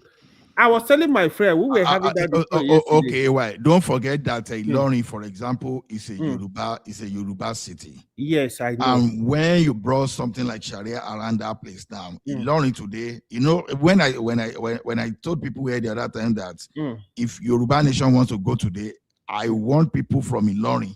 It's either they become I religious don't know leaders, how they make Quran. or we pay them off and relocate everyone that want to practice Sharia there to Sokoto.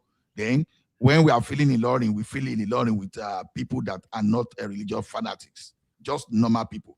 Ilorin people now, with due respect to some decent one among them, Ilorin today is a city of religious hoodlums.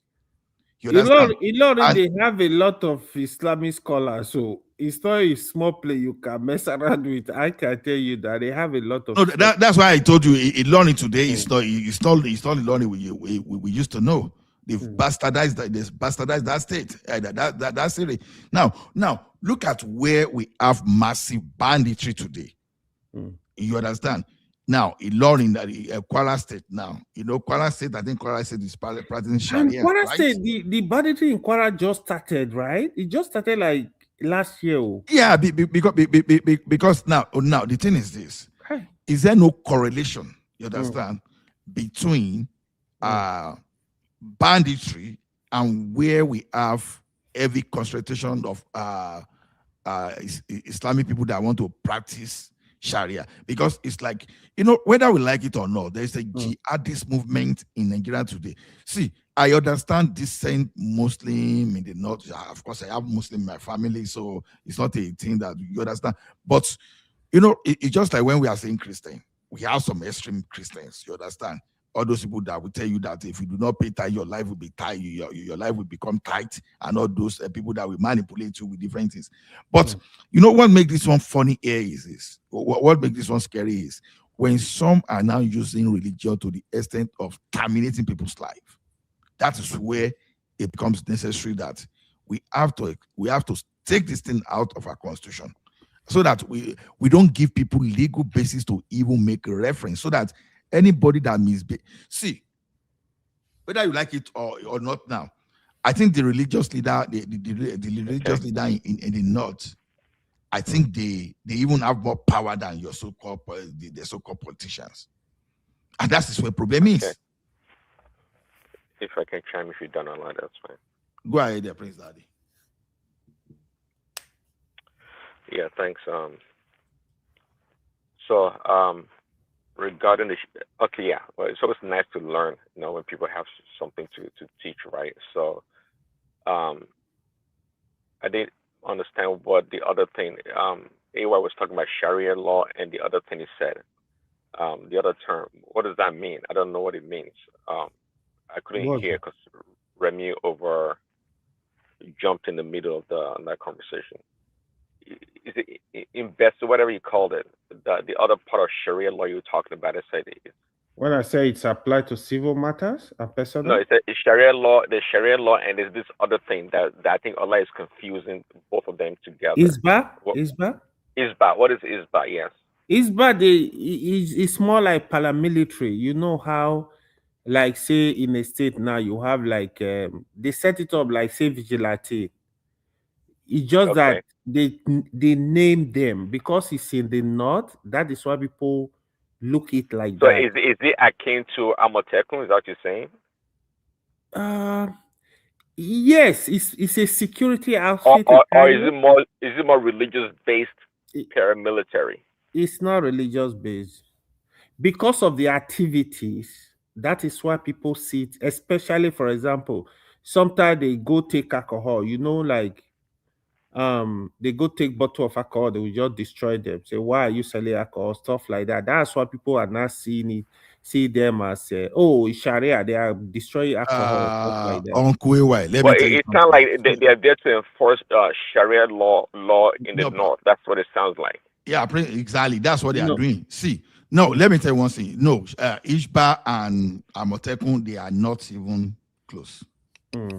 Nothing. They are not in any way close. Yeah, Moteco is purely security. Yeah. So what Ishba has been doing is to enforce aspect of Sharia. Then please tell me any other duty apart from enforcing Sharia content. No, they do security actually. They do security. What type of security? Like security, like man and woman should not sit together. What security? No. Isba doesn't. They don't do that. They don't do man and woman don't sit together.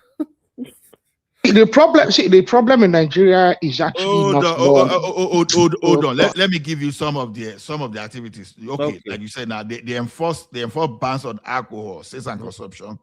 They monitor public conduct like gambling, prostitution. You understand? Look at all those things now. You cannot gamble when you have Ishba. Then prostitution, no. Then definitely they mediate on family and community disputes. Okay, Then let me educate Muslim on Sharia. Educate Muslim on Sharia compliance. Okay, I think I have a good overview of what Ishba is now. Obviously, if they are in the north and it's against the law to drink, it's against the law to drink alcohol and this other stuff. Yeah, obviously they're going to enforce that part of the law in addition to whatever other laws that civil law that they have to. So I understand it. So AY also said Sharia law has been around since before our independence. I mean, when the British were there, I didn't know that. Of course it has. Well, I didn't know that. It was there. I don't remember reading that or being taught that in my social studies. You can check it out. Class. Check it out right now. Well, I'm not. Please, Daddy. The problem is that it's called Sharia. The problem. I was ignorant of it. I'm just saying I don't know. See, please, Daddy. I think in Nigeria, let me comment and say this. In Nigeria, we have a problem. We have a fundamental understanding. The issue now is that people are fixated on the idea of Sharia law. Okay. And where the problem is like I see with Mr. Allah, because I think that Mr. Allah has a fundamentally Islamophobia. Just stop being politically correct. I won't take that. I told you categorically that Sharia is not codified in the existing constitution of Nigeria. Anybody Mr. Allah, can I land? I'm not contesting that in the constitution.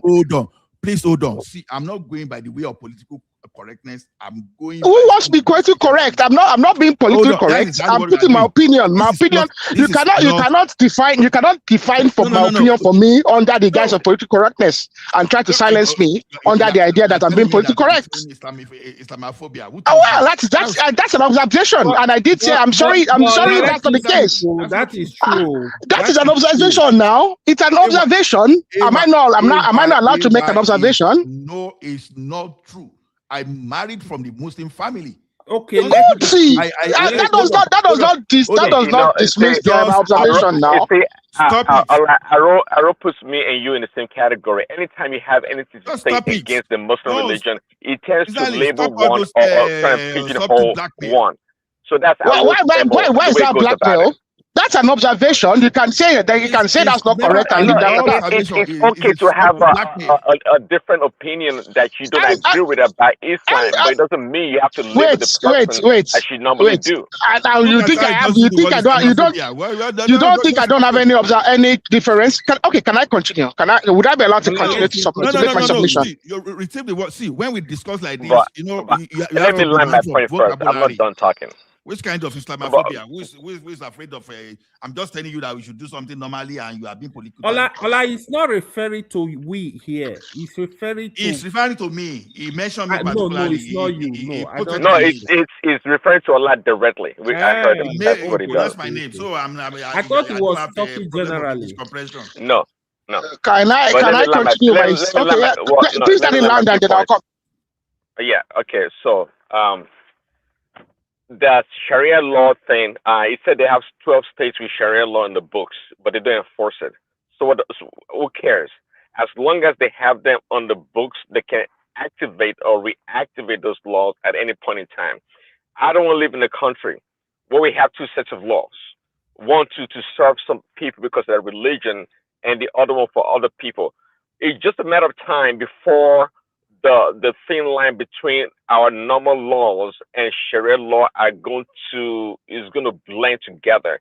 When they will begin to persecute everyone, it doesn't matter if you're Christian or Muslim or not. If you violate any law in their territory, they can use Sharia law to persecute you. Okay, so I don't want to fall into that trap that, they're not doing right now. Only when a Muslim and Muslim have a problem, they invoke Sharia law.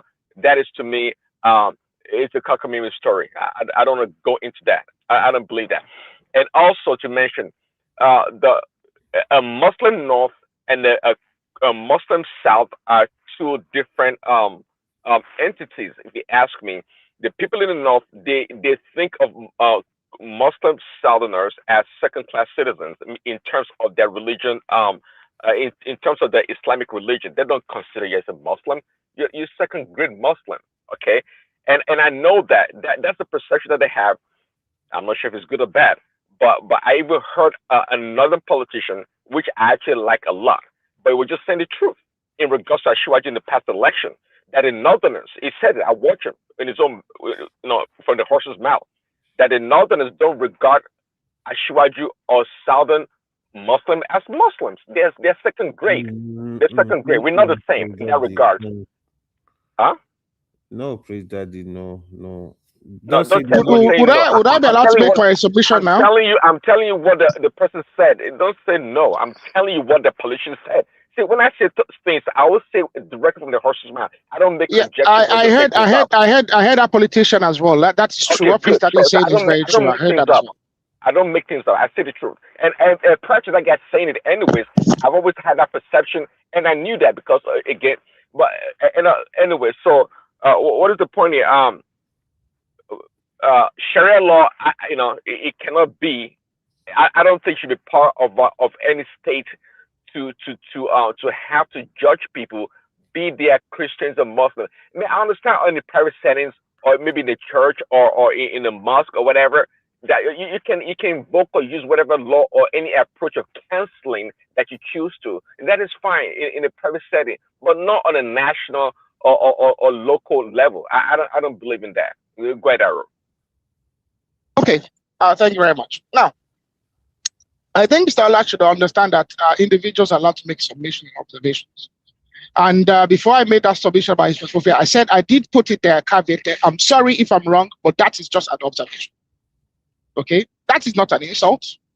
And that's not character assassination. That is just an observation. Okay. Now, going forward, like I said, I think the problem in Nigeria is that, number one, we don't even understand and respect each other enough. Prince Daddy made a statement there, duplicity of laws. That is actually not a problem. Once there's an understanding and there's a boundary and there's compromise. we have a fundamental thing where we think that laws are that there's that we are so different and so fundamental. I'm a Christian. I'm conservative in my approach. It's quite possible that there's many of the things that I believe in, well, that's even the most conservative of Muslims probably believe in, that we share. And there's probably laws that we probably disagree on. And that is why we actually have a structure for passing laws. If there are 12 states in Nigeria where there's Sharia law, I don't have a problem with that. And I'll tell you why I don't have a problem with that. As long as they pass it in their state's House of Assembly. I come from Osun State. If we decide tomorrow that we want to be traditionalist, I do not want anybody to stop me. Because that is what me, as a collective, that is what we believe in. But because we don't even want to give ourselves any chance, and we don't want to compromise, and because people see religion as a tool of political contest, that is the real problem in Nigeria. Bam. Period. Religion is a tool of political contest. There's nothing in Nigeria. There's no fundamental. Do you know that in Canada, Mr. Allah was told that there's Sharia law being practiced in Canada, and he said it wasn't true. It is true. If there's 3-4 Muslims stay together, if they decide they want to adjudicate civil matters on the principles of Sharia law for divorce, yeah. Sharia, what are the things that Sharia law actually, and like someone said, a politician said recently, a very top-ranking politician said, there's no Sharia law in Nigeria, there's just political Sharia. There is no Sharia law in Nigeria. Not in any state in Nigeria is there Sharia law. There's, however, political Sharia. It's James Manship. Are you saying Sharia law supersedes a Canadian law in terms of civil or marital dispute? The problem is, you are looking at the word law. Forget the word law, the terminology law. Because when you look at the terminology law, you have to look at the constitution of a country, and you have to look at the way the courts, the government recognized courts operate in that country. In the Canada, there's no Sharia court. In the United Kingdom, there's no Sharia court. In the United Kingdom, there's no Jewish courts. And there's no Jewish. But however, do you know that United Kingdom, there's communities, okay, that are predominantly Jewish, where almost everything they do there is according to Jewish traditions and laws. Okay, sorry. I think you're trying to blend some things together that are not. I said it earlier. If they want to, it's okay on a personal or even more on a communal we way. are saying the same thing. Civil arbitration. You're invoking the law. When you say the law of the country can be circumvented with another law, we're not talking about the same thing. The law of Nigeria will never be circumvented by Sharia. I can tell you that. I would rather die before that happens. For example, they can do in Chinatown. They can. According to the law. Remember this. Even in communities, okay, you are conflicted. Nigeria is different to some of these societies. But what I'm talking to you about is arbitration, civil arbitration. Okay. Now, like I said earlier, there's no Sharia law in Nigeria. There's only political Sharia. However, because in Nigeria, we recognize that we are different people culturally and religiously. From the time the British were there, they actually were operating they actually allowed customary laws to be upheld. And what you had in a lot of the parts of the South and the North is that the customary laws were upheld by the kings. That's because the British had a system of indirect rule. And they rested a lot of powers in the kings. And because, so what you would have found is that in societies where the kings were traditionalists, a lot of the customary laws were based on their traditional and customs there. That is why it's called customary. And what we are seeing. No. What you saw in let me land this statement. Let me land this statement so that this can help us all to understand where we're coming from, the trajectory. What we see in Nigeria is a transition in states where are predominantly Muslim in the north from customary laws to what would have been termed customary laws were then legislated at their essentially what they did is they domesticated their customary laws and called it Sharia law. That is all. Now, Do I agree that there's abuse? Absolutely. Okay, before you go further, And is ISPA a tool of the abuse? Absolutely. What we're talking about, obviously, Aurora, the British don't show up, and that's when Africans, so we Nigerians, came about. We've always existed, and we always had our own society organized in whichever way we see fit. Okay, so we didn't start organizing or addressing ourselves because the British came into our country. I'm not saying that. I'm not saying that's where that started. So be traditional, be Sharia law or whatever. Yeah, my understanding is that the Islamic tradition or religion was there before the British came. So of course, if they were using Sharia law to guide themselves or to rule themselves, then that is fine. We're nobody's disputing that. What I'm talking about here, and perhaps Allah, is the codification of a law into Nigeria's national law. That's the concern here. Mr. Please, Daddy, do you know the Constitution also recognizes customary courts in Nigeria? Yes. The Constitution of Nigeria does not make Sharia law equal to canon laws, or what we call, I think what the term they use it in Nigeria is kind of the normal laws. The Constitution does not make Sharia equal or overpowering over it. The Constitution of Nigeria sees Sharia law in the same way it sees customary law, and the Constitution recognizes customary courts and customary law. Absolutely. You see, let me quickly say I think the problem is the word Sharia. I think that's where the issue is. Let me tell you, whether you like it or not, you understand. Sharia is being used at the state level in those 12 northern states of that country. I don't just understand what you are talking about. We see something. But we are not arguing that. We are not arguing that. That is not the contestation. That's not where the argument. That's where the issue is. Let me quickly say this. Is the fundamentalist nature of certain people in that religion that we fear. The word Sharia can be the issue here is excess. Is excess. The problem is abuse of power and excess. That is what we need to address. Let me quickly say this, right? Prince Daddy and Ola, let me ask you this question first. Do you know the source of the civil law we have in Nigeria? Okay. If you want to answer, you don't want to answer. Let me tell you how Sharia law came about. Common law. Or civil law. Common law is based on canon dictates. The Christian religion too. You don't know that? It actually have a flesh from the Christian religion. See, common law is based on canon dictates. Hold on, guys. Why you will talk. See, let me tell you one thing. If you want to say all those Christian law, I see people looking at Constitution of United States of America, Canada, British as Christian law. Where is it codified in the Bible? Because let me tell one thing. If you want to have Christian law, hold on. If you want to have Christian law, it's going to be similar to Sharia. Because that's part of the Abrahamic religion. Eye for eye, let me tell you one thing. Eye for eye, all those principles of cutting and all those stuff. You understand? You will see all those Ash Moses law. If that that's the first testament. That's the first testament. Old Testament. You want to let say? Me what I'm saying is this: all those law from those countries you call Christian law, they are not Christian laws. No. Ola, they are not Christian laws. American laws, British laws, they are not Christian laws. Let me break it down for you, please. The UK.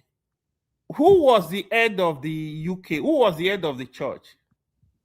The Queen and the King of England is the head of the church. You need to understand that the King of England, the law you are calling, has a lot of influence from the Christian religion. This is a fact. You can bring it out of the Bible to. No, in that regard, I agree with AY in that regard. That there's a lot of tenets from the Christian religion, the Bible, that's part of the civil and customary law. I love this discussion because we are open. See. Before the British came to Nigeria, like what Aro explained now, the reason why we have the Sharia, you hear the Sharia, the customary and the civil law now. So what really happened, Nigeria were practicing Sharia in the north. Then this our what is it called? King and they were following the customary law. That was why they created the customary court. They see because they were looking for what we guide the people. So that was why they adopted the three of them. The Sharia you hear is actually based on civil matters and personal matters for the Muslims, especially in the core north.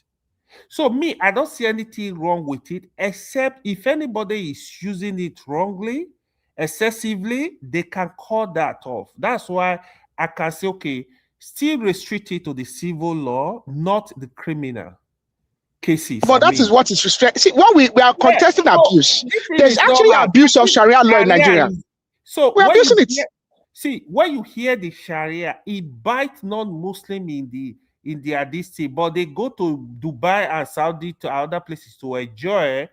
Nobody is cutting their hand off. So this is it's just political Sharia. What we do right now, we have political Sharia. That's what we have. You see why I wanted to stop you from where you are talking about the other time. See, when you talk about British law, you know, people have said this thing over time. Oh, the law we have in Nigeria influenced by Christianity. It's not true. It's not true. It's now let me tell you one thing. True. Hold on. Okay, let me do the research for you. Go ahead. British customary law, their local law, was just they've been there before Christianity. It was influenced by Christianity. Mr. Ola, can I just make a statement? Hold on. I'm making my own statement. I allow you guys to make your statement now. I'm encountering what AY just said. See, all those are being those misconception. You know, when people see all this, I just few time just to say, okay, let me even Google this thing out to even stop all these stories and all those things that were influenced by Christian law. It is not true. It's just because they happen to be Christian countries. So the law made by the parliament, not according to the law of Moses. Just tell me a particular law in United Kingdom or America that is from the Bible. So I have it here. Ola, I just asked. Give me one law in British or American law. Hold on. Let me read it. Let me read for everybody. Hold on. I asked ChatGPT, was the British customary law influenced by the Christian? Short answer, yes. British customary common law was influenced by the Christianity, especially in its moral outlook, but it was not derived directly from the Bible or church law. It's more of a blend. No. Did you hear that word? Yes, I heard it, but the answer is yes. No, I want you to repeat that last sentence. I get what you are saying, but it was not derived directly from the Bible or church law. Hold on now. Exactly. Stay there. You know. In other words, the framework of this customary laws were actually Christian based. I do agree with that. If you go this is a common knowledge. Hold on. See, you see the way you prompt ChatGPT sometimes. You know, ChatGPT too is a politician. That app you see. It's a politician. So hold on. If you prompt it politically, it's going to give you political answer. That's ChatGPT for you. So now the Britain, you hear everything was governed by the church. The church was the head of the government. You are not getting it. But okay, tell me that Sharia is not rooted in Quran. Yes or no? Sharia rooted in the Quran. Yes, that's a fact. Now, is British law rooted in the Bible? I can say yes. When they say it was influenced. However, we have to understand progression. No. Hey, hold it. No, I don't want us to play with grammar and vocabulary. Please, don't let us play with grammar and vocabulary. I ask you a simple question. Was Sharia law directly from Quran? You say yes, right? And I'm asking you, is British law directly from the Bible? Simple as ABC. And you are going to quote those verses where you see that. Rooted. He said rooted. That's what he said, rooted. and that's what I'm content. That's I agree with. No, hold on. I don't want all this intellectual play with grammar, semantic, all those stuff. This is a very expensive question. This is something is Quran law? Is Sharia from Quran? Sharia is from multiple sources. Yeah, Quran is part of it. Hadith is part of it. From multiple sources. Now tell me one British law that was lifted from the Bible. It doesn't matter. Anyway, can I help you? Can I say something? What happened to the British law you are talking about is because of reform now. The Oliver Cromwell reform is where you started having reform now. Ola, calm down. The one for the Sharia never changed because they follow the. It's a customary trade, yes. The only Quran and the Hadith, but the one like semantic what we are talking about have been changed, metamorphosed over the years. This matter though, it's not. This is a non-issue actually because really it doesn't matter. I'm accusing Remy now. I'm accusing Remy now directly. I'm accusing. Hold on. You know, Remy, you are a king of political correctness. And you are what is political correctness in there, Mr. Allah? What's in there now? I asked a simple question. My question is explicit. I'm not even asking you. You use the word rooted, Mr. Allah. Rooted. Hold on. Are you controlling my word for me? No, I'm asking you, is Sharia law from Quran? Simple as ABC. Yes. Now, is British law from the Bible? It was. Yes. Okay. Now, I'll say yes. Hold on. Now, Shebi, when you are lying publicly and you don't know that you are lying, I will ask you, please, can you please give me just at least? I will give you. I will expand the net for you so that it will be easier for you. Can you please give me 20 laws from American laws and the British laws that are from the Bible? Okay, I'll tell you. That shall not steal. So with the mosaic principles that guide even both Sharia and common law, which is the canon law, which is the basis for which a lot of Western civilizations, Italy, the Roman Empire, British, ultimately through the Roman Empire, the French. Thou shalt not steal, thou shalt not kill, thou shalt not covet your neighbor's property. Will you steal in Yoruba culture? Will you steal in Yoruba culture? That is just canon law, Mr. Ola. Let me expand on what I'm saying, because like Mr. Remy said, yes and no. See, like I said, the first word you used was rooted.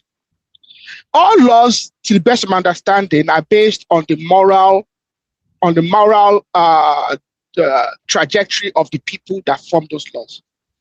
And you have to look at England, a United Kingdom. What is the basis of the society in the United Kingdom? We are talking the Middle Ages, okay? Right on to the time of the reform of Oliver Cromwell, okay?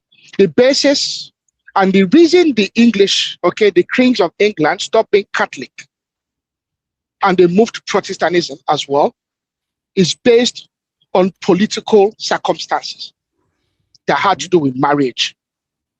And all that was towards the end of territory. Of what territories they could control. Okay? Now, we need to understand the history of humanity. Now, you can say that common law in England as of 2026 has been also subject to progression. The progression has been subject to is that as the people, their lives has progressed, they've reformed their laws to better reflect their current circumstances. Right. Now you can, and that is why I always go back to the idea of customary traditions. In Nigeria, we have tribes. In those are tribes, we have customary understanding. You can say that because you, Mr. Allah, you are very well educated and you are progressive, that you accede to common law and that you do not believe in any customary traditions that the Ekiti people might follow. It does not nullify the fact that the Ekiti people have customary traditions. And some of those customary traditions that they would have had laws that govern societies based on those customary traditions. you need to then look at Sharia law in that same light. And the thing about customary traditions is that it is not subject to change the same way common laws are subject to change based on society. Customary traditions tend to be is the same way our forefathers did it, and that's the same way we are doing it. And that's how you have to look at Sharia law. And the problem in Nigeria is we look at religion. And that is why the Europeans and Westerners are progressive, because they've been able to individualize religion.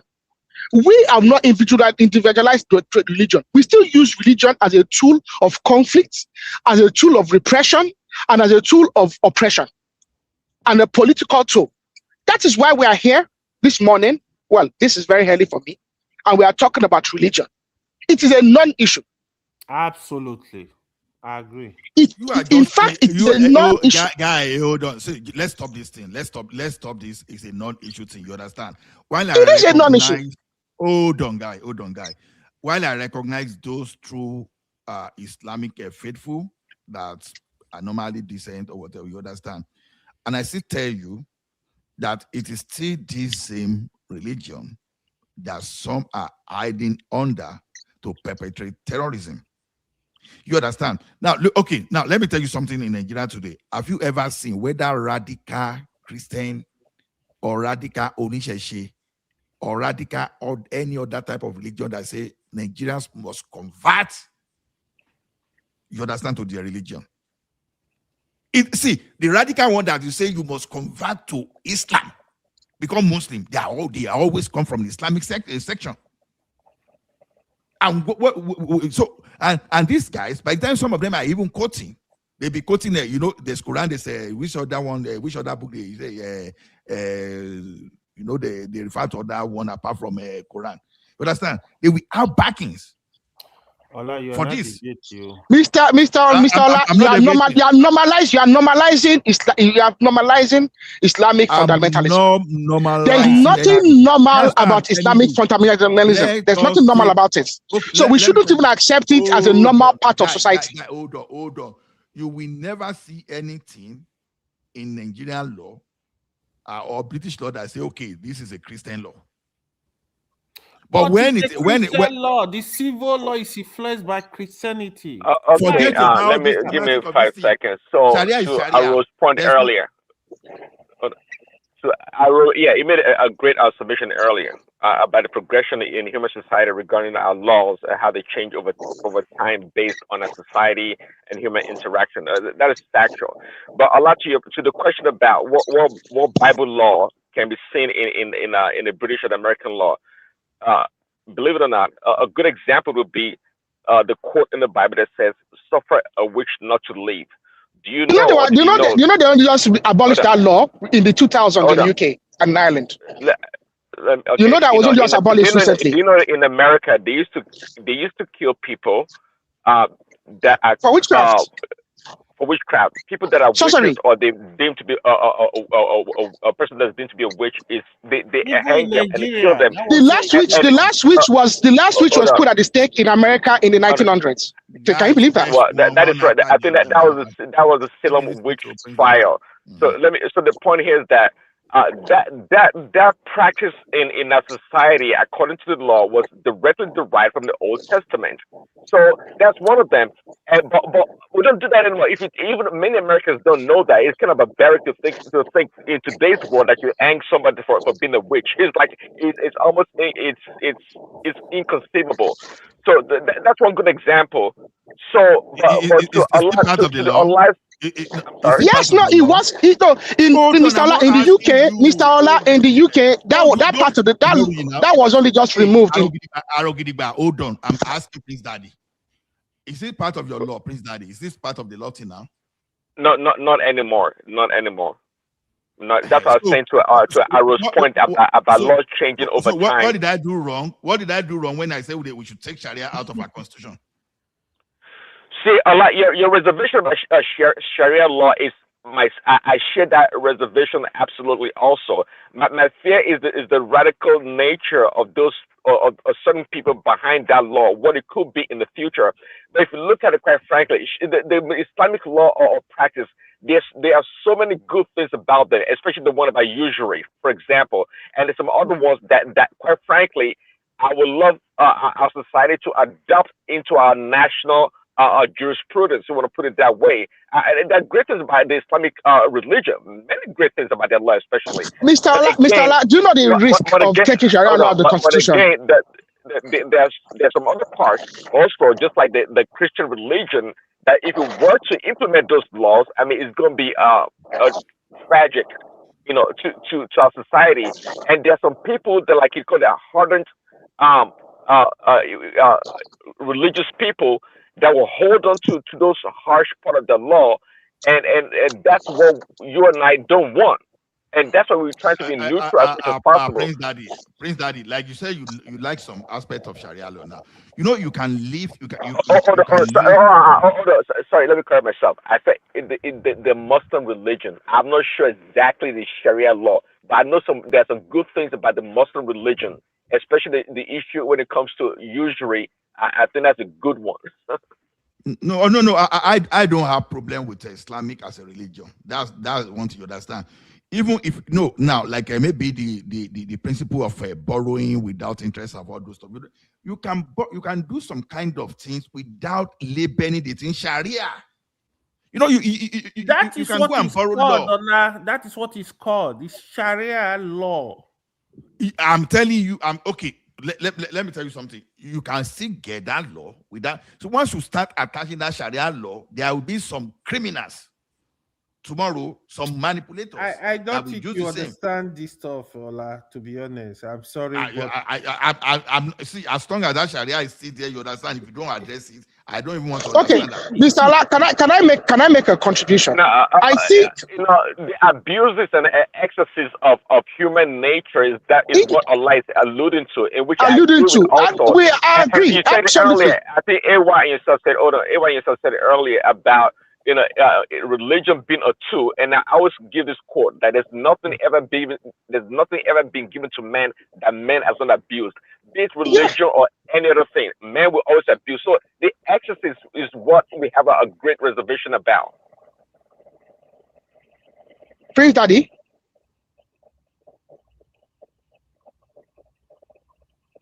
Continue, go ahead. I can hear you. I think, Mr. Allah, you said you want to have Sharia removed. I think the danger of if you have Sharia law removed from the Constitution, the way it is right now, is that you also have the risk of customary laws being removed from the Constitution. I'm a Yoruba man. We have Yoruba customary traditions. Okay, what Ogun law have you applied in your customary law? But people go wait now, Mr. Allah, there's no part of our constitution. Mr. Allah, wait now, wait. Can I go? Okay, Mr. Allah, but the thing about is this, Mr. Allah, the fact of the matter is this: are there customary court? Are there Ogun worshippers and initiates and Songo initiates in Nigeria? Even Ode, the Olodes, the worship Ogun, they actually have a set of traditions and rules that guide how they socialize amongst each other, and they have adjudication, within themselves. And that is what the customary law allows. The customary law. So, Mr. Allah, wait. See, we have to be very careful. Mr. Allah, I'm being very careful because sometimes in Nigeria, what I see in Nigeria is this. We want to spite the face. We cut the nose. Down the line, we all suffer for it. Like I said earlier on, the Nigerian constitution only recognizes common law for criminal matters. However, the Nigerian constitution also recognizes customary laws. And the 12 states of the North, they expanded Sharia to cover criminal laws. That's the problem. No, they have not. They have not. Okay, not in any of the 12 states, because remember that these laws are domesticated in those states. But also the Constitution of Nigeria actually also allows you, in the Southwest, if the majority of you practice Songo or whatever, it allows you to domesticate civil matters and actually domesticate. In Osun State, we can domesticate an Osun law if we have one. We can domesticate Songo law if we have one. it's what we are. The risk of if you think that you want to attack Sharia law is that you might attack customary traditions in the future. Okay, Yoruba people might come up with a set of laws that is based on their own customary traditions. You will not be able to enforce it. Oh, but hold on. Now, if we say okay, if you want to say Ogun is customary, Sango is customary, or it's customary, everything is customary, and we please remove that word Sharia now and I put them everything on that customary. Yes, we don't have it customary. I think then please go ahead and remove Sharia. But the Nigerian Constitution, the line of the Sharia, the line of the Constitution where Sharia law is recognized is the same line where customary law is recognized. Guy, wait. Which of our customary law in Yoruba land will give you blala if you commit an offense? That say they go and give you lashes of cane. Just tell me one. Tell me one. The one that you will pass document and be giving people lashes. That will be people give lashes of blala. Tell me when it is in our customary law. Just tell me. Well, I might not be able to cite one, but I'm sure there's punishments and consequences in some customary traditions when the adjudicator won't each other. I'm sure there's. I mean, if there's no consequence, if there's no consequence, that live in local community. At least I think I'm more qualified than you when you say. But Mr. Ola, we've seen communities, okay, where individuals have been banished from their community because they flouted what we would consider to be customary, to be civil. Banish under this current constitution of Nigeria. We have seen it now. We've seen places where they've walked, even up to last week. I saw a place where they said that in the southeast, they walked a man out of town. He was banished from the community, from his autonomous community, because he slept with a married woman. Wonderful. But that is customary. That is customary. Wait now. Of course, if anybody banish you from community in the southeast, you know that one is criminal on its own. Banish you from community. But that is why they call themselves an autonomous community. See, the problem in Nigeria is this. I'm not contesting that it was excessive, because even I found that to be excessive. You cannot see. Let me tell you one thing. You cannot banish anybody from any community as far as the Nigerian constitution is concerned. That is. But does it happen? Does it happen? You can, Mr. Ola, you have ChatGPT. You can use ChatGPT. You will find that it happened last week in the autonomous community in Imo State. Wait now. Even if it happened, that's criminal. Just the tantamount to how they were amputating people in the north. Hey, we're not contesting. That's criminal.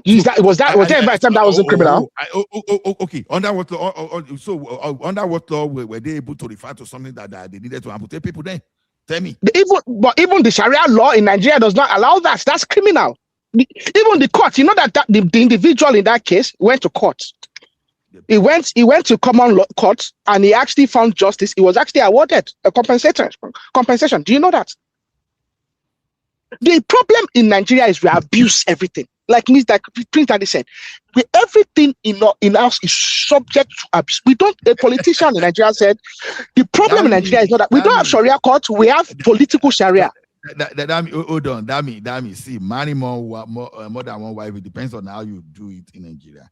If you go to court and you obtain marriage certificate and you go and marry other guy, you go and marry another person again, they court in Nigeria, that's bigamy.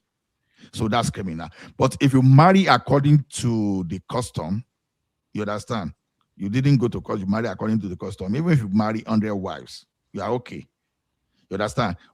So the only thing, don't just go to court to go and marry. Once you marry in the court, you have to divorce before you can marry another person.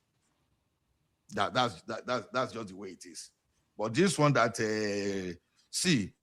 Arogidigba, let me tell you something. You see, Sharia is creating problem in Nigeria today.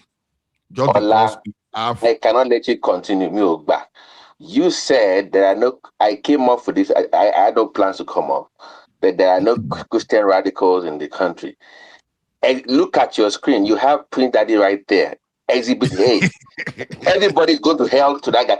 If anybody's going to hell, what do you mean you don't have Christian radicals? We have them. Look at he's a clear example of a Christian radical. I didn't say we don't have Christian radicals. No, I didn't say we don't have a Christian You radical. actually said I said the it. approach. You said it. No. You I said said, it. oh no. I didn't say. I'm not stupid to say that. Trust me. You said there was no said, Christian radical. You said it. Oh You said that. no. Hold on. Listen to me. I said, as we have radical, as we have Islamic radical, so we have Christian radical. And I said that's why some people will tell you that your life will be tight if you do not pay tithes. I actually make an example. Maybe it you is made a mistake. Oh, it's not a mistake. You I said know it. exact phrase I use, sentence I use. I know exact semantic I used. You understand? As we have radical Islam in the Islam, so we have in Christianity. Yeah. That's why I say, and some people will say your life will be tight if you don't pay tithes. That's the radicalism. Ola, It's a lie. let me define a Christian radical. Do you know even the born again believes that his fellow Christians are going to hell. That's what he believes. That even within Christendom, if you're Catholic, Anglican, or Methodist, it's not good enough for them. They even condemn those people. They are the radical ones that condemn anyone. You know the difference. But that one, it can only say the soul that sinner shall die, shall pie. It can say all those things 10 times, but it will not, as a person, go after you and say you must do this thing or I pie you. Even if you want to use it for political things. I was held in a vestry in a room as a child for 2 hours and was forced to speak in tongues for 2 hours as a child. Okay, so don't tell me you guys did not torture my soul. I went through it with you people. That's not what I'm saying. No. So what Don't do that. Hold on. I ask you a question. Have you ever seen a Christian that puts bomb belts? Or that say okay, that carry guns? Wait now. No. Have you ever seen a Christian that went to mosque and go pipe people there and start shouting praise the Lord? No. So psychological Mr. Ola, are we talking in the history of mankind? Are we talking in modern history? Let's talk about what is happening now. Don't take me back. Now, but you said, have you ever seen? That's what you did. You said the question, have you ever seen? Because there's been plenty. Yeah, have you ever seen? You, in your generation, have you ever seen that? Well, I've seen because I saw it in history. Yeah. And I can recount. I don't do this. Otherwise, we can start talking about Ola, the Canada where Ola live. Ask him how many what's it called on my grave that were slaughtered by Christian in where Canada. you Mr. Ola, was there Mr. Ola in Australia just in the last several years, in less than 5 years ago, we saw an individual that was motivated by nationalist and Christian fundamentalism, and he did go and attack a mosque where Muslims were. And in Canada, where Ola live, Itapu, a Christian. Yes, you can say it's not common. You can say it's not common. You can say it's extreme, but extremism is extremism either way. It doesn't matter. Yeah, but trying to redefine what psychological manipulation of people, bullying people, all in the name of Christ, is being done on by the other side. Just because it's not pronounced like Arugigba was alluded to, doesn't mean it does not occur on the other side too. They might not use bombs, but the words that they use psychologically manipulate people and bully people as well. So it's on both sides. You cannot just say it's just Muslim only. That one I disagree with. When we talk of extremists, there are level of action. When you understand, the question is this: he will not define level of extremism. No, hold on, guy. Don't let us reduce this thing to Nollywood now. Let's just talk this thing. Go ahead. The thing is this: there are wrong doctrines. People propagate wrong doctrines in the Christianity world. Nobody is even saying that. We said it here. That's why we say pastor that are riding jet, all those stuff. We said all this thing over and over. All those people, all those manipulations. We have the same manipulations among Christians. We have even the kind of manipulations among the traditional practitioners too. You understand? Prince BT, hold on, let me just land. Don't interrupt. Let's discuss. So among in Christianity, in traditional practices, you understand, we have some radicals or some manipulators, you understand, that we hide under that religion or the practice to manipulate people. We know that for sure. But the question is this: you won't find among those people. When was the last time you see Ogun worshiper that we just go to church and go to mosque and say, okay, you must convert to become Ogun worshiper, otherwise we are going to burn your churches. A lot of Christians do that. Please, don't do that. A lot of Christians do that in Nigeria. A lot. Even let me give you an example. Let me hold on. I was living with a roommate in school, in university. He was a good Catholic guy, right? Me, that is a Muslim, I was living with this guy fine. Christ Embassy member would come and be disturbing this guy. Until one day I said, leave this guy alone. This guy is a good Christian. I don't even have problem with him. They will, even you that is a Muslim, they think, oh, you going to hell, oh, you gotta cover, you gotta give your life to nonsense. I'm like, you stop this bullshit. Christian bully in lecture theaters. During lecture, they will come and be disturbing. You are talking of bullying. You are not listening to what I said. Why are you pretending you don't know this stuff are going when on? When was the last time Christian carry rifle? Always the body with. They just give you example now. In Canada, in Montreal, it happens like 2 years ago. You are not aware. A Christian. And now in Australia as well. The Australia as well. Please, what did he do? What did he do? Oh, yeah, he tried people in the mosque. Go it. You sit there. And do what? Kill people in the mosque. In Australia, they kill over many people in the. You've got to give me the evidence, so you've got to. But it only happened recently now. It only happened recently. See the videos. Stop doing this. Don't do this. No. AY, hold on. We see people in America that we just go to school, random people, and start shooting people. We've seen that. We've seen people that we go to park and shoot people. You understand? Now, the question is this: are you linking those one to a Christian? That's what I'm asking you now. It's different from when you see a group of extreme, the extremists in the Islamic faith that will go and shout Allahu Akbar. Let me answer you. So first of all, the cases we are telling you in Montreal, they were targeted Muslim killing. Please, in Australia. Hold on. Let me speak, please. I'm not saying you should not speak. I want to see the evidence. Line. In Australia, they were targeted Muslim killing. In America, you have all this mass shooting all throughout all the year. The only time you get to hear them making noise over them, if the name look like a Muslim name, Muslim are in trouble. Why is it that if it's not a Muslim name, they don't? When Aro was saying that there is Islamophobia, you were trying to deny that. That is exactly what is going on. How come you don't understand this stuff? No, AY. Don't change this narrative. Let me tell you one thing. We know Boko Haram. Oh no, wait. We know Boko Haram. Oh man. There's Lakurawa. There's ISIS. There are a lot of them. Please give me a group of Christian Islam extremists, a group that is designated a. I have one for you. Ola. Please give me there was one group. No, I forgot. Okay, I'll Google the name for you. But it was in Africa. A group of terrorist organizations they were justifying their killings with the Bible. It was an African country. I will find the name and just give me a second. Give me the name. That's good. Give me the name. No, hold on. Give me the name. But my point to you guys is that be Christian or Muslim, aren't you better off without these two religions? Because I've never heard of somebody killing because no, seriously, Ola, aren't we better off without, because they're just causing wahala all over the place? Who is speaking? Please let me help you. Ola, have you heard of the KKK?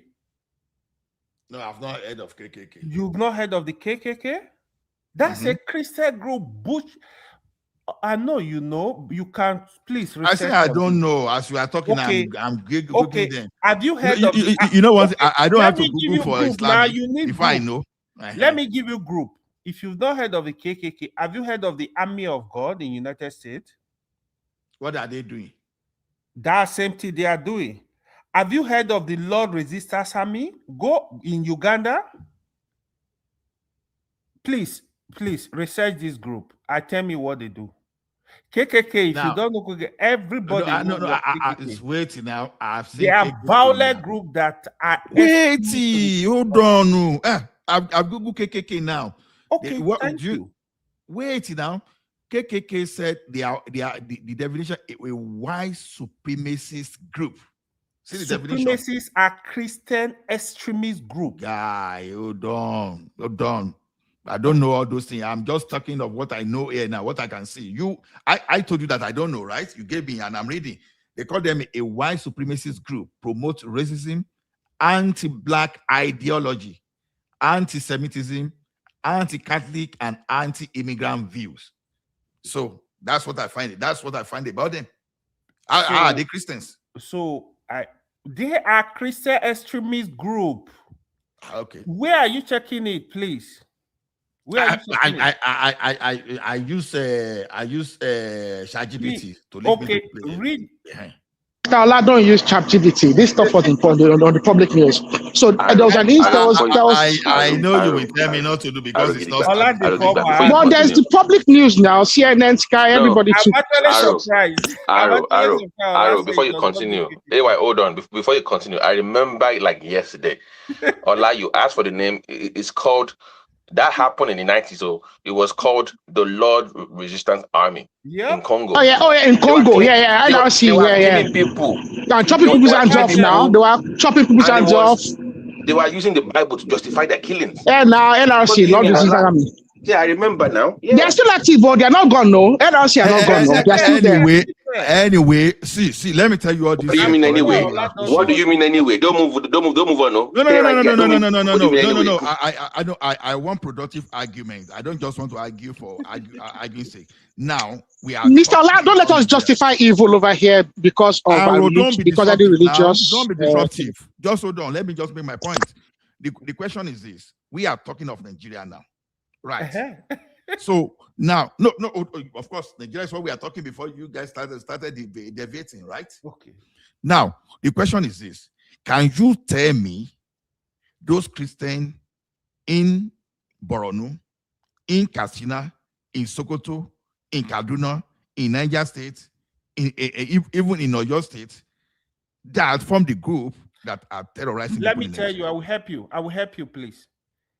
In Kaduna South, go and confirm anybody can confirm. General Lekwat and his people. They have a Christian extremist group killing Muslims. In Jos, in Plateau, yeah, a lot of Christian extremist militia killing Muslims. Honestly, I'm surprised you don't. Guys, we can do without stressing the truth. You understand? No, this is a truth. See, hold on. Don't even see. Don't even see. Let me tell you one thing. IPOB as IPOB is today. IPOB is not even a Christian group. I did call IPOB. I'm just giving you an example for the fact that even Igbo people, they are about 98% Christian. And most of those Christians are Catholic. Even IPOB from there, IPOB is not even a Christian group.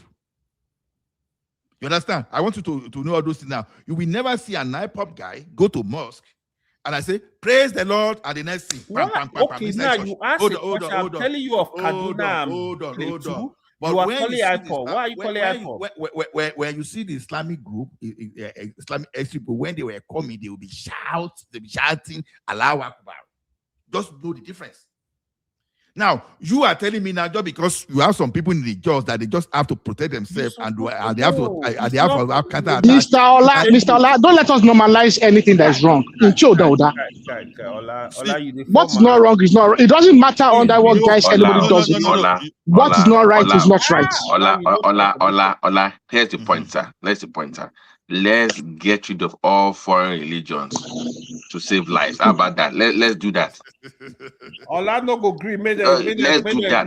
No, Mr. Alasha na traditionalist. Oh, hey. I will need Mr. Ala. So Kilowan defend you one for. Let's get rid of all of them.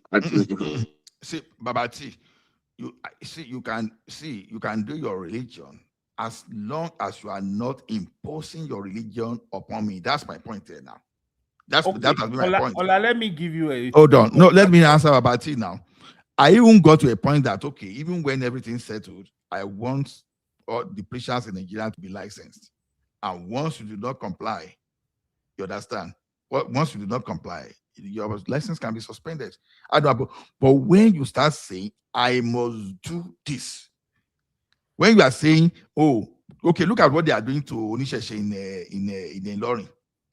They say you don't want this thing here. You are forcing that woman. The woman say no woman being. See, that's what I'm saying. You see people are saying you have to convert to Islam. And we are looking at this now. We just want to be justified with what is happening in America and what is happening in the United Kingdom. Is that what is happening in Nigeria? Wow. Ola, let me help you with something. You see, where are they? Where are we not seeing this problem in Christian Ola, let me help you. Let me help you. You started with Sharia. I know you are just jumping around. Yes, I say I want us to renegotiate. I'm going to help from my constitution, and I still stand by it. You see, let me tell you this. You see, Nigeria Christian, they are very anti-Muslim. I'll give you an example.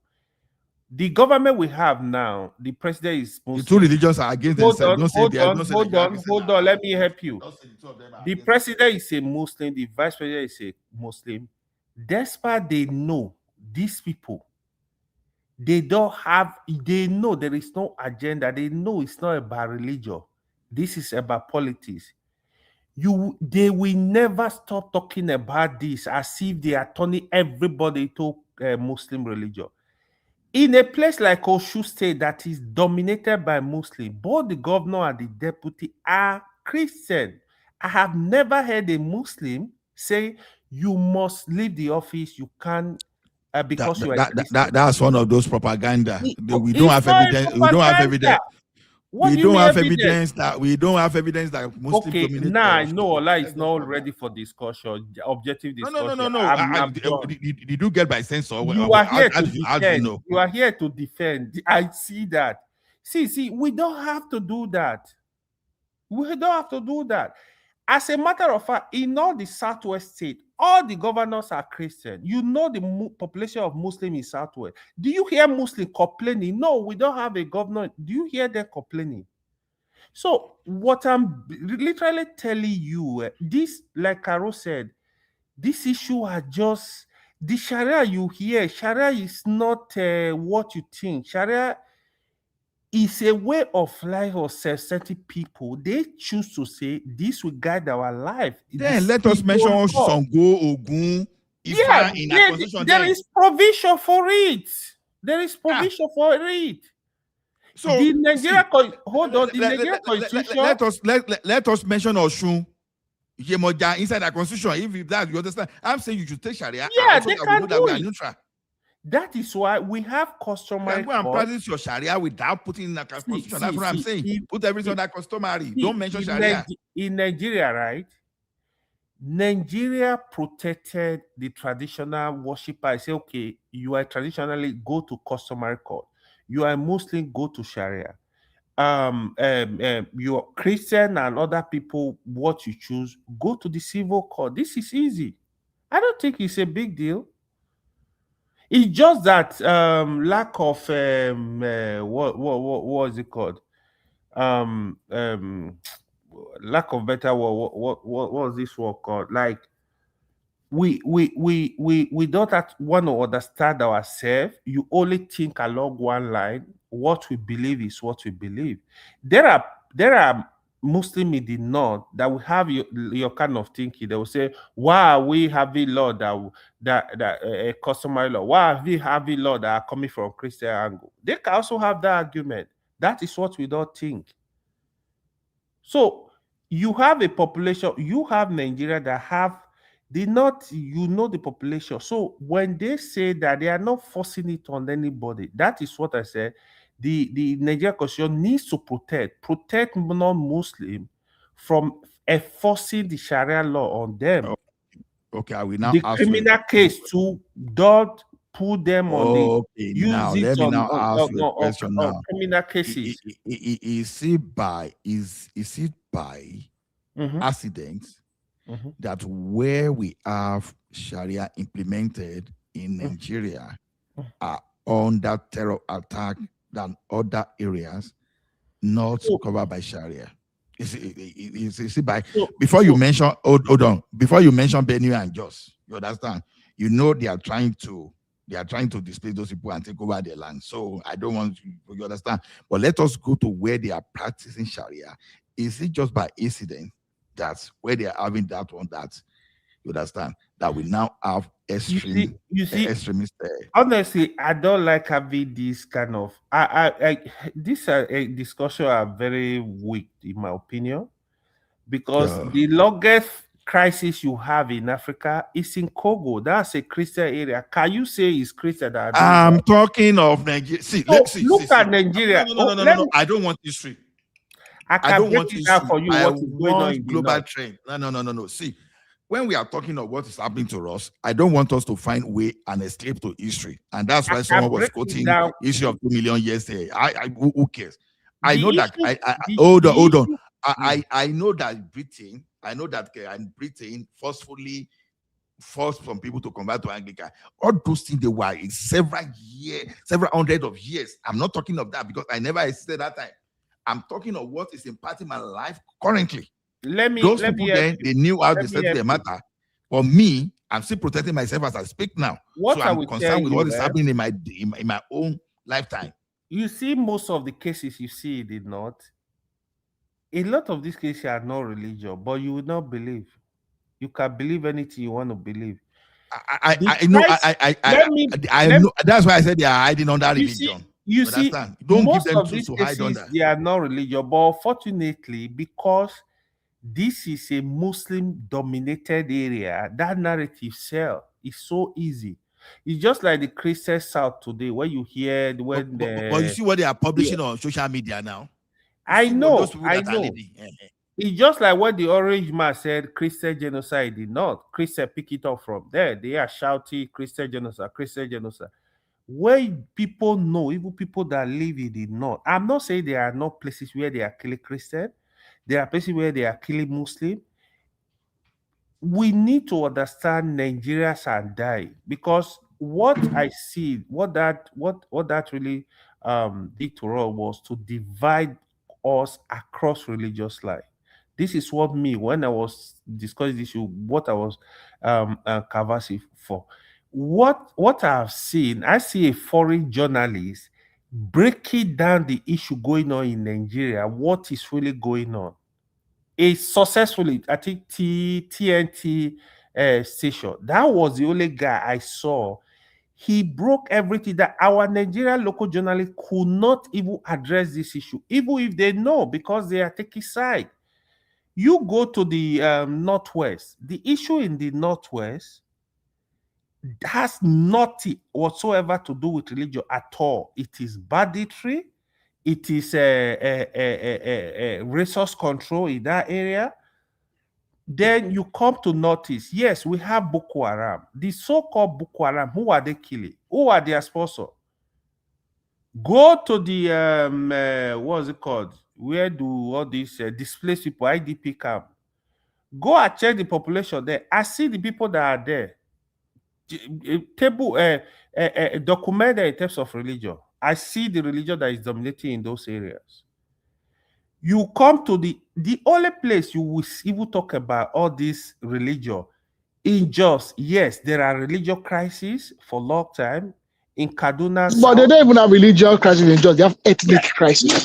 Everything is ethnic contestation. Really, it's ethnic contestation.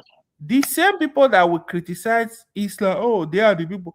They go to Dubai, they go to Saudi, they go to UAE, they go have fun, they come back, no problem. They go to World Cup where they say don't drink alcohol, they comply. But when they come to Nigeria, tell you, oh, no Sharia, I don't see anything wrong. That's why me and Mibu Kavasi regionalize Nigeria. You have similar people, they can decide to say this is what we want in this region. Okay, This is AY, what we don't want. Assuming I agree with what you are saying, but was since Shango worshippers, Ogun, Yemoja, Egungun, everything, they put everything under customary law. At least they are not mentioned, and Egungun worshippers shall be this or those, you understand? I'm now telling you what's wrong if we put Sharia without mentioning Sharia, and whatever activities you want to do, let it be customary. Why must it be Sharia? But no, Mr. Ola, but it is I don't the like same. this arrow. I don't like this one. When AY talked for like almost 8 minutes now, you didn't mention anything. You are now interrupting. I don't. Sorry, I know I was distracted. Sorry, no vex. I was distracted at the time. What I'm saying is this: what is wrong if you put everything you want to do under your Sharia? Just remove put that it word where? Put it under Shango. Okay, now. Remove that with your word Sharia. Remove Kadi of so. Remove Ishba. Put everything under customary. At least now we have customary. Wait now. We have customary. Why will you push Sharia under customary? Hold on now. Let me tell you one thing now. When we are talking of Onisheshe now, Onifa now, Araba of Oshogbo now, for example, all those people, they are supposed to be qualified as Oluwo and Akpena. They are supposed to be qualified at least to hold some kind of court when they attend to their people, because it's part of customary. Yeah, Mr. Ola, can hold on. Let me talk now. Sorry. Go land, and then I'll come. I'll be talking. You'll be interrupting me. I can't AY be talking. You won't interrupt. No vex. I don't vex. No. You know if you vex now, you're meaning now. I should actually go to first or let you go anyway. I can't come right now. This is no, Lord, I should first let you but let's finish what you're saying. Let's go. What I'm saying is this. What I'm saying is this. Since we have traditionalists, we have Onifa, we have Yanifa, we have Yanifa, Babalawo. Ola, quick question. How come you hold on. I need Yaoshun. So those are customary. Why do you have to have that special mention for something that is Islamic? Why don't you have special mention for that for all those traditional list too? Okay. Islam is not. Mr. Ola, can I think let us look at this thing, because I think a lot of what we have been saying earlier is based on opinion, but what I want to introduce now is fact. So right now I have the Constitution of the Federal Republic of Nigeria. Okay. Forgive me, I know the way they read the lawyers read the Constitution is they have this, but the way I have it here, the document it's chapter 7, which is the judicature. And under that, you have federal courts in part 1, part 2 as state courts, and part 3 as tribunals, and part 4 as supplemental. So under part 1, I think it's section D. So I'll read part 1 for you. You have Supreme Court of Nigeria is part A, B as Court of Appeal, C as Federal High Court. Now, D as the High Court of the Federal Capital Territory, Abuja. These are still the federal courts. And then E, please, this is where I want you to take it. The Sharia Court of Appeal of the Federal Capital Territory. And F as the Customary Court of Appeal of the Federal Capital Territory. Now, let me give you that. I'll be the way the federal court system envisions the Sharia Court of Appeal of the Federal Capital Territory. Okay, on that section, this says, the establishment of Sharia Court of the Appeal of the Federal Capital Territory, Abuja, there shall be a Sharia Court of Appeal of the Federal Capital Territory, Abuja. The Sharia Court of Appeal of the Federal Capital Territory, Abuja, shall consist of a Grand Qadi of the Sharia Court of Appeal and such number of Qadis of the Sharia Court of Appeal as may be prescribed by the Act of the National Assembly. Now, look at after that, F, which is the Customary Court of Appeal of the Federal Capital Court Territory. And the establishment of the Customary Court of Appeal of the Federal Capital Territory, Abuja, there shall be a Customary Court of Appeal of the Federal Capital Territory, Abuja. The Customary Court of Appeal of the Federal Capital Territory shall consist of the President of the Customary Court of Appeal and such number of judges as as the National Assembly. And at the state level as well, federal courts, state courts as well, that's how the Constitution as well prescribes it. What I'm trying to make you understand is that the Court of Appeal, Customary Court of Appeal, the Sharia Court of Appeal and the Customary Court of Appeal, they actually have the same, they have the corresponding jurisdiction. I think the issue is that there's the name. Because in the future, if there's a propensity that a large proportion of individuals start a Shango religion, let's call it that. If you remove the Sharia court law from the constitution, you also forestall the possibility, because human existence doesn't stop. If you remove it from our constitution now, you forestall the possibility in the future that you might have a part F, and what is after, you might have a part G or part I, that actually then has a customary court of appeal of the Shango. Okay, I'll give it back. Because I don't want us to cut off our nose because we want to spite our face. Let me respond to you. You see, I thank God that our ancestors, they don't have the type of mentality we have today. See, if our ancestors had the type of mentality we have today, there won't be Yoruba land. Probably, but today you will be in a very hot temperature, and you will be now, you will be now wrapping like about 10 cloths just in the name of religion, and you are covering body even in the hot. Well, if that is the situation, so be it. I cannot change my fate. But the matter is, this is where I am right now. I hear you. The question is this: why, when we have multiple religions in Nigeria, multiples, and that multiples, you will see that in everything there, you understand. There's no way they say Christian or Mosaic, Court of Appeal, all those stuff. It's all about Sharia. We are not seeing Egungun, Court of Appeal. We are not hearing that of Onifa. We are not hearing that of Ogoni. We are not having that of Ogun. Or you understand? Now, the thing is everything that you have to say, just do everything that Islamic special at the expense of others. And you are not seeing pattern there. Sir, honorably, respectfully, I disagree with you with all this. Mr. Allah, I'm not. Let's forget sentiment. Let's look at the law. Let's look at the constitution, the way it is. Uma are supposed to be sentimental. Yeah, but the law is what matters over here. The constitution. Hold on. As we have then you should be encouraging the government now to build the national, the national Ifa temple. Of course. Now, then hold on. Then you should, the federal government now should have national temple for Onitshashi. Now, look at what is happening in Loni. Do you know that the fact that Onitshashi that is there, if it is explicitly mentioned in the constitution that okay, Ogun, Oya, all those stuff there, you understand? You mentioned those in the constitution. You won't see some kind of radical be disturbing that mama Onitshashi in Loni. You'll be now saying the woman should pack from what? But Mr. Allah, we know that our constitution, our laws, and our government.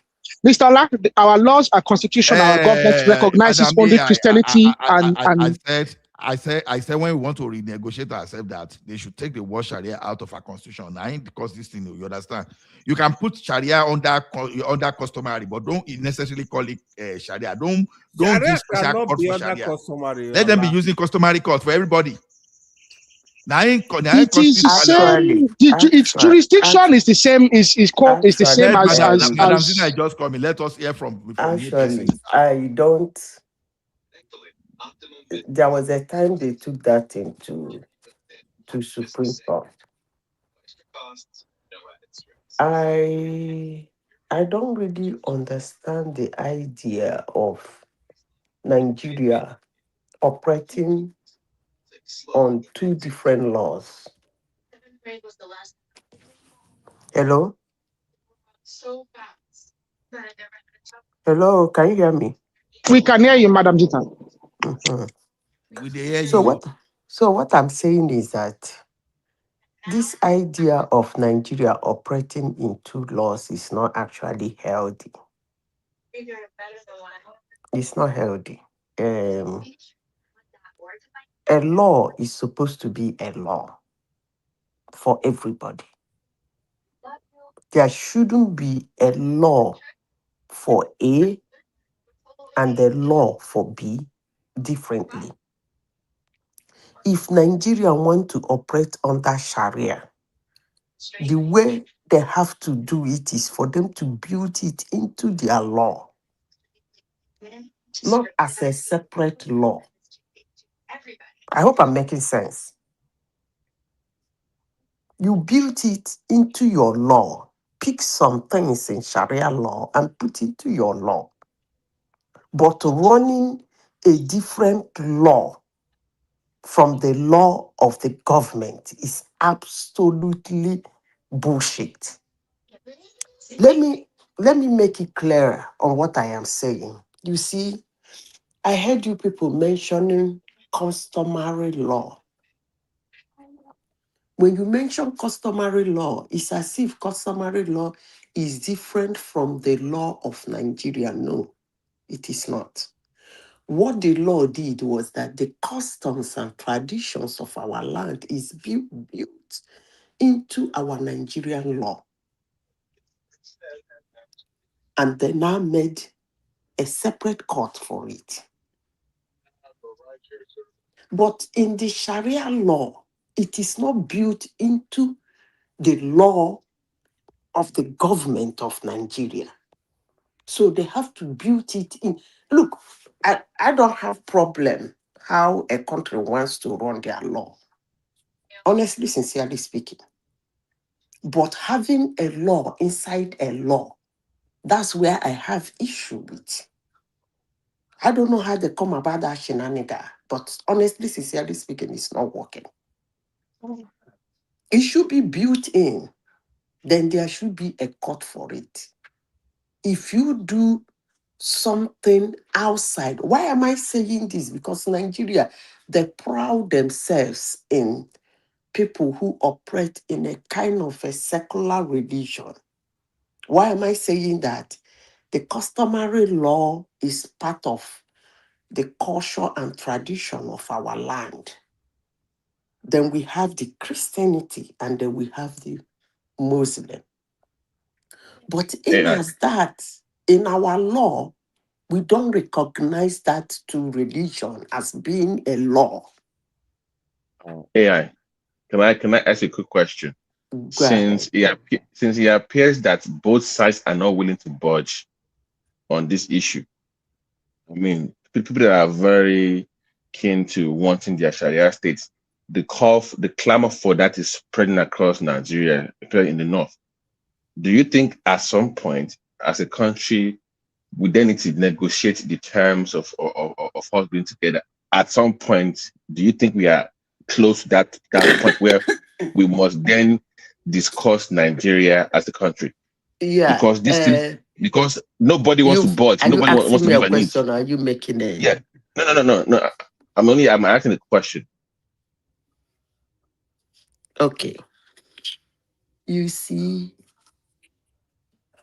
those type of things actually, if you base on them to separate a country, it means that that country is actually weak.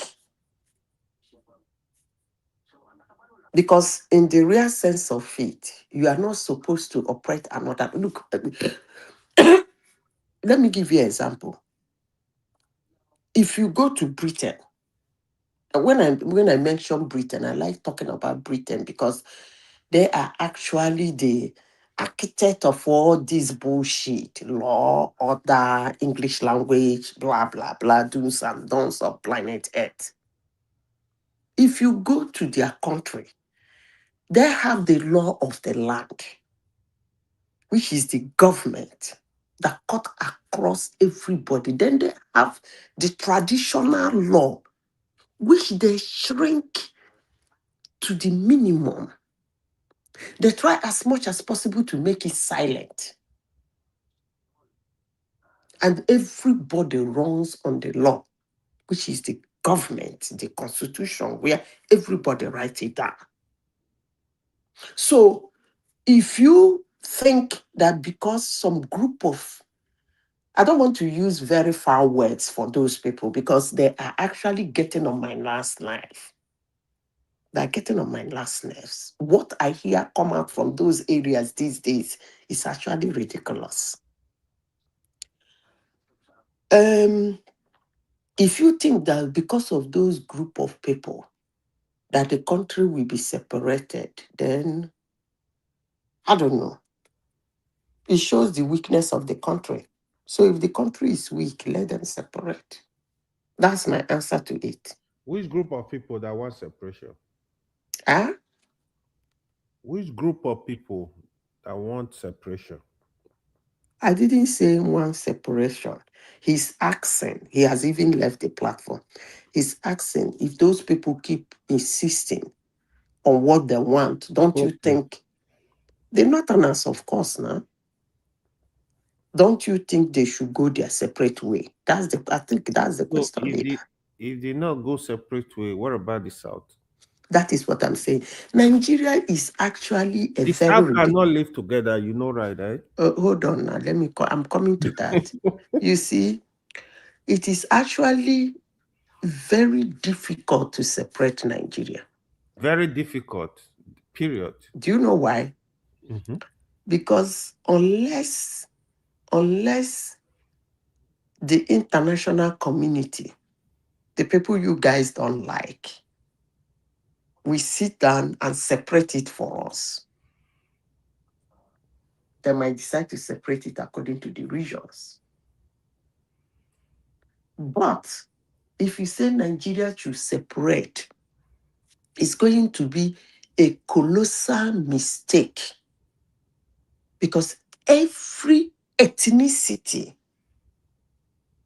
inside that ethnicity, every clan will want to be a country of their own.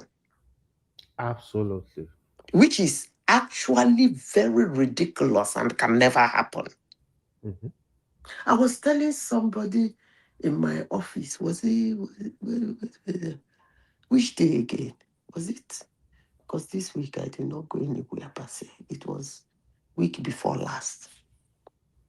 I was telling somebody about Ken Saro-Wiwa. Mm-hmm. And they were looking at me with fears in their eyes. They said it happened in my country. I said, yes, it happened in my country. Yep. Actually, what waiting can't start the argument. Me telling the story is Ogoni again on the news about their oil spill, about how the oil is blah, blah, blah. And at least they be reminded that they were paid huge sums of money by Shell. Mm-hmm. And then after the payment, there comes the federal government that says they're going to do the cleanup. And they were fixed. They said, we didn't know that oil in the land is a problem to the land. I said, no. The media, the propagandists, the storytellers, the history tellers is not going to tell humans that. That is the aspect of oil crude in your land. That is the aspect people do not understand. It must be mined. It must be explored. I come from oil producing area. Mm-hmm. If you don't explore it, sometimes it's gonna form a thick mold in top of your land. Nothing will grow there. That's what is Naturally. happening in Ogoni now. No, now wait, I'm coming to that. Naturally. Without any company coming in, without anybody digging back, and after so many years, the oil is not being explored. It's going to become hazardous to the crops in the land.